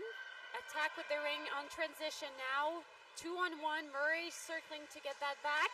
Snowden in the middle, alone with the ring, and just fires it. What a beautiful play, though, by Brittany Snowden, keeping her motion going, bringing the defense with her, and then just quick pass in the middle to her sister, who was following as a late trailer, creating that great scoring opportunity. We're even. Yeah, looking exactly for that's the exact reason they were staying on the ice, looking for that goal, and they get it. So great start to that period for the New Brunswick Attack. Wrath looking to respond here. Being careful with the ring entering the zone. Brewster under pressure is going to get picked up by Carter. Not quite able to stop that. Intercepted by Wrath. Under pressure now, Leblanc with the ring. Under her pressure, pass back to Prou. Prou across to Carter. She has quite a bit of space to decide where it's going. Deep to her teammate. She's under a lot of pressure. Will not be able to play that ring. It's out of play. It's going to get back to the Wrath goalie. She passes it below her goal line. That center picking up that ring, passing it off to Anderson, who can't quite get that stab, so Snowden will be picking that up. Defense and the Attack using their support of each other, but Wrath doing a good job to pick that ring up. She gets it over the line, but that Attack right back on them. That was a beautiful second effort by M Street here. She was on the ice but still had the ring and managed to make a good pass to her teammate over the line. Wasn't able to win the battle, but great second effort. Attack here using a lot of ice. She takes a fall, no call on that, so Gillespie gets that ring back, circling, dropping it off to Yolden, looking for something, keeping her head up, always looking to see where her options are. Gillespie coming into the zone, it's dropped by Yolden, passes across to no one. Now Gaudette is in the zone, fast exit by Snowden, Snowden to Snowden, Brittany with the ring, drop to her sister, Jenny with speed, great stop here by Nystrom. Jenny manages to stay out of that crease, leaving her sister to pick it up and keeping that ring. Off to Godette. Godette drops it off to Prou, who starts the line change to looking for Leblanc. She will wait on her teammates to come here and fight for that rebound, which is a strategic decision for sure. Not able to get that reset. Goalie off to her defense. Defense trying to exit, but is under quite a bit of pressure by Carter off the wall. She'll have to circle back with the ring. 17 still with the ring. Pass to the boards. Not a good look, and is intercepted by Prou. Prou looking for something. She doesn't. She'll have to stab that ring. She doesn't. Ung coming in with a lot of speed, looking for that shot. That is a penalty. Prou will get a penalty on that.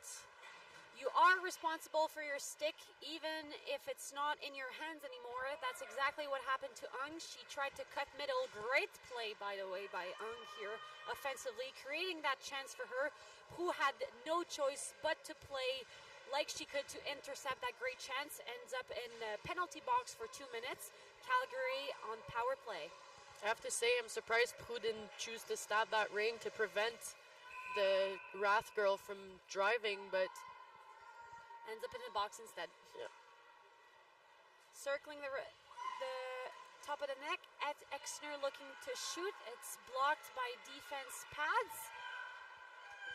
The attacker doing a really good job of getting a player out from the defensive zone as soon as their forwards are able to intercept that ring, so they can use that space to get out and just drive to the attacking zone just like they did. Beautiful exit here with, like you said, just with speed off that player switch, confuses the other team, and they're off and already attacking me offensively. So we have Jenny Snowden, Cormier, number 22, and then 23, Manon Vautour, now with the ring. Circling, probably gonna drop it, and she doesn't. Passes it back. Jenny trying to exit, fancy twirls, pass to the post. Vautour with the ring, passing it off to Jenny, keeping a lot of space. Driving that net, getting a hard shot on the ice, which is stopped by the Calgary. How did she get that ring in the middle is so impressive. She's under 2 men pressure and still manages to create herself a decent opportunity. with a decent option, chooses not to shoot. Keeps that ring. Gets the opportunity to have a line change, so we'll have 3 players with fresh legs coming in with a lot of speed. Tried to make the pass to the middle, not stabbed, ended up looking like a shot, so the attack goalie will pass it off to a player who makes a interesting pass to the Calgary Wrath. Intercepted by number 19 now, circling with the ring. Pass to her teammate, I want to say number 2. 12. That's Regan Mayer with the ring, with a hard shot on the ice, which is stopped by Sophie Daigle. Stick pass to her defense there. Support pass to Cormier, who supports it back to 14. Not quite able to see her player. Oof, lucky with the pass here. Who exiting the penalty box at the same time as the exit is happening. Long pass across to 16. 16 alone, one-on-one. Can't get a quality shot. Rebound to a defense. Now Ung exiting number 7 in the middle of the zone, M Street. Intercepted. Great forecheck by Godette. Who now on one-on-one. Reverse, but can get a good look on her shot. Defense, number 17 from Calgary. Passes it back. Number 7, Hemstreet with the ring, passing it off to what looks to be Ung. Actually is Armstrong. Armstrong passes it to Ung. Ung looking for that shot, gets it off the helmet, so it will be a reset, but it's picked up by New Brunswick. We're battling 2 under a lot of Calgary pressure. players. Calgary gets it back. Yulden with the ring. Back to Gillespie. Shoots it. Oh, great shot. Great save by Deg. Picked up by her teammate number 9. Now passing it back. Trying to exit. She's under 2. Oh, poke check here by Wrath. Passes it back. Oh, not quite able to secure that stab. Ung will choose to keep it. Intercepted by the defense. Back to Armstrong. Armstrong off to Gillespie. Gillespie on a 3-on-1. Gets her hard shot off. A good look. Gets it back. Exner will continue her skate. Drops it off to Sauvé. Sauvé up. Back to Exner in the middle. Tries to pass it off to Sauvé on the post, but that pass was a little bobbly. Great step up by the New Brunswick defense at the same time. Brewster with that ring. Deflected off the net over the glass, so it will go to Calgary. Great chances for Calgary here, but Daigle is giving no chance at all. She's on every shot. She's there. She's comfortable, confident. She knows what she has to do. She's in the game. She's focused. We're going to still attack for the Wrath. She's going to choose a shoot. It goes wide, but actually waved as reset, so the goalie touched that. Exner tries to penetrate the triangle, doesn't. Picked up by Carter on the line. Carter still with the ring, passes it back to her teammate. We have a 2-on-2. They're gonna fire. We're playing transition, it seems. We're back and forth, back and forth. Now Ong exiting. Now Calgary's chance offensively. 19 with the ring. We'll pass to Meyer, number 12. We have a broken stick on the ice here. The difficulty with a stick on the ice here is that you're actually not allowed to touch it. If any player tried to move it out of their way, they would get a penalty out of that. So it will just stay there until either a referee can pick it up or we get a whistle blown. If it moves naturally, if you skate into it with the ring, it'll stay there, but you can't physically choose. Okay, 1-on-1 here for Jenny Snowden. She's going to penetrate that triangle. Shoots. Unsurprisingly, gets it down to the crease, but just shoots it a bit high. The net was open. She had the right thinking, though. It was a good stop. She has the ability to use her stick to move. We tend to be so focused on their feet and their hips and where they're going, where we think they're going. So she's using that to her advantage, just using her stick to get around players. A nightmare to play against. Definitely. She's so twitchy. She's smart and moves her stick so efficiently. It's hard to defend. We're going to have a defensive free pass here for Calgary. We're looking at a man-on strategy, kind of. 17 with the ring. Passing on the board to number 6. She's going to touch it, but she can't pass it over. Jenny will give it to Manon. Voto with the ring. Can she pick it up? She can. Shoots it. The goalie was there. She was able to follow the ring here. No doubt. Over Great to pass. Yolden. Yolden gives it back to Ung. Nice transition. Look. Pretty aggressive triangle from the attack. We're going to have a delayed penalty here as Yolden was coming in with speed. The defense and the center had no choice but to collapse and break that, resulting in a penalty. The coach is not happy. The door is open, needing explanation. I have to kind of agree. I have not seen Calgary in the box as often as New Brunswick. I can understand the frustration building up from New Brunswick here, but it's a high-stake game. Jenny Snowden will get that penalty, 2 minutes. For slashing.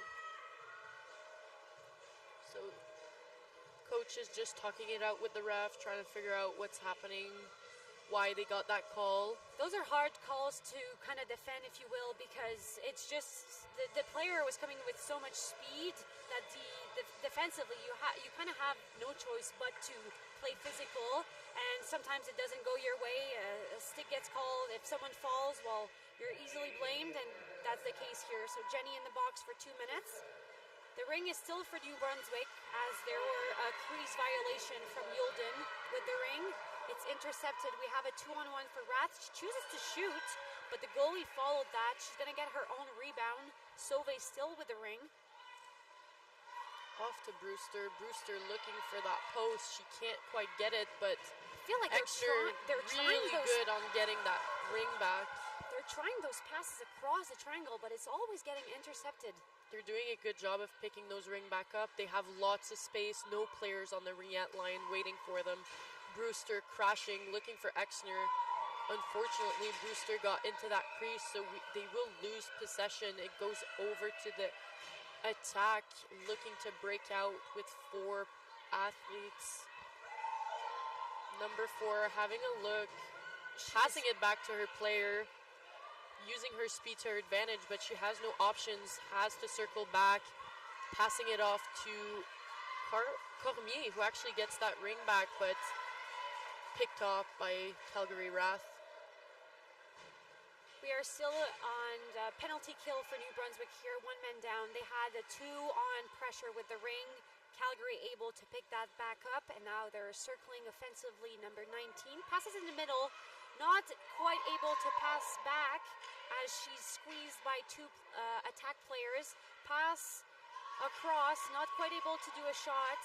New Brunswick is not giving any chance of shooting near the goalie. Voto now with speed. It's a 2-on-1. Calgary doing a good job of pushing her out, not letting her crash in, but attack still with that ring, passing it back to Colette. Colette with Snowden and Voto looking for something. Off to Voto. Tries to get that backhand shot to the net, but she won't. They will not get that ring back as the Calgary Wrath goalie just swallowed that ring. Now we have Armstrong with the ring, looking for an option, passing it off to Gillespie. Can't quite stab it. Will she come out with it? She does, but it's over the line to a attack player. Attack over the line. Now Jenny in the middle, passing to her sister along the board. She's going to choose to keep that ring. They're really good at slowing down the pace, not giving any leeway into that chaos and broken play.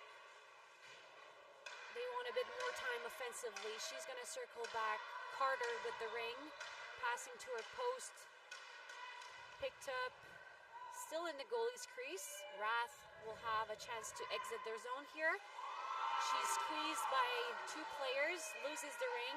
Pooh again, full 30 to attack here. We're going to get fresh legs. No pressure to give the ring to anyone. Pass to her post, back to Pooh at the top. She's going to pass to the other post. Carter back to the across, but intercepted by 15, the opposite D. There's only 5 seconds to the period, hence why you're seeing so much attack. They just have to try and get something off. This actually hit a skate and went just wide of the net, so that could have been a good one for attack, but a bad one for Wrath. I have to give the second half of this particular period to attack. They've been really good at keeping the ring, even though they had quite a bit of penalties this period. They're not disturbed by it. They're executing their game plan. They know what they need to do, and they're going to play the long game. Attack is known for their 4th period. They've been able to score more than 7 in 1 period, so it's not over till it's over. And then Wrath will just try to keep what they're doing. I feel like they can be a bit safer with the ring. I feel like they're chucking that ring in the middle of the triangle. It's getting intercepted a bit too many times for their liking, I'm sure, as well. Because they've been having some great plays. They just need to adjust when to attack, when to not. It's a delicate situation, especially when you have the ring and you're coming in with speed. You just want to attack, and purposely choosing to round up and waiting on your players can be a difficult decision to make at times. It takes experience and be willing to be coachable. We're waiting on the last cheers from both teams here. We're still at 2-2. We're going to start the 4th and final period unless we have an even score after the end of this one. New Brunswick will start with the ring. Snowdens are on the ice with Godette. Defensively, we have number 4, Gallant, and number 9, Foster. Gallant over to Foster. Foster having a look. She has a lot of time, no pressure on her. She's taking her time to get that ring over to Jenny on the other side of the line. Jenny across to Brittany, not quite able to get a quality shot as Ung's stick was in the way. They're still circling with the ring. Jenny setting up a pick in the middle. Check stick by Ung again. Britt with a good shot on the middle of the crease, stopped by the Calgary goalie. They will exit out easily. Exner over to Sauvé. Sauvé looking for someone. Passes it to Hazel. Gets it back down to Exner. Bit of pressure on that board, but passes it to Sauvé, back to Exner. Exner trying to crash and pass it off to Sauvé, but once again, that New Brunswick team just there blocking those passes. Long deep pass for 22 to skate into it. She's alone in the zone waiting for her players to come in. So we have Dominique Leblanc with the ring now. Crossing path with Richard is dropping it off to Prou. Prou over for an opposite shot. Not quite able to secure that, but they're going to get their own rebound. So they're still attacking. 27 with the ring, circling at the top, dropped off to Prou. Prou back to, oh, beautiful play. Beautiful play. 27 dropped it to Prou at the top. Prou passed it back to her teammate who had just dropped it off. 27, Leblanc was backwards, stabbed that, no doubt, shot it. Goalie not able to follow that fast motion. We're up 1 for New Brunswick. New Brunswick doing a good job. 2 periods that they started with a goal within a few minutes. So we'll have to see what Calgary can do to answer back. They need that goal. Nice interception by 23 here. Voto with that ring, trying Skating to do into something. it. She's 1-on-2. Good decision on not attacking right away, waiting to set up a proper attack with her teammate. Dropping it off to Jenny. She's going to attack the triangle. Back to Voto. Quality shot stopped by the goalie. Rebound picked up by Jenny. Snowden with the ring. Dropped it off. Get it to Voto. Voto circling back, not liking what she's seeing. Looking for Jenny on the other side, who's coming in. Drops it off. Jenny crashing. Trying to do something with that ring. Gets a backhanded shot, but goes just wide. So Calgary will be picking that back up. Exiting off to 19, Anderson. Trying to get it to number 7, who does manage to keep that ring. She goes to the net with a hard, high shot. Picked up by Yulden, but checked by Jenny. She's going to pass it back to 14, exiting her defensive zone. Dingwell with the ring, trying to look for an option. Will that go 2 lines? It's considered touch, so someone could have got it from the attack team, but it's picked up by the Calgary Wrath. 17 with the ring, passing, long pass to Ung. She has time to skate into it. Yulden in the middle of the ice, no pressure, pass to the corner, not stabbed by Gillespie. That fast pass to the post forced the goalie to literally throw herself to stop that pass, hitting the goal off the post because the net was not adjusted. We had to stop the play. Because of the disruption, it's going to go back to Wrath. We'll have Gillespie, Ung, and Yulden attacking.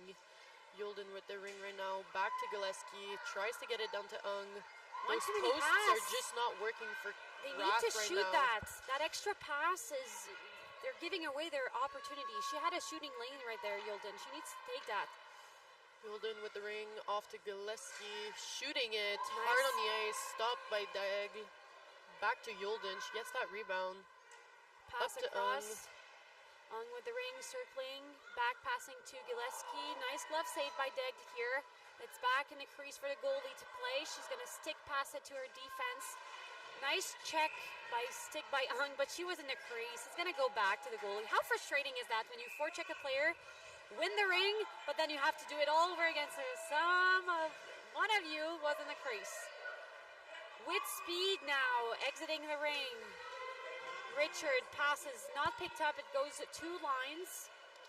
Picked up by Calgary defense. She's going to look for a decent pass, but awesome pressure by 23 Vautour here. Sauvé in the middle of the ice, being heavily checked by 2 players here. She's going to need to pass that alone to Exner, who just misses it wide. Goalie stopped it. She and actually then got it off the crossbar on that one. Ooh, contraband. Foster with the penalty. So she had the ring, but the ref will judge that she pushed a little too hard, that Calgary Wrath player, who ended up hitting the net. So that will be a body contact for number 9, Foster. To be fair, the Wrath player did end up in the net, so weren't able to quite see the push there, but the ref could not have been in a better position, so we'll trust his judgment. Off to Exner. Exner to Sauvé. Cannot stab that ring again. Looking for her teammate, passes it off to Exner, who gets a good shot off, but that defense player was just in the right spot. They will judge that the Calgary Wrath was again in the crease, so it will go back to the attack. So Sophie Degg with that ring, passing it off to her center, number 11, looking for her option, but intercepted by an easy interception by her. There was no doubt she was getting that ring. So now 14, passing it to Exner, number 8, coming in. Not quite satisfied with her driving lane. Will circle back, assuming she wants a line change. She's been on the ice for quite some time. 13 now with the ring. Trying to pass again across the triangle, but intercepted. Need to be careful with that ring. Exner now with the shot. It goes wide. It'll get reset, but Jenny's exiting the ring now, passing on the board to her sister. She wanted to give that, but wasn't quite sure. We're going to have a delayed penalty for the Wrath here from the forecheck. It's going to most likely be a tripping. She just got her stick in her legs a bit too low. Great opportunity for attack here. They're going to set up 4 in the zone, while Wrath can only be 3. So we have Prou at the top, passing it to Jenny. Snowden with the ring, pass to Prou. Beautiful stab. She got caught by surprise by that pass, but was able to stab and shoot and get the rebound. Quite successful play off that one pass. Back pass from Jenny to Brittany. Great stick play by, I believe it is Armstrong, number 15, defensive. Really getting in the way of that shot, not giving any leeway, and giving a chance to the goalie to see the ring, move purposefully. So we'll see Michaela Brewster in the box. She gets a 2-minute for tripping. So we're on 4-on-4. 24 seconds before the defense number 9 from New Brunswick comes back on the ice. Even strength for now. Snowden to Snowden, taking her time, trying to get those 20 seconds down. She does, circles around, looking for her sister, the drop pass. She does. Will she send it back up? She decides to back pass it. Beautiful shot by Brittany, but that goalie was able to get to that post. Pass over to Calgary, intercepted in the middle of the zone by defense. Great play by Gallant here. Over to Snowden. Snowden keeping that ring, circling, crashing. Woo! Get another penalty on this, so looks like it's gonna be a goal. Beautiful play. I love that. Did you see the sweet moment between the sisters? They're just so happy they connected on that goal. Jenny was able to crash the triangle. Obviously, all 3 defenders had to squeeze her in. She back passed it to Snowden, 77 on the post, who just decided to take her time, walked the crease, and shot opposite side. Goalie had no chance here. It is 4-2 for attack. With 6 minutes left to this game, so we're gonna see I think a bit more of an excited team from Calgary. They need that goal. They're a player down, so for a full 2 minutes. So we'll have Yolden with that ring, keeping it, passing it off to Rock. Rock looking for a player. So because of the goal, the girl that was already in the penalty box had to exit, but was replaced by the newer penalty who was still in the arm. So we still have a power play here for New Brunswick. Calgary being 4 on the ice. All right, so we have Sydney Rock with the ring, passing it off to Yolden. Tries to pass it to her post to number 7. Back to Yolden. It's intercepted, so attack will come out of that with the ring. Using her speed to find someone, passing it off to Snowden. Snowden back to Leblanc. Leblanc circling. Leblanc with the ring here. Snowden is back on the ice with the ring. She's going to wait for her teammates. Her sister is also joining the force. She's going to pass up high. Britt with the speed. Walking back pass to Jenny. Shoots, but is intercepted. Intercepted by the goalie. She picks her own rebound, spins off, shoots it, and fires it in the net. With a second left on that shot clock, so really, really good shot. Again, I spoke earlier about the patience that these athletes are showing, and you have to take the full time here. She had still 10 seconds to go, and she chose to be patient, and it really worked in her favor here. So we're at a 5-2 score.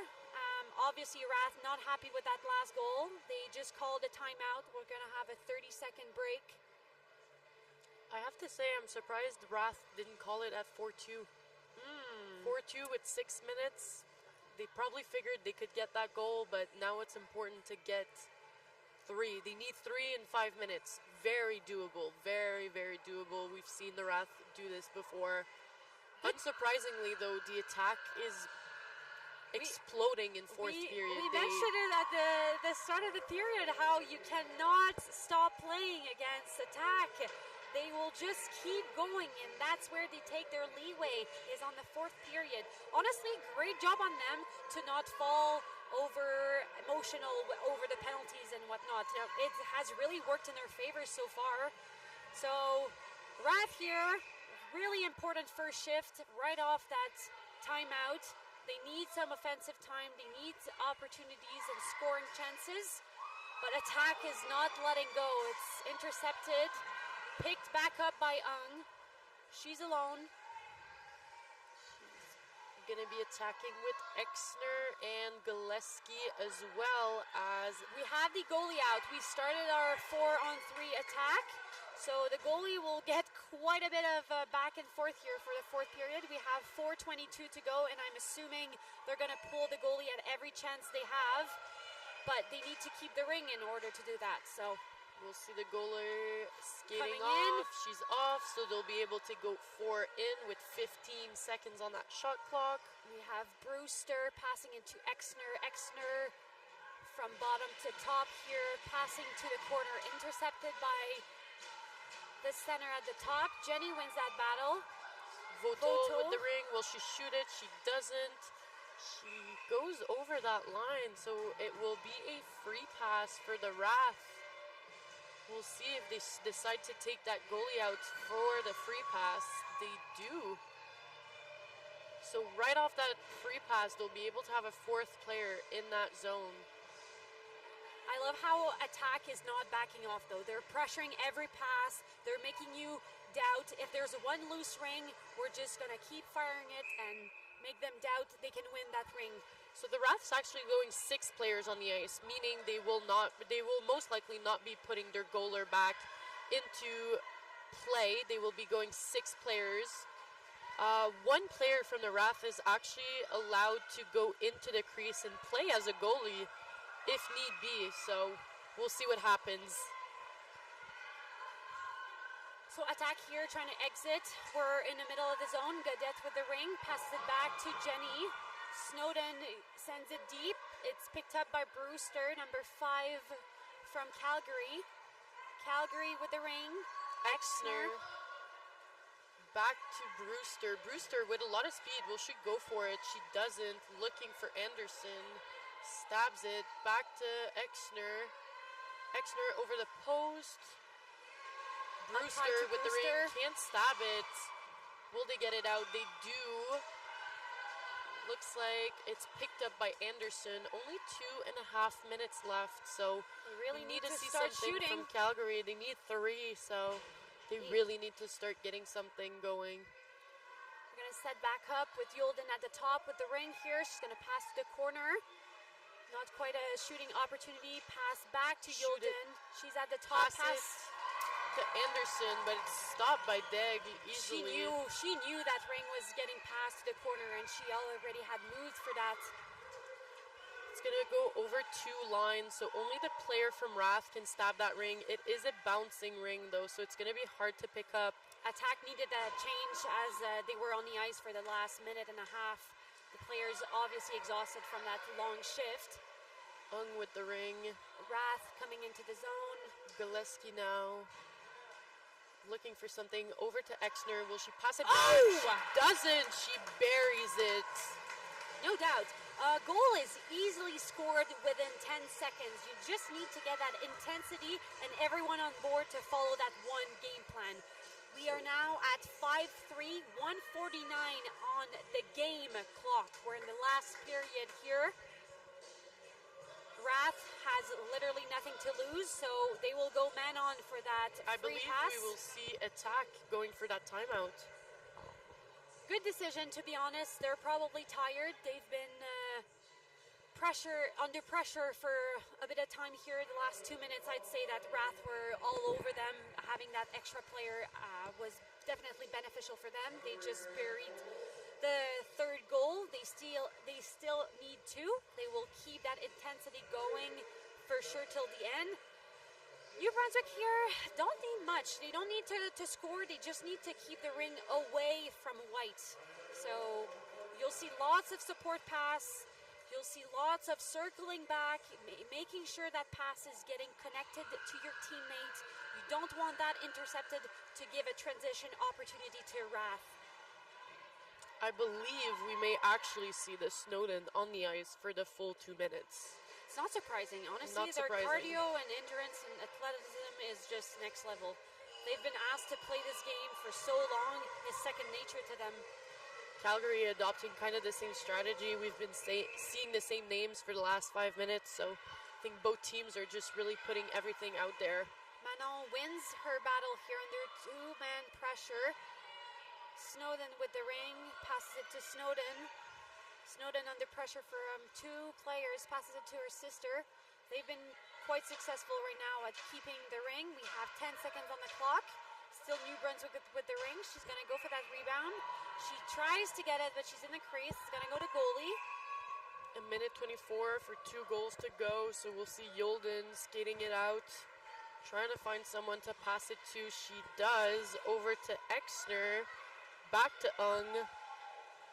Trying to keep that ring so that they can get that goaler out. They do, so we'll see 4 of them attacking. Opting for the 4-forward strategy. 7 seconds left. It's picked up by Attack. We're just dumping it. They're just trying to make it as hard as possible for Calgary to settle down. The least amount of time you give them, the better. So being super aggressive. New Brunswick still with that pressure. Brittany forcing those passes. It's really what has helped Attack forcing those plays. They can't. Wrath has not been able to pass across the line as easily as they wanted to. Exner with the shot here, but easily stopped by New Brunswick. She's going to try to give that to her teammate. Her 5 seconds runs out. It's going to go back onto the Rats' sticks. 28 seconds left in the game unless Calgary can manage to score those 2 goals. So they'll have to do something really quick to get time left in that period. Players are exhausted here. You can see them getting named, but they're just off a long shift. They can go back for that last 30 second. Trying to get that shot off straight from the free pass, but they don't. That's sent towards the net, but it's just a bit not hard enough. So Rock with the ring now. 17 from Calgary to her teammate Hemstreet. Hemstreet to Exner. Exner coming into the zone, passing it across, not quite connecting with Brewster. Brewster under pressure here. She's going to pass across to Exner. Exner coming in, shooting straight smack middle. Last stop of the game. Win goes to New Brunswick. 5-3 is the final mark.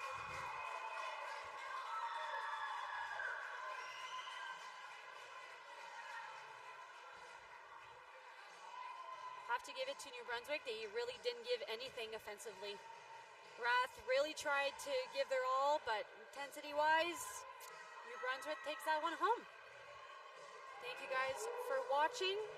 Following game will be Waterloo Wildfire against the Nepean Ravens. You'll be happy enough to hear that we will be your commentators for the following game as well. We will see you in about 20 minutes.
Welcome,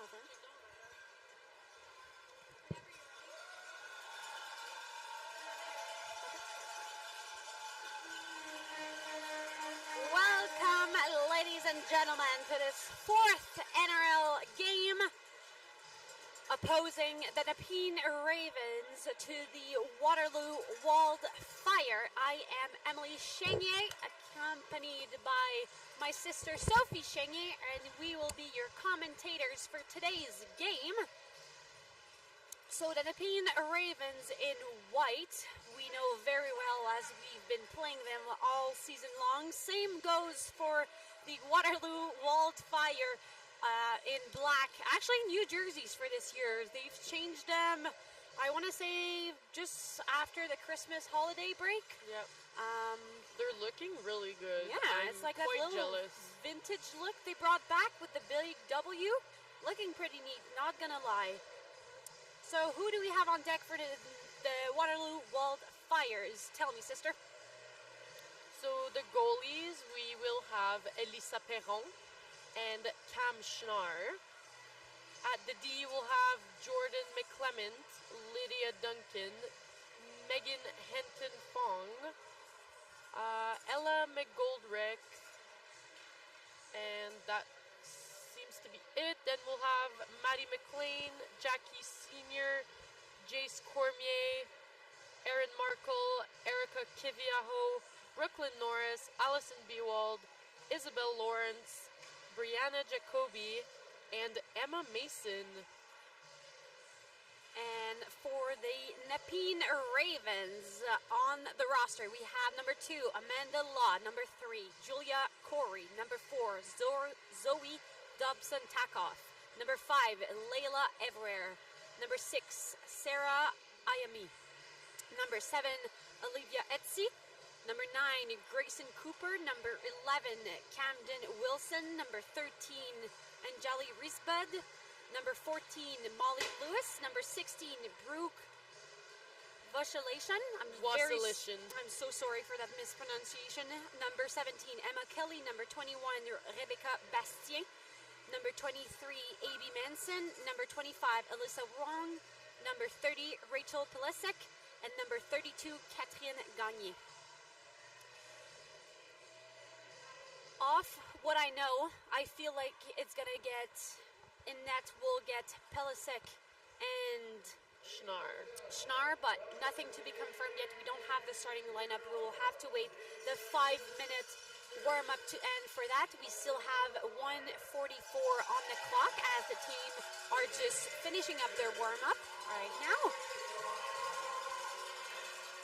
Couple names, obviously, that we know. Who would be the biggest threat for the Waterloo Wildfire, would you say? I'd say they have a pretty complete forward lineup. You'll have Markle looking really good, Bewald, Yolden. You also have Jacoby that's building a name for herself in the last 2 years, looking really good, often playing center. She's doing really quite well.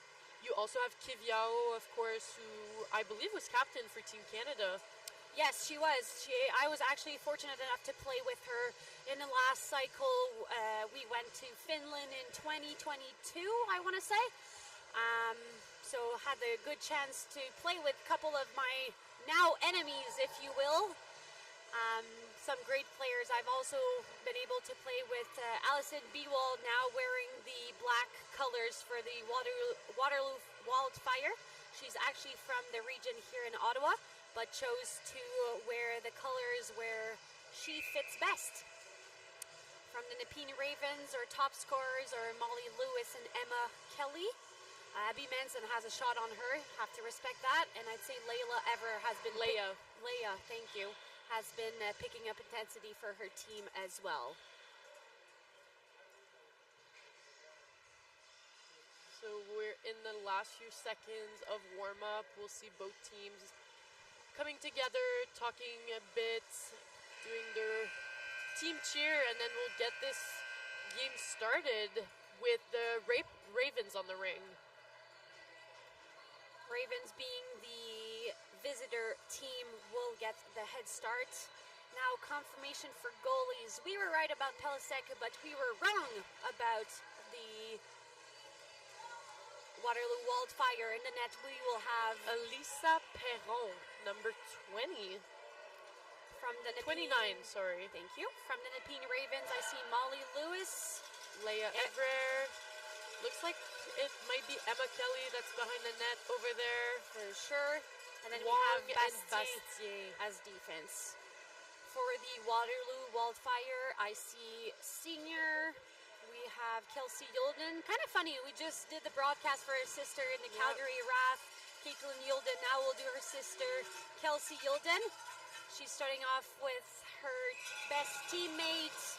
Kiviaho and Cormier. And the game has started, you guys. Evra with the ring, entering the offensive zone, trying to get that pass intercepted by the Waterloo defense. Kiviaho in the center of the ice, passing to her teammate Yulden. Yulden, nice pass across to Cormier, securing her spot defensively.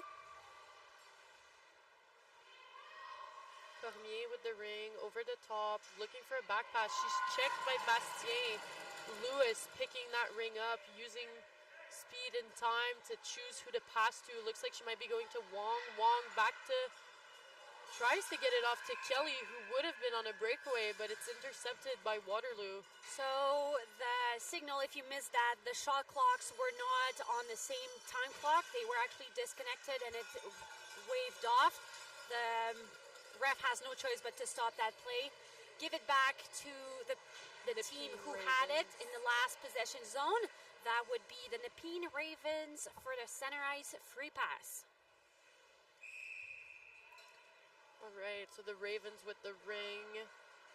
Defense number 4, Dobson Talkoff, passing it over to Law. Law down to Cooper. Cooper with the ring has quite the Ooh! shot. Buries it. Surprising everyone. She looked so casual. I thought she was going to go behind the net and just resetting that offense, but no. Decided to take that opportunity. She saw that lane. Short side for the goalie. She went down and just buries it. So we are 1-0 already. Not even within the first minute of the game. Grayson Cooper is actually a rookie, so she's looking really good in her first game. Gets a goal straight away for her team, putting them up on top. So Wong entering the zone, passing it to McLean. McLean with the shot, and she also scores. Way to answer. Way to answer back from a goal. There is no better way to do it. Maddie McLean getting her team back to even. We saw that ring entering on the ice, but I'm not sure if that went in for fifth hole or just above the ice. It's kind of hard to see. I want to say it got deflected and Pelisek wasn't able to locate that ring and ended up in the end of the net. We are even score 1-1 at only a minute and 12 seconds played so down far in the period. So, and we already have 2 goals. Promising an exciting game for sure. They're just correcting the score on the board to make sure it's 1-1, and we'll get things started again. All right, so the Nepean Ravens with the ring, number 6, Hayami. Passes it to Manson. Manson skating in, keeping the ring, keeping her head high, trying to see her options. Passes it down to Wasilishin. Wasilishin tries to send it back to Manson, but that's picked off by Granger. Manson with the ring, tries to get her hard shot off, but it's blocked off again by Granger. So Granger picks it up, passes it to her D partner. Duncan passes it in the middle, intercepted by Nepean here. 13, not quite able to grab that ring. Granger will get it back to Duncan. Duncan back to Granger. Passes it off to Jacoby. Jacoby with 8 seconds, trying to get that shot off. Passes it down. Gets the shot off the crossbar, so they will get that reset. Is Jacoby going to be able to get out with it? It pops back down to the defensive side. Lawrence in the middle of the zone. 15 battling that ring, Norris, but won't get it. 16 is actually successful from Nepean, exiting that ring. No pressure on her. chooses a pass that might not have been that better option. It's picked up by McLeod. That's going to be over the line. A bit too excited and too speedy for the pass coming her way. Yulden will have crossed that line, and it'll go back to a Nepean free pass center. So we're back with that starting lineup of Ever, Lewis, and Kelly for the Nepean Ravens. We'll see if they can get something going again. Off that first pass, Bastien not quite satisfied with what she sees. Passes it to her D partner, not quite able to pass it. We're on a 2-on-1 here from Waterloo. Waterloo coming in with speed. Yulden not quite driving. She's going to take space. She's going to settle that. She's going to pass it back to Kiv. Kiv back to Yulden. Yulden shoots. Great save by Pulisic here. Gets the rebound.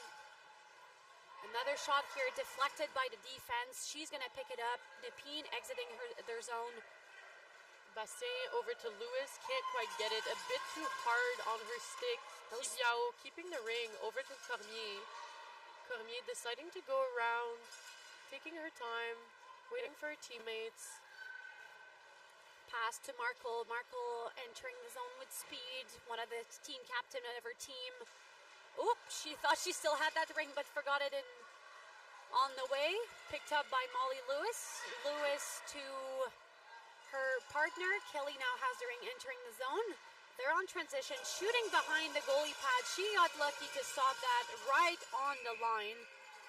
She will exceed her 5-second mark, and then the ring will go back to White. So we'll have Cooper back on the ice. Nepean has to control their pass. They need to send it a bit further out for the player to skate in. They're a bit too behind, and that's creating quite a few turnovers so far. They'll have to clean that up a little bit. Now Cooper with the ring, number 9, who scored the first goal of the game. Passing across, not quite able to stop that. She gets it back again. 9 following another shot, gets her own rebound. Is now followed by number 3. She's going to shoot again for that rebound, not quite able to get it. It stays for the goalie's side. She passes it to Markle, but Corey picks it up. Great check. Great battle here by both teams, honestly. They're going to win those battles. They're going to work for that ring. Nothing is guaranteed. Early in the game is where you set pace. Both teams want that win. Therefore, you see it in their aggressiveness and how far they reach into the corners, forcing those turnovers. So we'll have Wassilishin, Manson, and Risbud attacking for the Nepean Ravens against Jacoby, Granger, and Duncan in that defensive triangle. Those are two imposing defense. You don't want to go into the triangle because they're going to be quite physical and make you think twice about it. Granger with the ring here, exiting. Support pass to Jacoby. Jacoby in the middle with Cormier. Cormier passes it back to Jacoby, skating easily through the zone, no pressure. She's going to circle back, take her time. Lawrence exiting the zone. It's passed back to Norris. She's going to shoot it from behind for that reset. Battle for loose ring. Gets it back, circles. Wildfire successful with their... Pass it back to Lawrence. We'll get a line change here, starting off with Yulden. So she gets the ring, keeps it, using her speed, tries to pass it to Duncan, who actually gets it back, but got kind of lucky that Nepean Raven was right in the right spot. Oh, beautiful play! Play from Yulden. Beautiful. Oh, Cormier, but it's waved off. They will judge that pass from Yulden was made from within the crease. So, bit of a lucky break for the Ravens here. Let's see what they can do to answer. You can so much see the experience with the patience, how Yulden kept that ring on her stick. She wasn't satisfied with the shot look she had, decided to keep that, made a great play for her teammates. Unfortunately, waved out. Now I've been talking over something that's happened in the last second. We have a penalty coming down to Cormier, a bit too aggressive on her forecheck here. I will get a 2-minute for cross-checking. Cross-check? The second you extend your arms, you are getting a penalty, they will always call those, especially if that player ends up on the ground. Gotta be very mindful of your hands when you're checking a player. So we'll have Lewis on the ring now, trying to find Kelly. She'll drop it off for Kelly, looking for her partner on the other side. Doesn't quite get that pass through, but Wong doing a good job of picking that back up. You'll have Everett on the ring now. Down to Lewis. Only 10 seconds on the shot clock, so Lewis will try to get that reset, but it doesn't quite pop out how she intended it to. So Granger, or actually Senior, will be skating that ring out, taking her time, using space, over to Kivyaho. Kivyaho down to Yolden. Yolden with that ring. Very experienced lineup here with Kivyaho Senior and Yolden, so interesting to see what they can do. Kivyaho gets the shot off and it comes just wide of the net, so Yolden will try to get that reset, but once again, just in the crease, making them lose possession. In the middle of a line change here, we have Markle joining the force offensively for the Wildfire. Wong exiting from the Nepean team with the ring, intercepted by Yolden. She's going to pass it through her teammate Markle, who just entered the ice. She's going to skate through, using her space, using speed. There's no pressure for her to keep going. She's not going to force any plays, waiting on her teammates. Passes it to McLean. McLean tries a cross, but is intercepted by Pulisic, who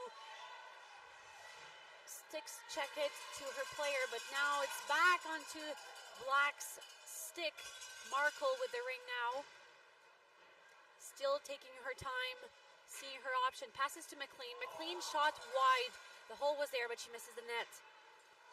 Picked up. Hent and Fong on the ring right now. The D coming in to support since they're on that penalty kill. Yolden getting that ring back, but another crease violation, just making them lose those rings that they're winning back. Pulisic stick pass to her defense.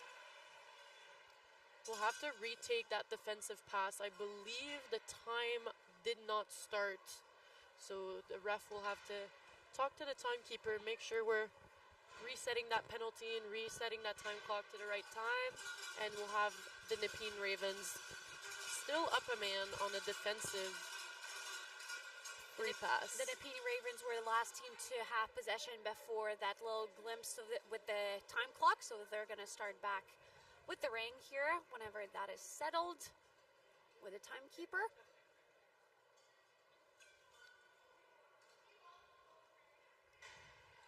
Those are particular free passes. I don't necessarily like them as a player on the ice. I have to agree, except in this situation where you're actually up a player. I think that's true. You can use that as well, really one team is happy advantage. and one team is not. Yeah. You really see the difference in penalties when it comes to transitions in Ringette. So this is exactly what it is. It's just a super fast transition going from the defensive zone all the way to the offensive zone. So the other thing in Ringette is the player has to go into the crease to make that pass. Therefore, they're technically 4-on-4 just for that first initial pass. So they should be able to have a decent coverage here. The Wildfire should all have one man to their own. Still struggling with the time clock here. Looks like we may have gotten it. We're adding a few seconds. It's really important to get it right, especially when there's a penalty, so that you're being fair to both teams.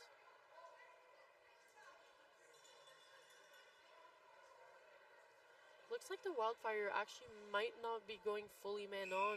Yolden just hanging around trying to see who's going to skate into her. Cooper with the ring. Has a lot of time.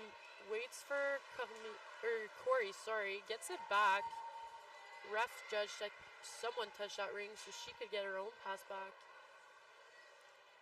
Cooper drops it off to 19.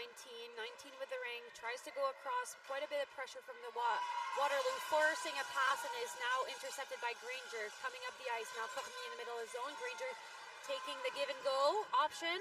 It was available. She took it. Cormier circling the zone. Yolden entering with speed. It's not going to get to her. Kivyaho with the ring now. passes it to the middle to Cormier, but she can't quite stab it. Will she get it back? 5 seconds on the shot clock.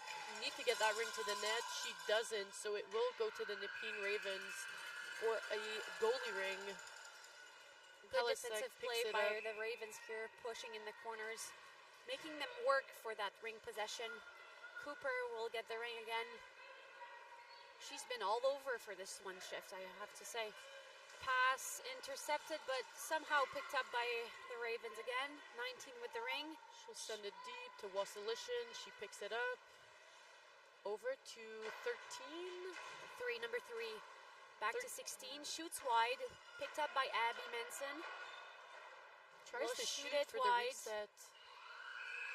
They won't get it. It's back into the goalie's net. Granger exiting her zone with the ring, looking for a pass. Somehow connects to Lawrence. Lawrence is forechecked in the middle of the ice, picked up by Manson. Turnover for the Nepean Ravens. She skates into her own player. They lose the ring over a move it or lose it.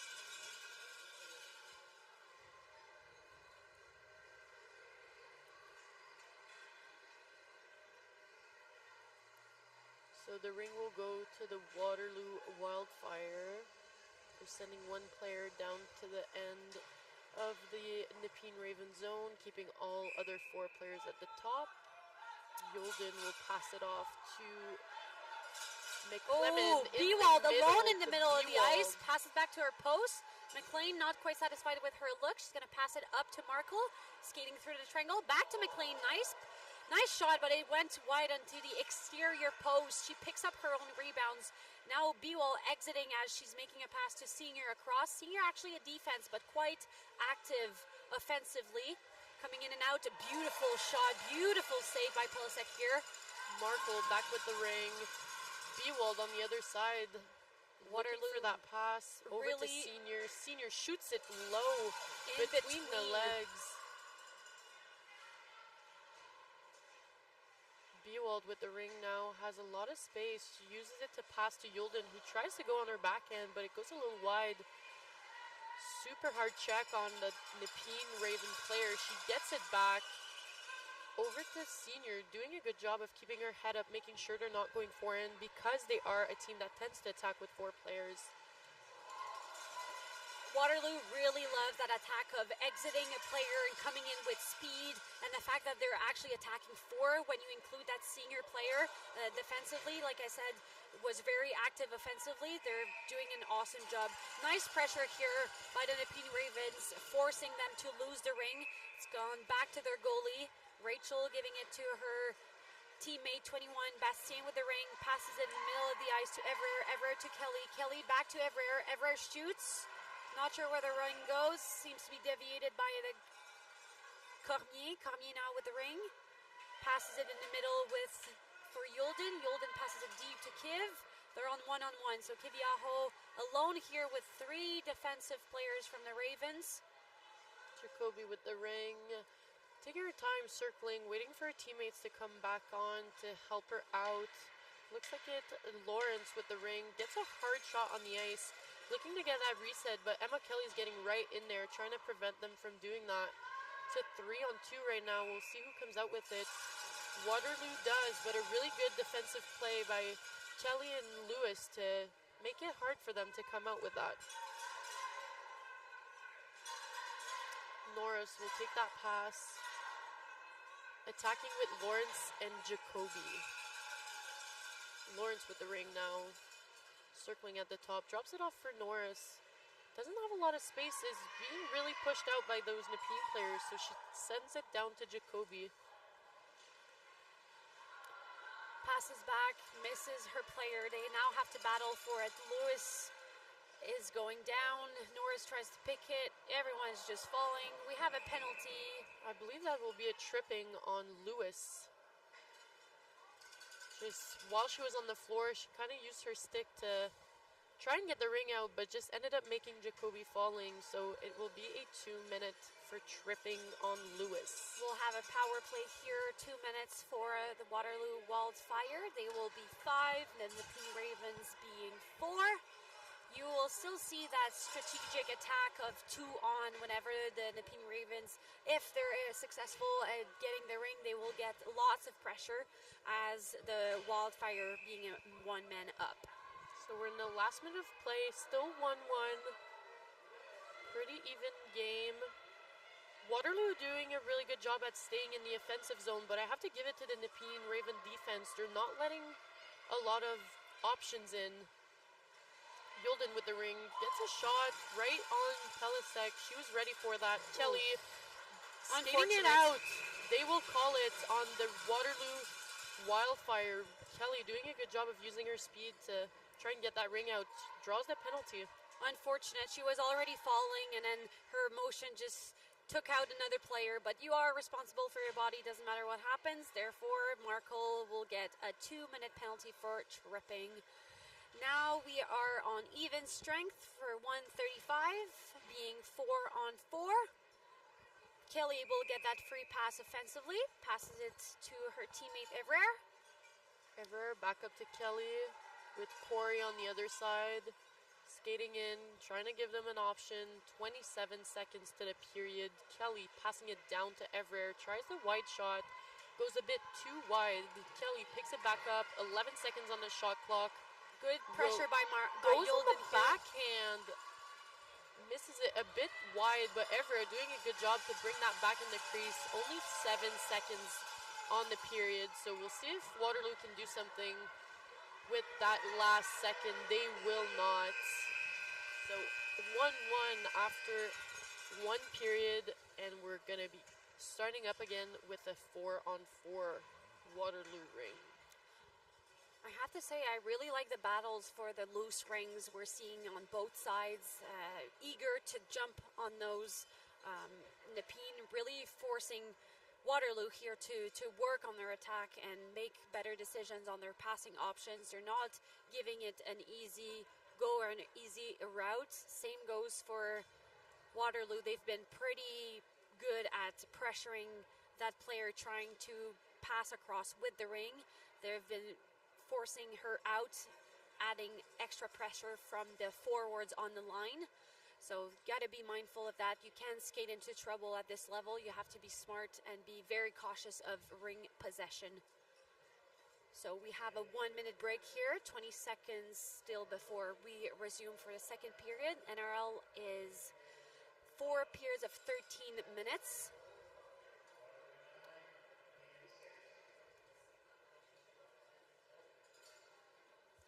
I have to give it to Nepean. I think they're playing a really good game right now. They're playing super aggressive. They don't always get the results that they want during the season, but I think that today they're playing really well. They're doing everything that they can to keep that game going. So hopefully we get to see that from them for all 4 periods. This should be a really good game. Last few seconds, you can hear them cheer before resuming for the second period. So we will settle back into that 4-on-4 with Waterloo taking that center ice free pass to start. Looks like we'll have Kiviaho on the ice with Yolden Sr.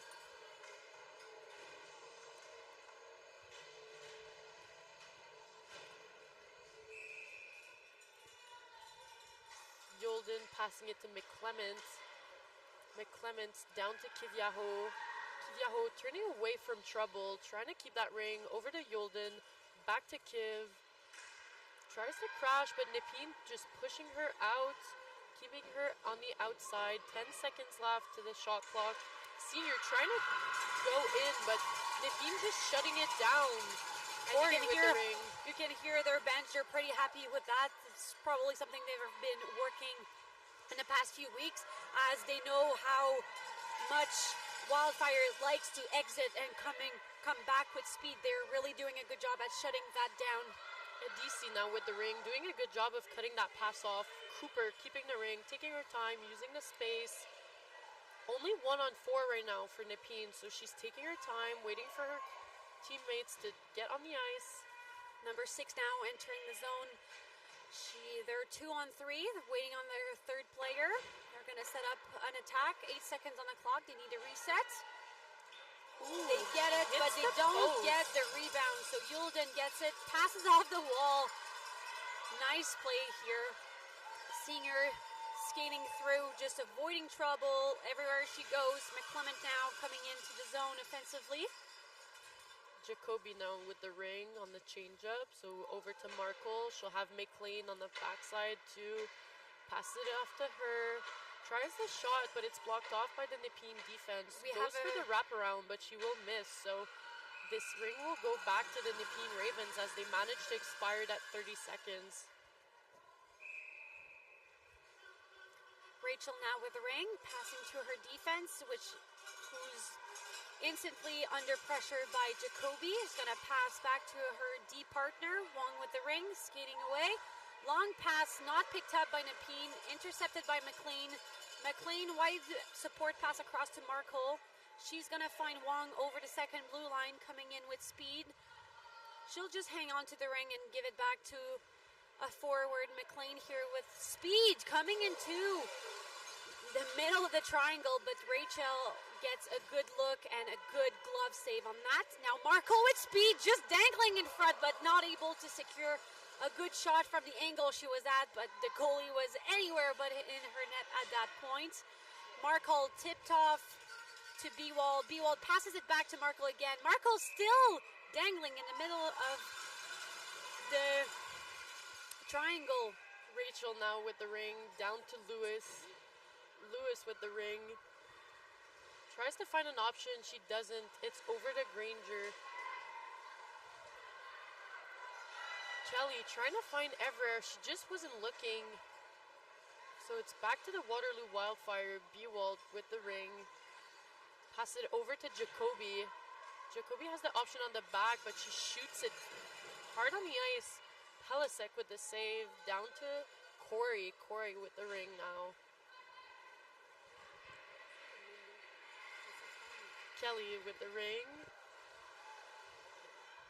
Pass it back down to Corey.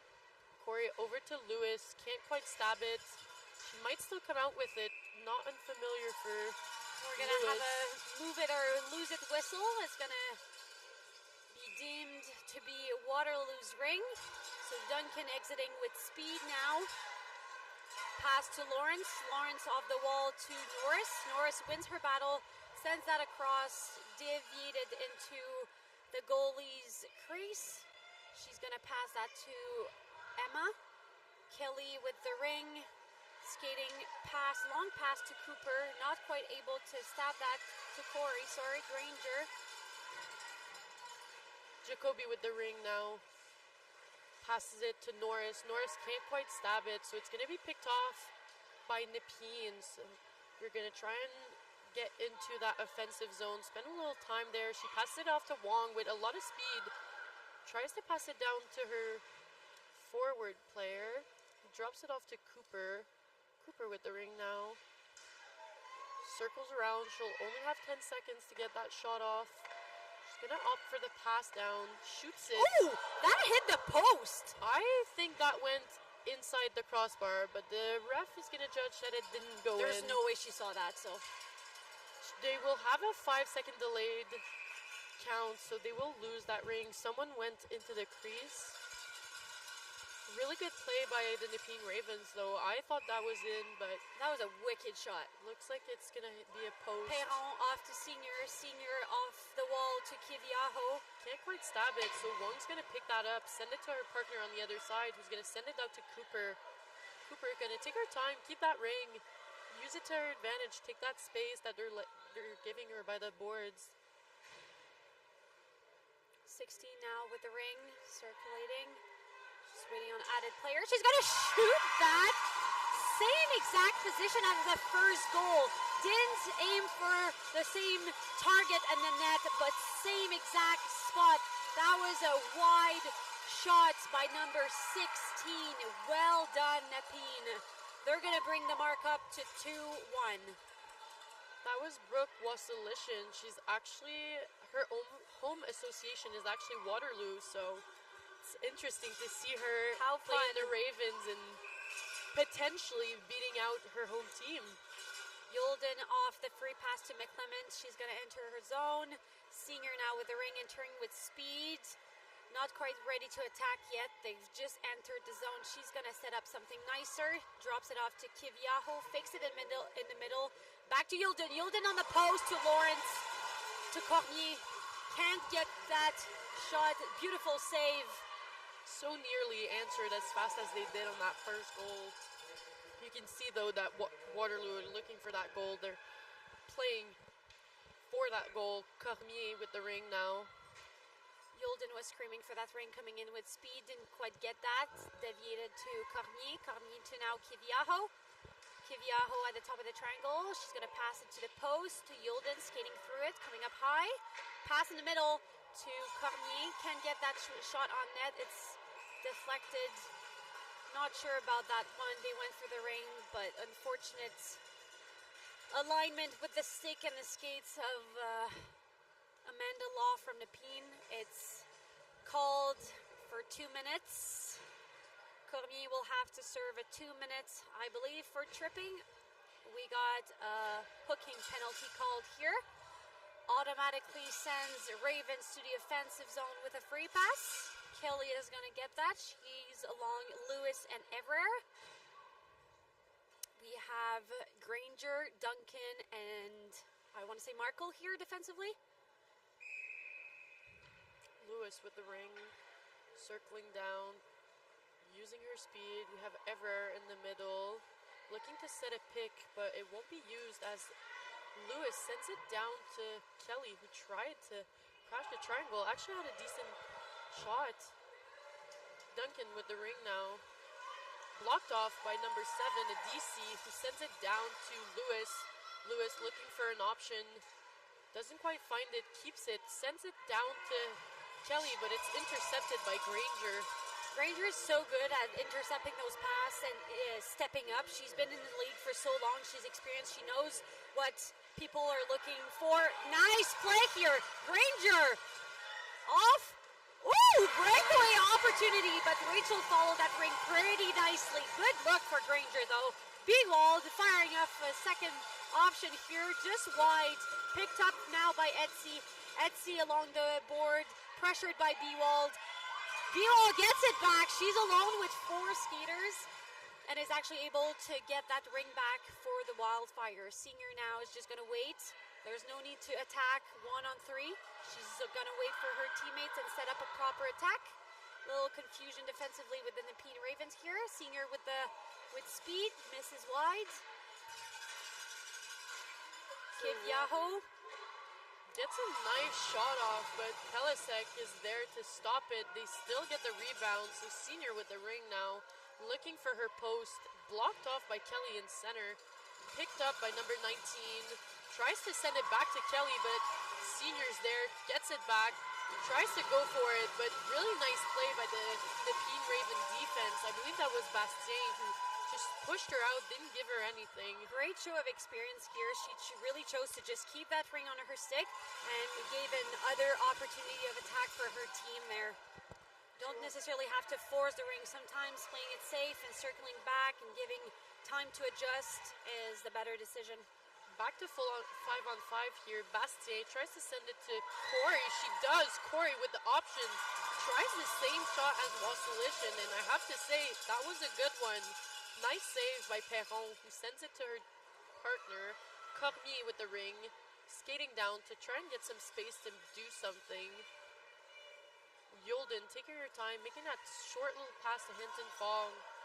Hinton Fong with the ring now, looking for, I believe, Cormier. Cormier sends it to Markle. Markle with 4 seconds. Gonna try and shoot it. She does. Pad save by Pelisek, and it's just sent out by the Nepean Ravens, but Manson skating it, getting it down to that player, Wassilishin, who picks it up in their offensive end. Manson with the ring now. A pick by Wassilishin, who ends up in the crest of Perron. Passing it down to her defense, who sends it to McLean. got it a little short of the blue line, so she has to try and send it to her partner. Oh, nice play. Keeps the ring between the lines, picked up by Markle. There's going to be a penalty on that. Great Waterloo is going to effort. keep that ring. Great effort by 11 here to keep the play going and keep the ring in their possession. Unfortunate pass here, but McGodrick, very nice play. We'll She's have actually a call on Rive-Sud a here. rookie to the league and their team. Great presence for her here. Waterloo will be attacking with an extra man as Rive-Sud heads to the box for a hooking call. Yolden with the ring, attacking with McLean and Kiviaho. Kiviaho with the ring, circling behind the net. McLean is up top. She's getting dropped off. Pass across to Yolden. Yolden shoots. Blocker saved by Pulisic. Goes into the corner. Picked up by McLean. McLean up high. Passes it to Duncan. Her D up high. She entered as she exited. Oh, nice play. Beautiful save here. Back pass from Kiviaho to Yolden on the post, but Rachel still on it with her blocker. Went wide. They're now battling for the loose ring. It's going to get picked up by Wildfire. Kiviaho, good job on keeping the ring into the zone. Nice shot. We all saw that opening, but not quite able to put it in. Rebound is picked up by Kiviaho. Drop to Yolden. Pass back to Kiviaho. What a beautiful play. I want to execute that later tonight. McLean back to Yolden. Back to McLean. McLean shoots. A no-look shot. Took Rachel by surprise, but she stopped that. Duncan will pick it up. Pass it back to Yolden. Yolden back to Kiviaho with the ring, taking her time. Back to Duncan. We will go for a line change here. They've been on the ice for a while, but you have that defensive forward, or that attacking defense senior on the ice, who's going to help out, who's a threat both defensively and offensively. Really hard to follow as a player. We have 4 seconds on the clock. They have to go for that reset, and they do. Beautiful shot from Jacoby here, getting that rebound. Pass down low to Yolden. Yolden taking her time, looking to send it back to Jacoby. She does. Drops it off to Senior. Senior looking for that pass. Over to Yolden on that post. Stabs it, takes her time, goes on the backhand and buries it. This is Jacoby that we were talking about in the warm-up. They've been working for that goal for a while. They've been in their zone for quite some time. The last 5 minutes at least. Decent, very good opportunities, putting Rachel to the test here, and it goes into their favors. Waterloo is extremely good at keeping the ring. It's one of their bigger advantage to the game for sure. We're now at 2-2. McLean sending that first line back out, Kelly, Everer, and Lewis line, trying to see if they can get them back up on top. We're 2-2 with a minute 40 in the second period. Couple last minute changes here for the position on defense, putting it back Granger. The shift following a goal score is immensely important. You want to keep them from scoring back. You don't want them to answer back. Kelly with the ring, circulating. Passes it up high to Everer. Everer back to Kelly, shoots wide. Everer picks up her rebound. They're going to go for a reset with 5 on the clock. Shoot, rebound to the front, but we have a crease violation. So it's going to get back to the Ravens stick. Minute 12 to the period. Trying to get a goal to finish it off. Finish the first half on a high. To be fair, there's nothing to be done here. It's 2-2. I wouldn't want to force anything and have a goal scored against me. You want to finish a period with a strong play, so nothing forced if you don't need can't to. touch that ring, so she'll take her time. Ever stabbing it, keeping it, even though she got checked. Sends it over to Granger, though. She'll send it to Bewald, kind of on a one-on-one, so she'll go for it. Misses just wide. Emma picking it up, skating it out, using her speed, keeping that ring, passing it to Law, who's going to try and send it back to Kelly. She does. 35 seconds to the period. Molly now at the top of the crease, circulating with the ring. She's going to shoot that from a familiar spot. Nothing to be seen from the goalies. Picked up by Granger. Fong now with the ring. Risky exit in front of the crease there, but she manages it. Passes to Yulden. Yulden with speed now. She has 15. Misses her shot. Goes wide a little bit. Picks up her rebound. We have 10 seconds on the clock.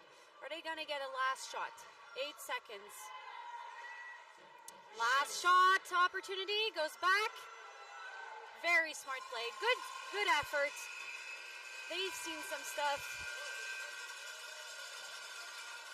I can't give that whole period to any other team. I feel like they've won some shifts on both sides. They've been competing. They've been battling for those loose rings. I'm very happy for the Nepean Ravens, honestly. That's a well-played game for them so far. Have to give that to them. Waterloo being a bit more experienced, they're accustomed to this game. They're playing the long run. They don't want to just win the first and second. For them, it's the whole game. So we'll be back shortly. We have a 12-minute break or so.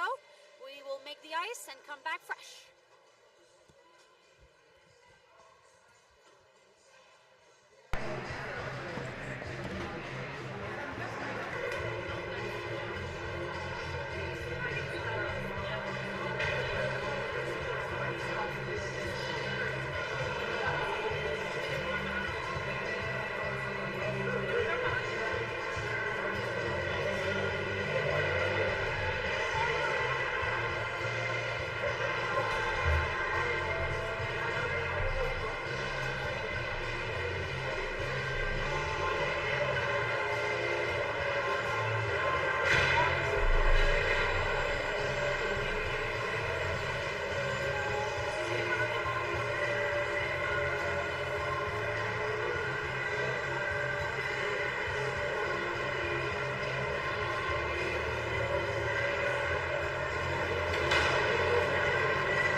halfway through. NRL games are 4 periods of 13 minutes. We will be starting the third period soon enough. 30 seconds on the clock here.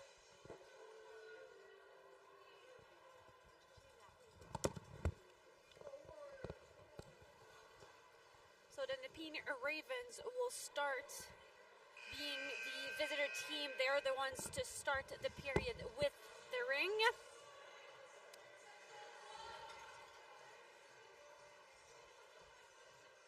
We had a little spill of our energy drink all over. Our last girl will be alone commenting for the beginning of the period.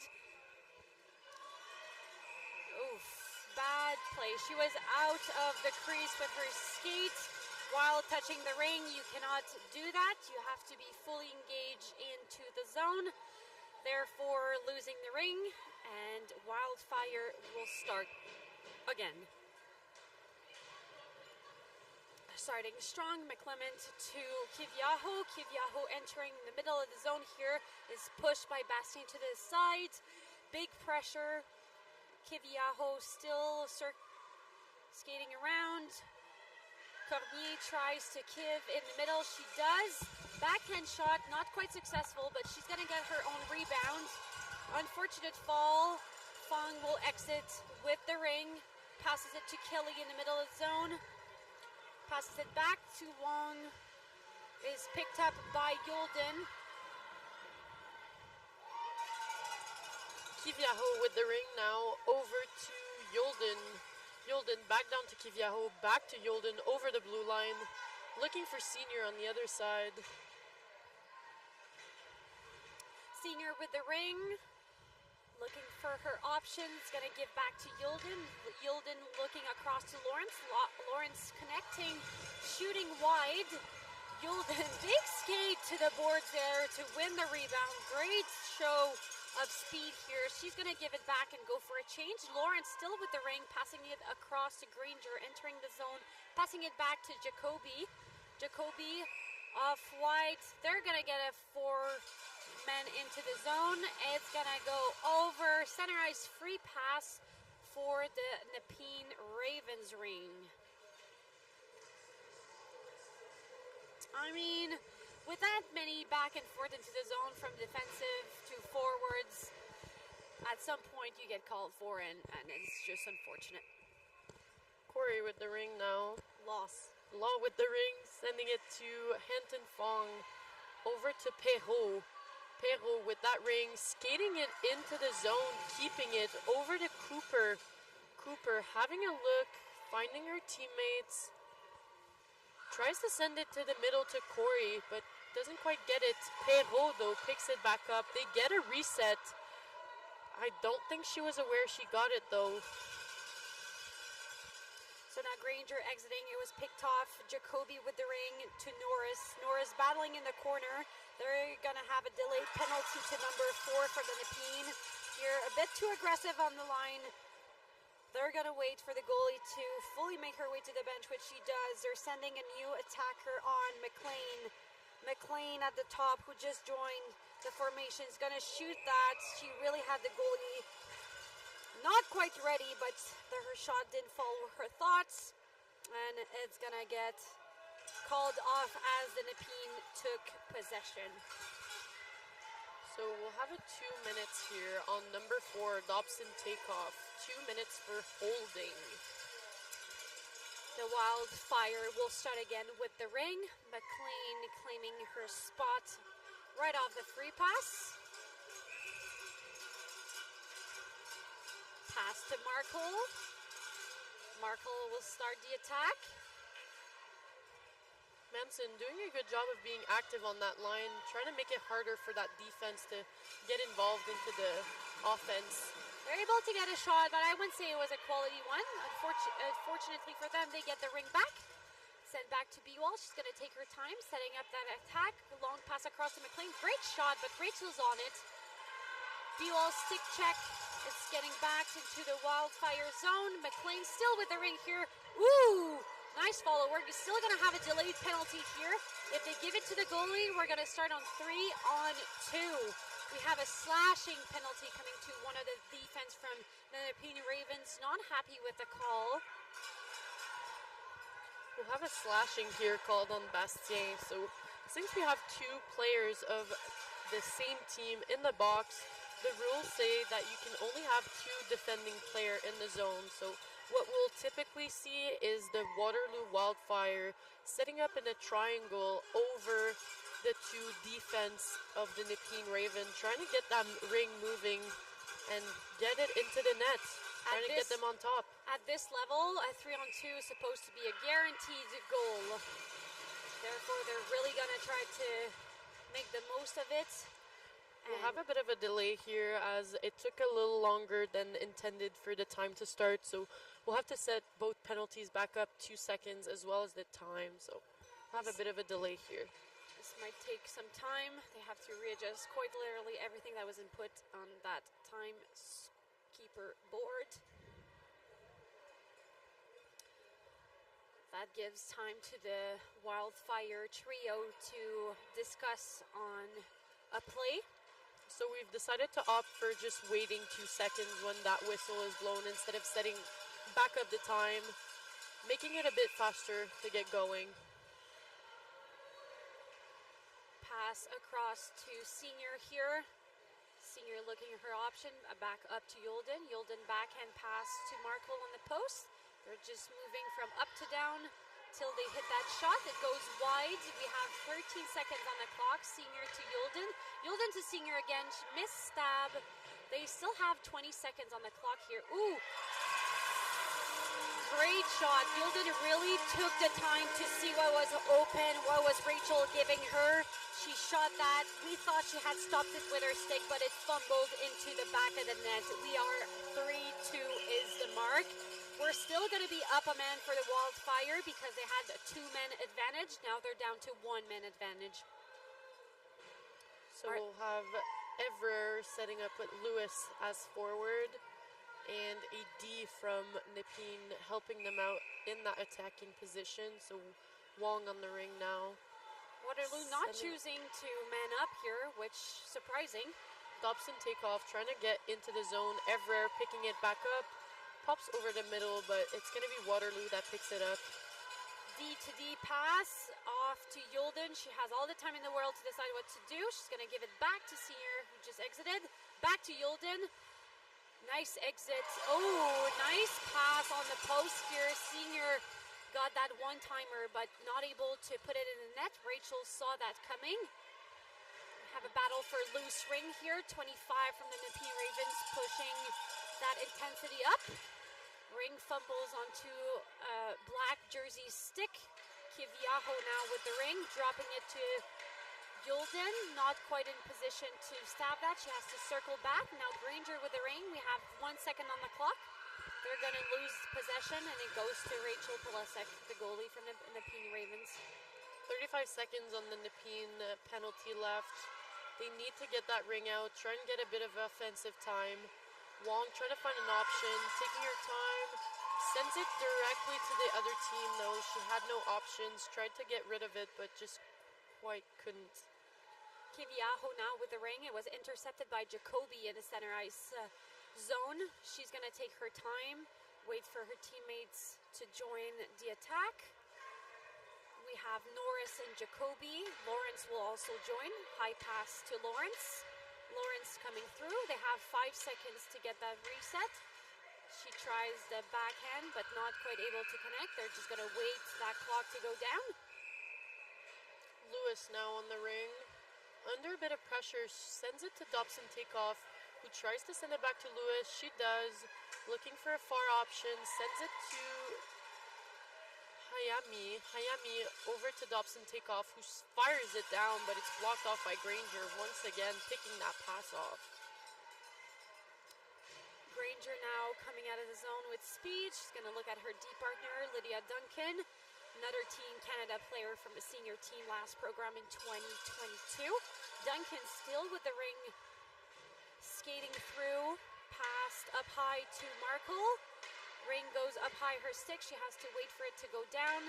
Not able to shoot that onto the net. Norris struggling with 1 second. shot clock running out again, but ooh, they actually will get that reset. Wasn't quite sure they were gonna wave that to the Wildfire side, as was a weird fumble, but it exited the crease before the alarm of the shot clock, therefore it goes back to black jerseys. McLean here with the ring, passing it to Markle.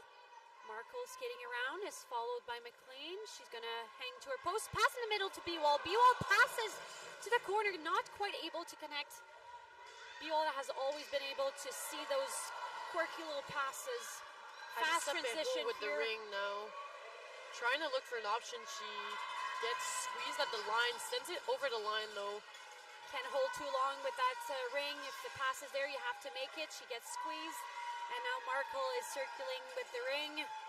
Pass back to a defense, which is good pressure by Alyssa Perrault, accompanied by Grayson Cooper. Cooper over the line, keeping that ring. Trying to find something. Back pass to Perrault. Perrault with a shot. Goes high. So high.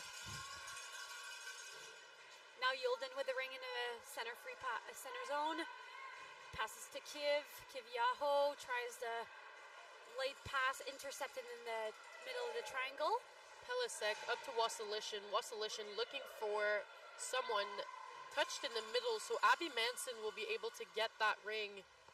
She's skating it out, has Wassilishin for that drop pass, gives it. Can't quite stab it, so it's going to be picked up by Waterloo. Good pressure on the line, though, forcing the Wildfire to circle back and start again. We'll have a major penalty here called on number 13. Senior was trying to exit the zone with the ring and got squeezed quite excessively behind the net by 13, hence the 4-minute major penalty. Looks to be Risbud that's heading to the bench. She'll have a major for boarding, resulting in an offensive free pass for the Wildfire yet again. We have Yulden, Cormier, and Kiviaho here offensively.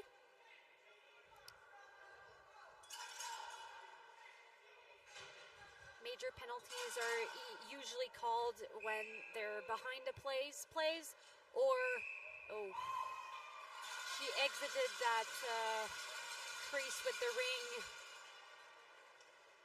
So the ring is going to go over to Pelisek, who's going to pick it up, try to find a player. Waterloo going to be heavy on that. They don't. They opt for the zone, which works. Manson loses the ring to number 6. Tema is able to make a pass to Yulden, who passes it across to Kiev, has a good look on net, is able to recoup that rebound. Now Senior trying to attack, passes it back to Cormier. Cormier, no doubt, just stabs and fires it, resulting in a goal. We're at 4-2 is the mark. Well done on Cormier, no doubt here on just firing it. The unfortunate turn of events here is that because it's a major penalty, she is not allowed out of the box. She will continue serving her penalty, still has 3:31 on the clock to serve. We have 5 minutes left in the third period. Wong over to Bastien. Bastien, accompanied by Wassilishin and Manson, opts for Manson, who's kind of squeezed but manages to pass it over to Wong, who just can't stab it. That pass way too strong for the short distance to travel, resulting in a turnover on Waterloo's side. Again, Granger with the ring.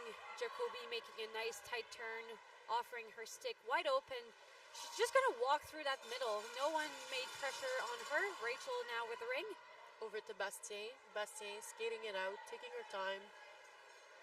Passing it to Manson. Manson, under pressure, manages to pass it, but directly to the Waterloo player. She got lucky, though, because that Waterloo player touched it while falling on both sides. So it's going to go over to the Nepean Ravens, who are going to have an offensive pass on this one. It's going to be Kelly with Evrer and Lewis. So Nepean is going to opt to put 3 forwards on the ice with one defense. We'll probably see Kelly going to play defense if need be. They really have to be conscious of where the pass is going. I feel like they're under pressure a little bit and forcing some passes that might not be the better judgment. Still a problem with the clock here. We're going to have to resume that play. Kelly on the ring still. Going to pass it off to Molly, who's going to use her speed to go around. Decides to go up instead of down this time. Kelly crashing, passing it down to Evrer. Doesn't stab it, but gets it back down to Lewis, who goes for a hard shot. Crease violation by the Waterloo defense, so it's going to be a Nepean Raven pass again. Ever is going to get this one over to Lewis again.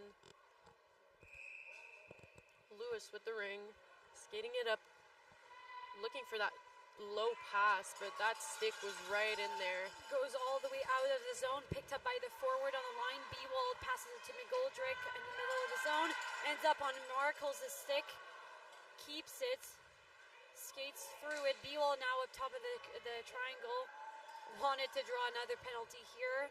It's a play on the line, doesn't get it. 10 seconds on the clock. Passes across to McLean, not quite able to connect. She stabs it beautifully, but not able to finish. Markle now just crashes it through. Nepean has to tighten up their game here. They're being walked over, and we cannot have that. I feel like there's a bit of a disconnect between that center and those defense. Definitely. Molly was playing it super aggressive. She was playing it well, but she was playing it by herself, so having defense that aren't playing as aggressive as your center just leads to people being able to walk in that middle. Especially when players exit the zone and come in with speed, you can't be attacking just the one center. You have to play with your D, so really important to tuck in. So Kiviaho now dropping it to Yulden with speed. Back to Kiv in the middle, not quite able to get that. It's going to result in a free pass from the D. Wong skating it out, looking for some options. She doesn't have many. They are down a player, so Wong back on that ring, trying to get it to Corey. She does. Corey sends it down. Grayson trying to race for it. Foot race won by the Wildfire. The defense exiting. Nice pass to Yulden. She has all the time in the world. Kiviaho entering the zone here. Still a minute on that penalty, so we'll see if Waterloo can capitalize on it twice. Waterloo is not backing up. They're keeping their offensive strong. They're winning those rings, those battles. Great show of speed and technique here by Yulden as she wins that battle from being the last player literally on the ring. Still manages to get it through. We're going to have a line change here. Jacoby starting that. Lawrence with Jacoby. It's going to be joined by Norris. We have 5 seconds on the clock. We need a reset. Shot goes wide. Don't get the reset. It's going to end up in the Ravens' crease again. Pelisek picking it up. She's got Wong on one side, Bastien on the other, and Cooper out front. Sends it to Bastien, who's under pressure but manages to skate it out. Is going to use that space to get some speed. Gonna send it over maybe to Cooper. She does. Cooper is squeezed but manages to send it. Great skate play, but Jacoby here intercepting that pass, kicking it off to Granger, and now giving it a transition opportunity for her team. Jacoby now with the ring, skating through. She really is doing whatever she wants. Norris taking space. Kelly pressuring in the corner here. She wants to force a pass. Nepean needs the ring on their stick. Duncan now entering the zone. She's going to get that reset. Beautiful play by number 7, Lydia Duncan here, getting that reset with very few seconds on the clock. Giving it back to Markle, back to Duncan. Ravens are chasing. Nice block by Amanda Law. Skating it out, looking for her partner. Might send it to Kelly.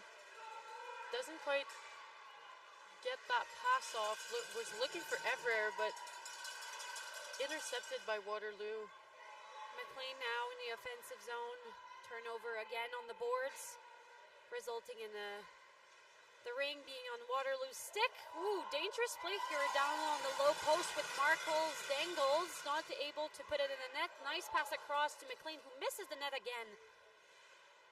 She just needs to turn that stick the other way so that the ring doesn't Another move shot up fired her wide. stick, because she's always in the right spot. That D overcommitted to McLean, who had 2 one-timer opportunities, giving away the center lane to Bewall, who just fired wide.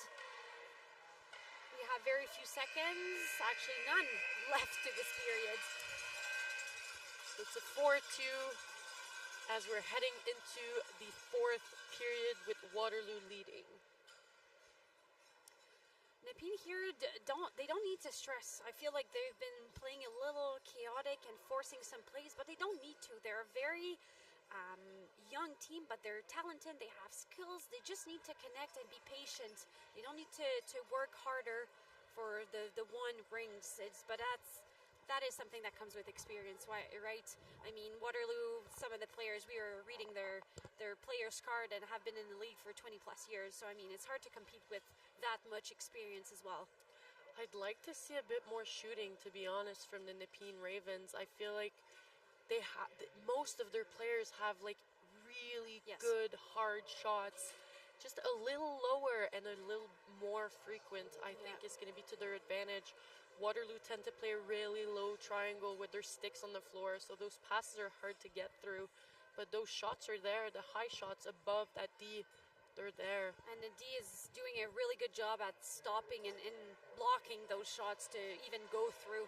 So I feel like outside shots, like you said, a bit lower onto the ice instead of always aiming for that top corner. I know it's always exciting to hit that post in, but a goal is a goal, right? Doesn't matter where it goes. So need to challenge that Perron goalie a bit more for that 4th quarter if they want a chance to bring this home for sure. Waterloo will be starting this period with the ring. Nepean gonna have to try and make a play to get that ring back.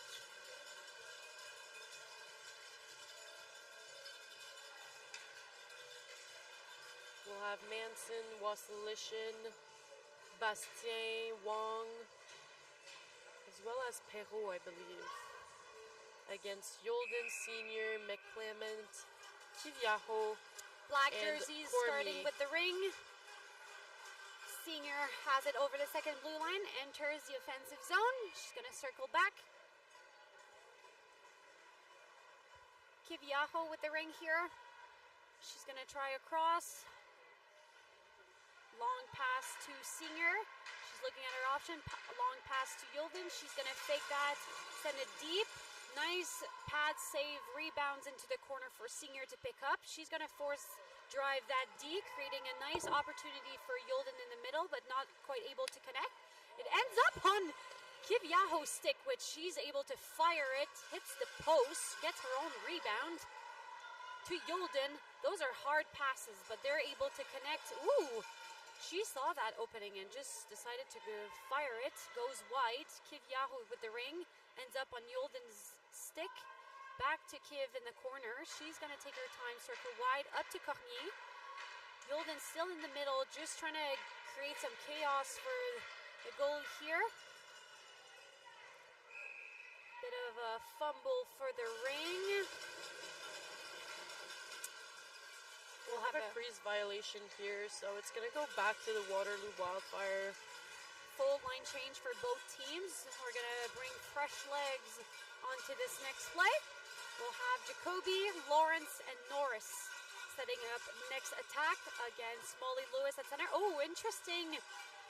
Nepean deciding to go on a man-on here coverage. They need that ring. They're forcing them to make decisions a bit faster, maybe hoping on a bad pass to then intercept that. Nice play on Granger here. They're actually going to play it back over the line. There's no need for a goal here from Waterloo. They just want to keep the ring. If Nepean wants to play that chasing game, let them. Let's just have the ring on our stick and we'll be going forward. She gets a nice rebound, but Etsy gets it back from the Nepean Ravens. She's under 2-man pressure. DC sends it down to her deep partner, number 6, who picks it up, tries to send it to Kelly, who was a bit too patient on that one, but got lucky as her partner picked it up.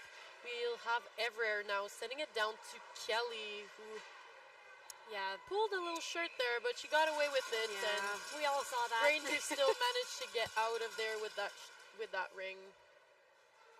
Nepean will really want to hem that up, hem the intensity and pressure. They need that ring. They're losing right now. They have everything to their advantage to push Waterloo's offense here. Just need to be careful and stay disciplined because you don't want to draw unnecessarily penalties at the end of a game here. Nepean are doing a good job of pressuring. What's going to be really important here is that Waterloo are going to wait till the last second to shoot it. They have to get those rebounds or prevent them from shooting, just like they did here. That's how they're going to get that ring back. It's going to take a bit longer because it's going to take that full 30 seconds, but it's as efficient. Yeah, because you still end up with the ring on your stick. At the end of the day, that's what you wanted. You don't want to be in the box, like I mentioned earlier. So if it takes 30 seconds to be disciplined and get it back, that's what you need to execute. Number 4 doing a good job of preventing that pass, but Waterloo still managing to get that over the line, but their goalie's not tapping, but there is 7 seconds left on one of the shot clocks. So what's most likely going to happen is they're going to get that ring back because they're disconnected.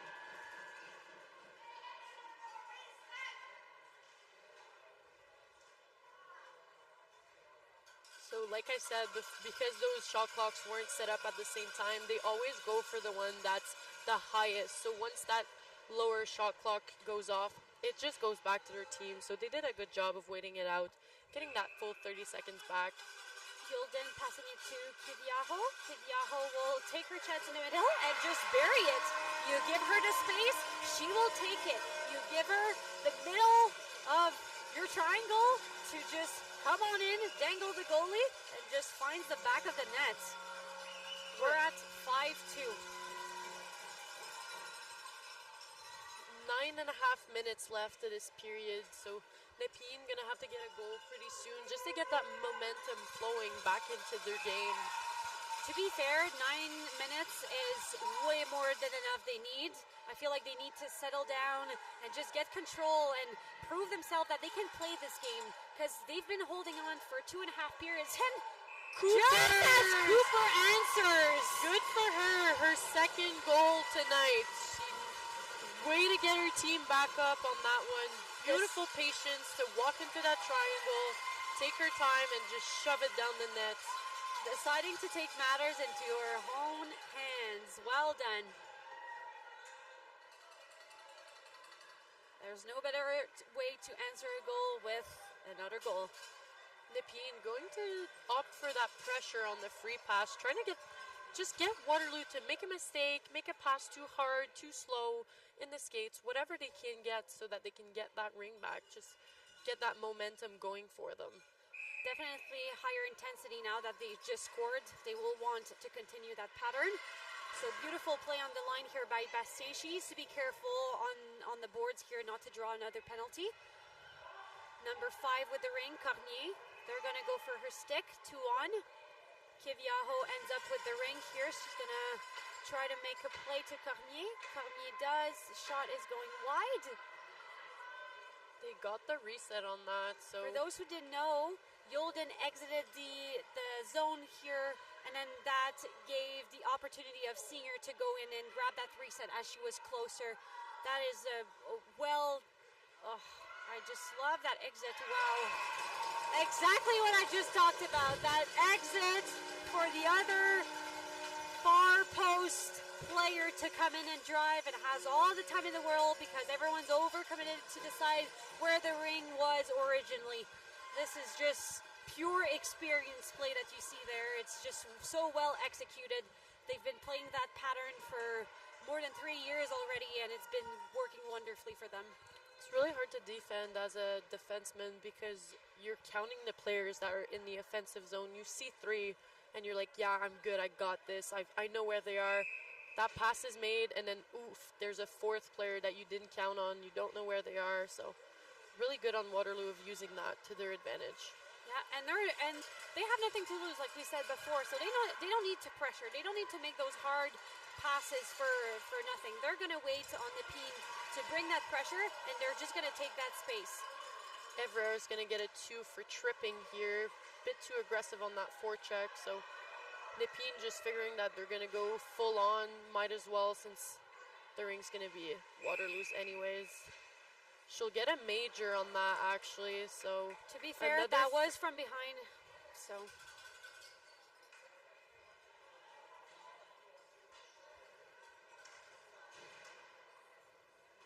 So we'll get Waterloo back on the ring here.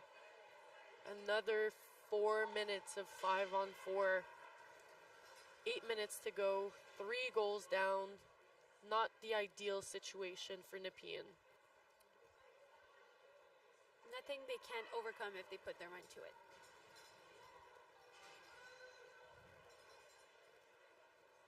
So we'll have Yolden here setting up with Markle and Kiviaho. Which is not their usual line, but it's a good matchup. 3 very experienced players that can make the difference. Duncan now getting that ring that was deflected out of the zone, sending it back to Yolden, who has lots of time, but doesn't go for it. Just circles around, keeps it, sends it down to Granger, who's going to go for the back pass. It's going to take a little long, but our ref are going to judge that they got it off in time, so back to Waterloo we go. That was a beautiful shot by Kiviaho on the short side, making sure that the ring exits before the alarm of the shot clock goes off, resulting in her getting, well, her and her team getting the ring back. Now Yolden with the ring.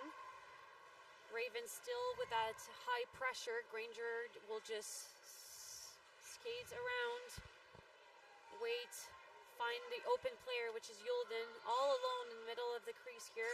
Passes to Kiv on the side. She's going to get her rebound shot. Pass over to Yolden, but is actually intercepted by the defense. Nepine now with the ring, sending it down to Abby Manson, who manages to stay on her feet. Sending it down to her partner, who may have a trouble stabbing that ring. I'm surprised there's no call on this one, but they probably judged that they were just both going for the ring. Nepine comes out with it. They will pull out their goalie. 7 minutes to go. We're going to play 4-on-3. We have 13 seconds on the clock here. Actually sending their goalie back out, so we will not be going 4-on-3. They do have a delayed penalty. I don't know if that has an effect on the final decision on not pulling the goalie. There's only 7 seconds on that shot clock, so I believe we may see a replay. Nepine get it back, as there was a blue line violation by the Waterloo player. So we'll have Cooper with Lewis and Kelly as their usual partner is in the box. Cooper keeping it, trying to pass it down to Kelly, just intercepted. Nice Kelly stick check now by with the Fong. ring. Lewis trying to set up a pick, but Kelly goes the other way. Gonna drop it off to Lewis. Lewis stabbing it, trying to shoot it, but just blocked by the Waterloo on the breakaway maybe. Bewald back to McLean, who shoots and hits the post. Picked up by Lewis, who's looking for Kelly. Gets it to Kelly, looking back for Lewis. Doesn't send it. Over to Cooper, who needs to stab it. Gets it into the zone.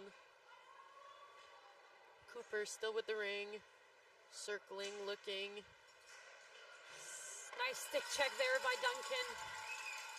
It's up the ice already on Yolden's stick to Kiv. They have 4 black jerseys against the Nepine. They're going to take their time. As we said, they don't need to score. They just need to keep the ring. So they're going to use their time and space. Should it be given to them? To Granger.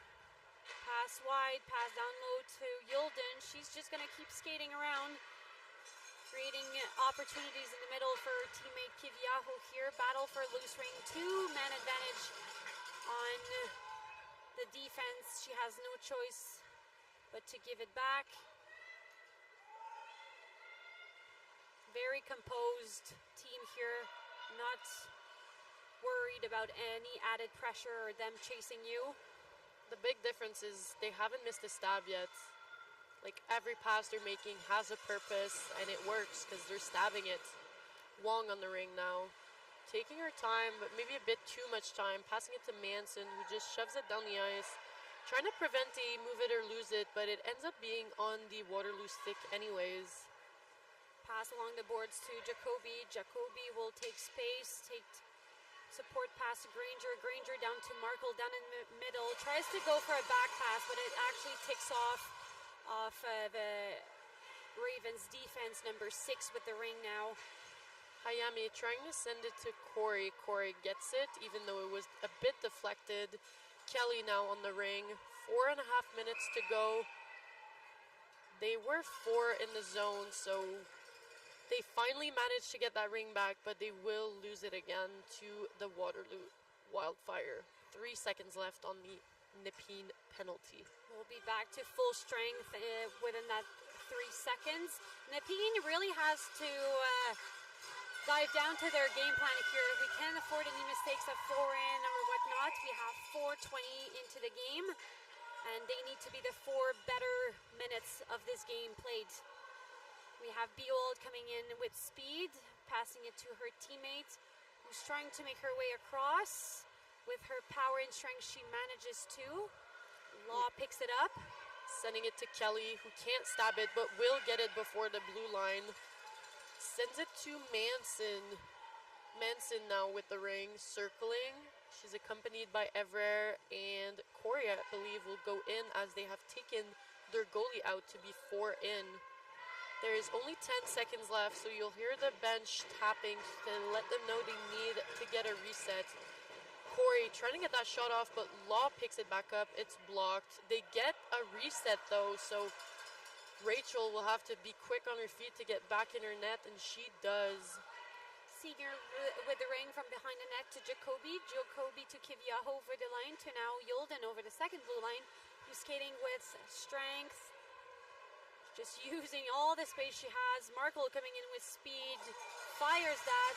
Rachel able to make that stop. Now Senior, 2-on-1 situation against the Nepean's defense, resulting in the Waterloo's favor. They're going to get the free pass.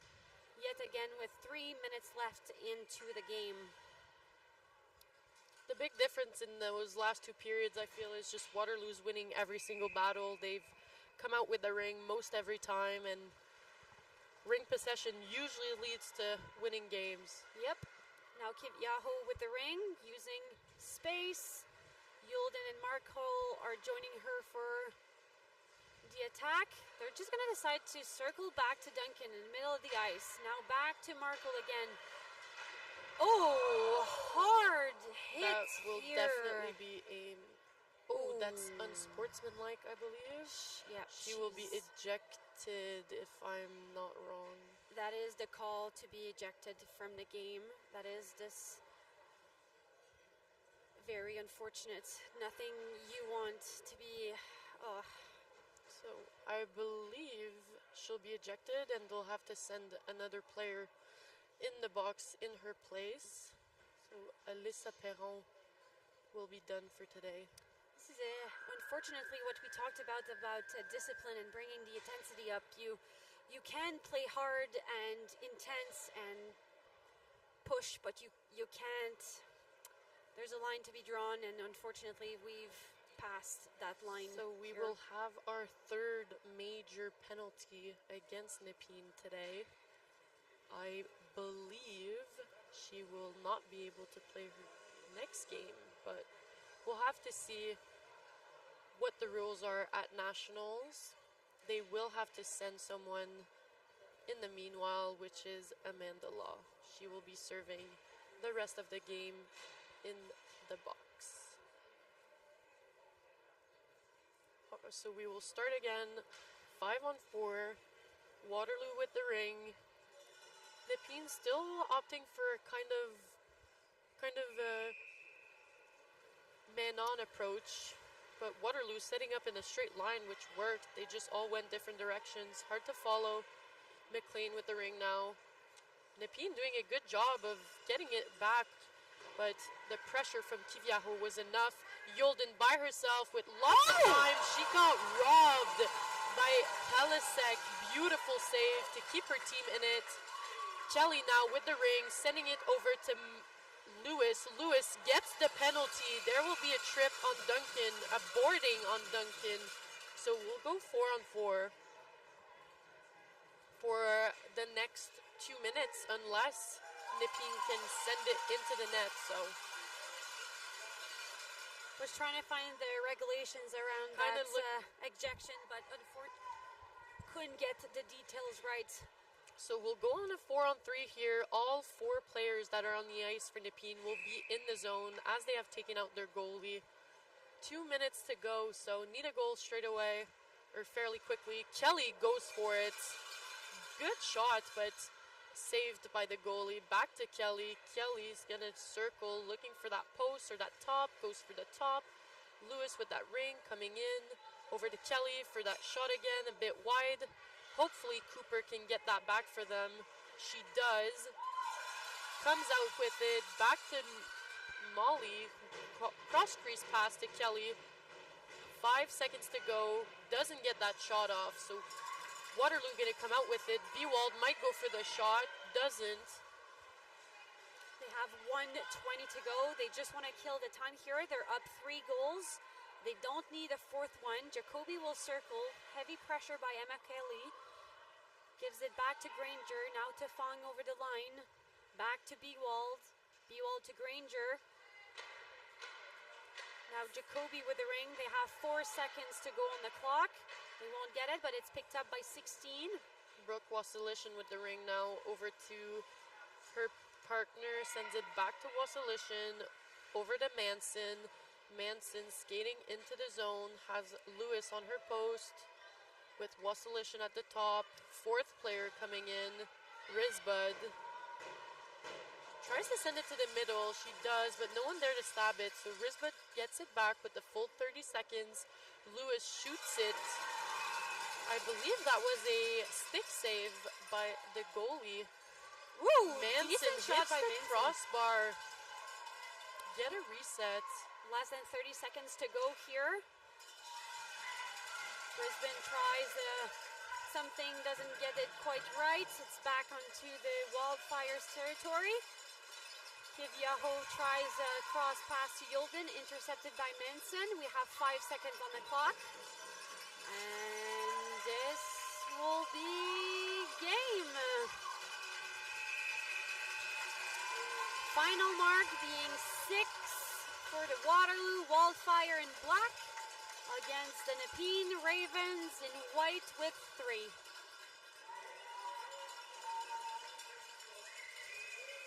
I believe the next game will be the Manitoba Herd against the Black Gold Rush at 4 o'clock, so in 19 minutes.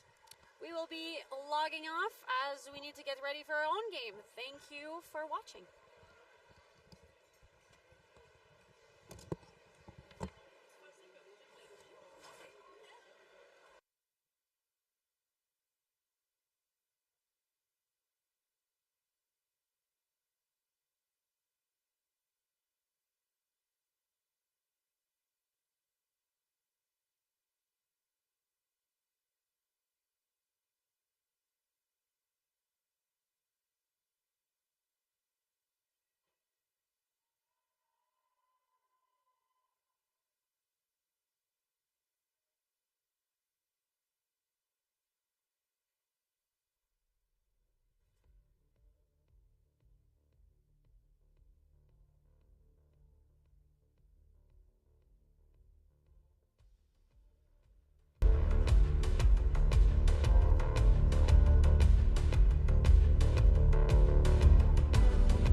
Assisting goal by number 15, Avery. Assist by number 77, Peyton Wood. And number 3, Jenny Lajoie. The contributors, 6 minutes calendar second.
goal, but solid play goal, scored by number 66, Taylor Hildebrand. Taylor Hildebrand. Assistance, the middle cut. Number 4, Katie Scarry. And number 18, Alana Lesperance. Contributed, Rouge.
Hamilton, and number 7, Danielle Bouchard.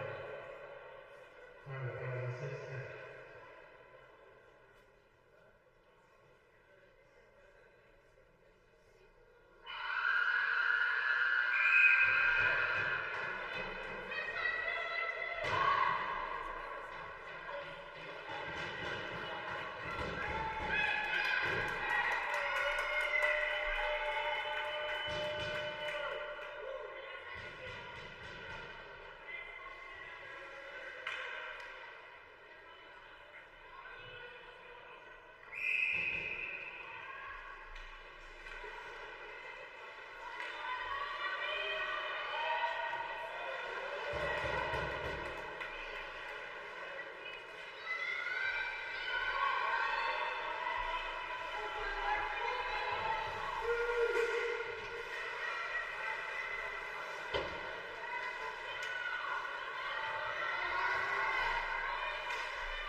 Assist by number 17, Dale Butler. Final total,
236.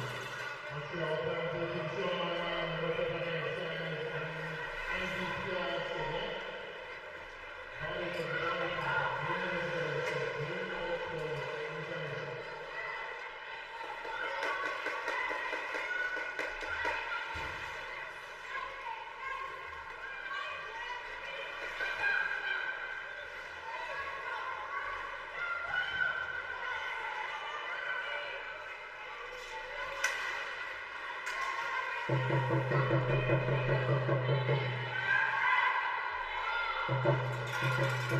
international.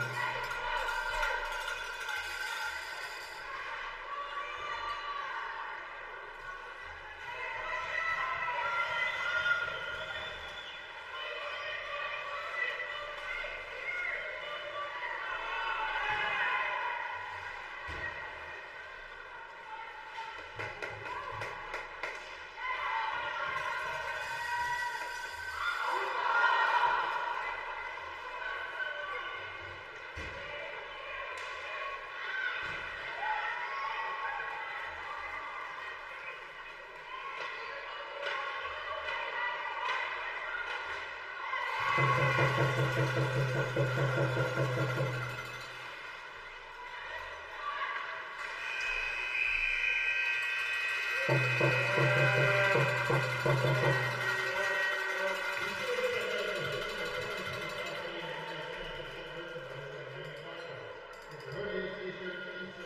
line.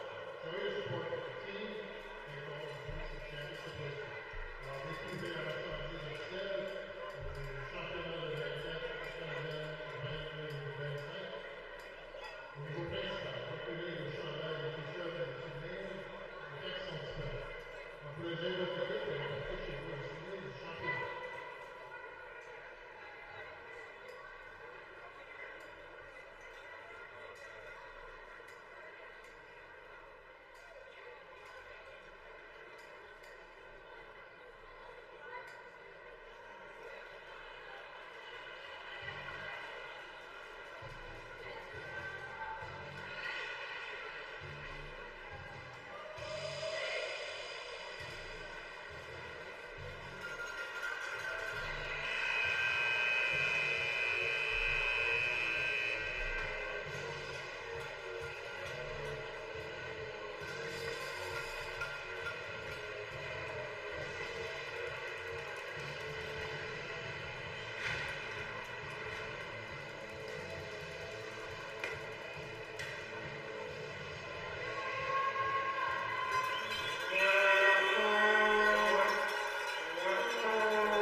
Thank you.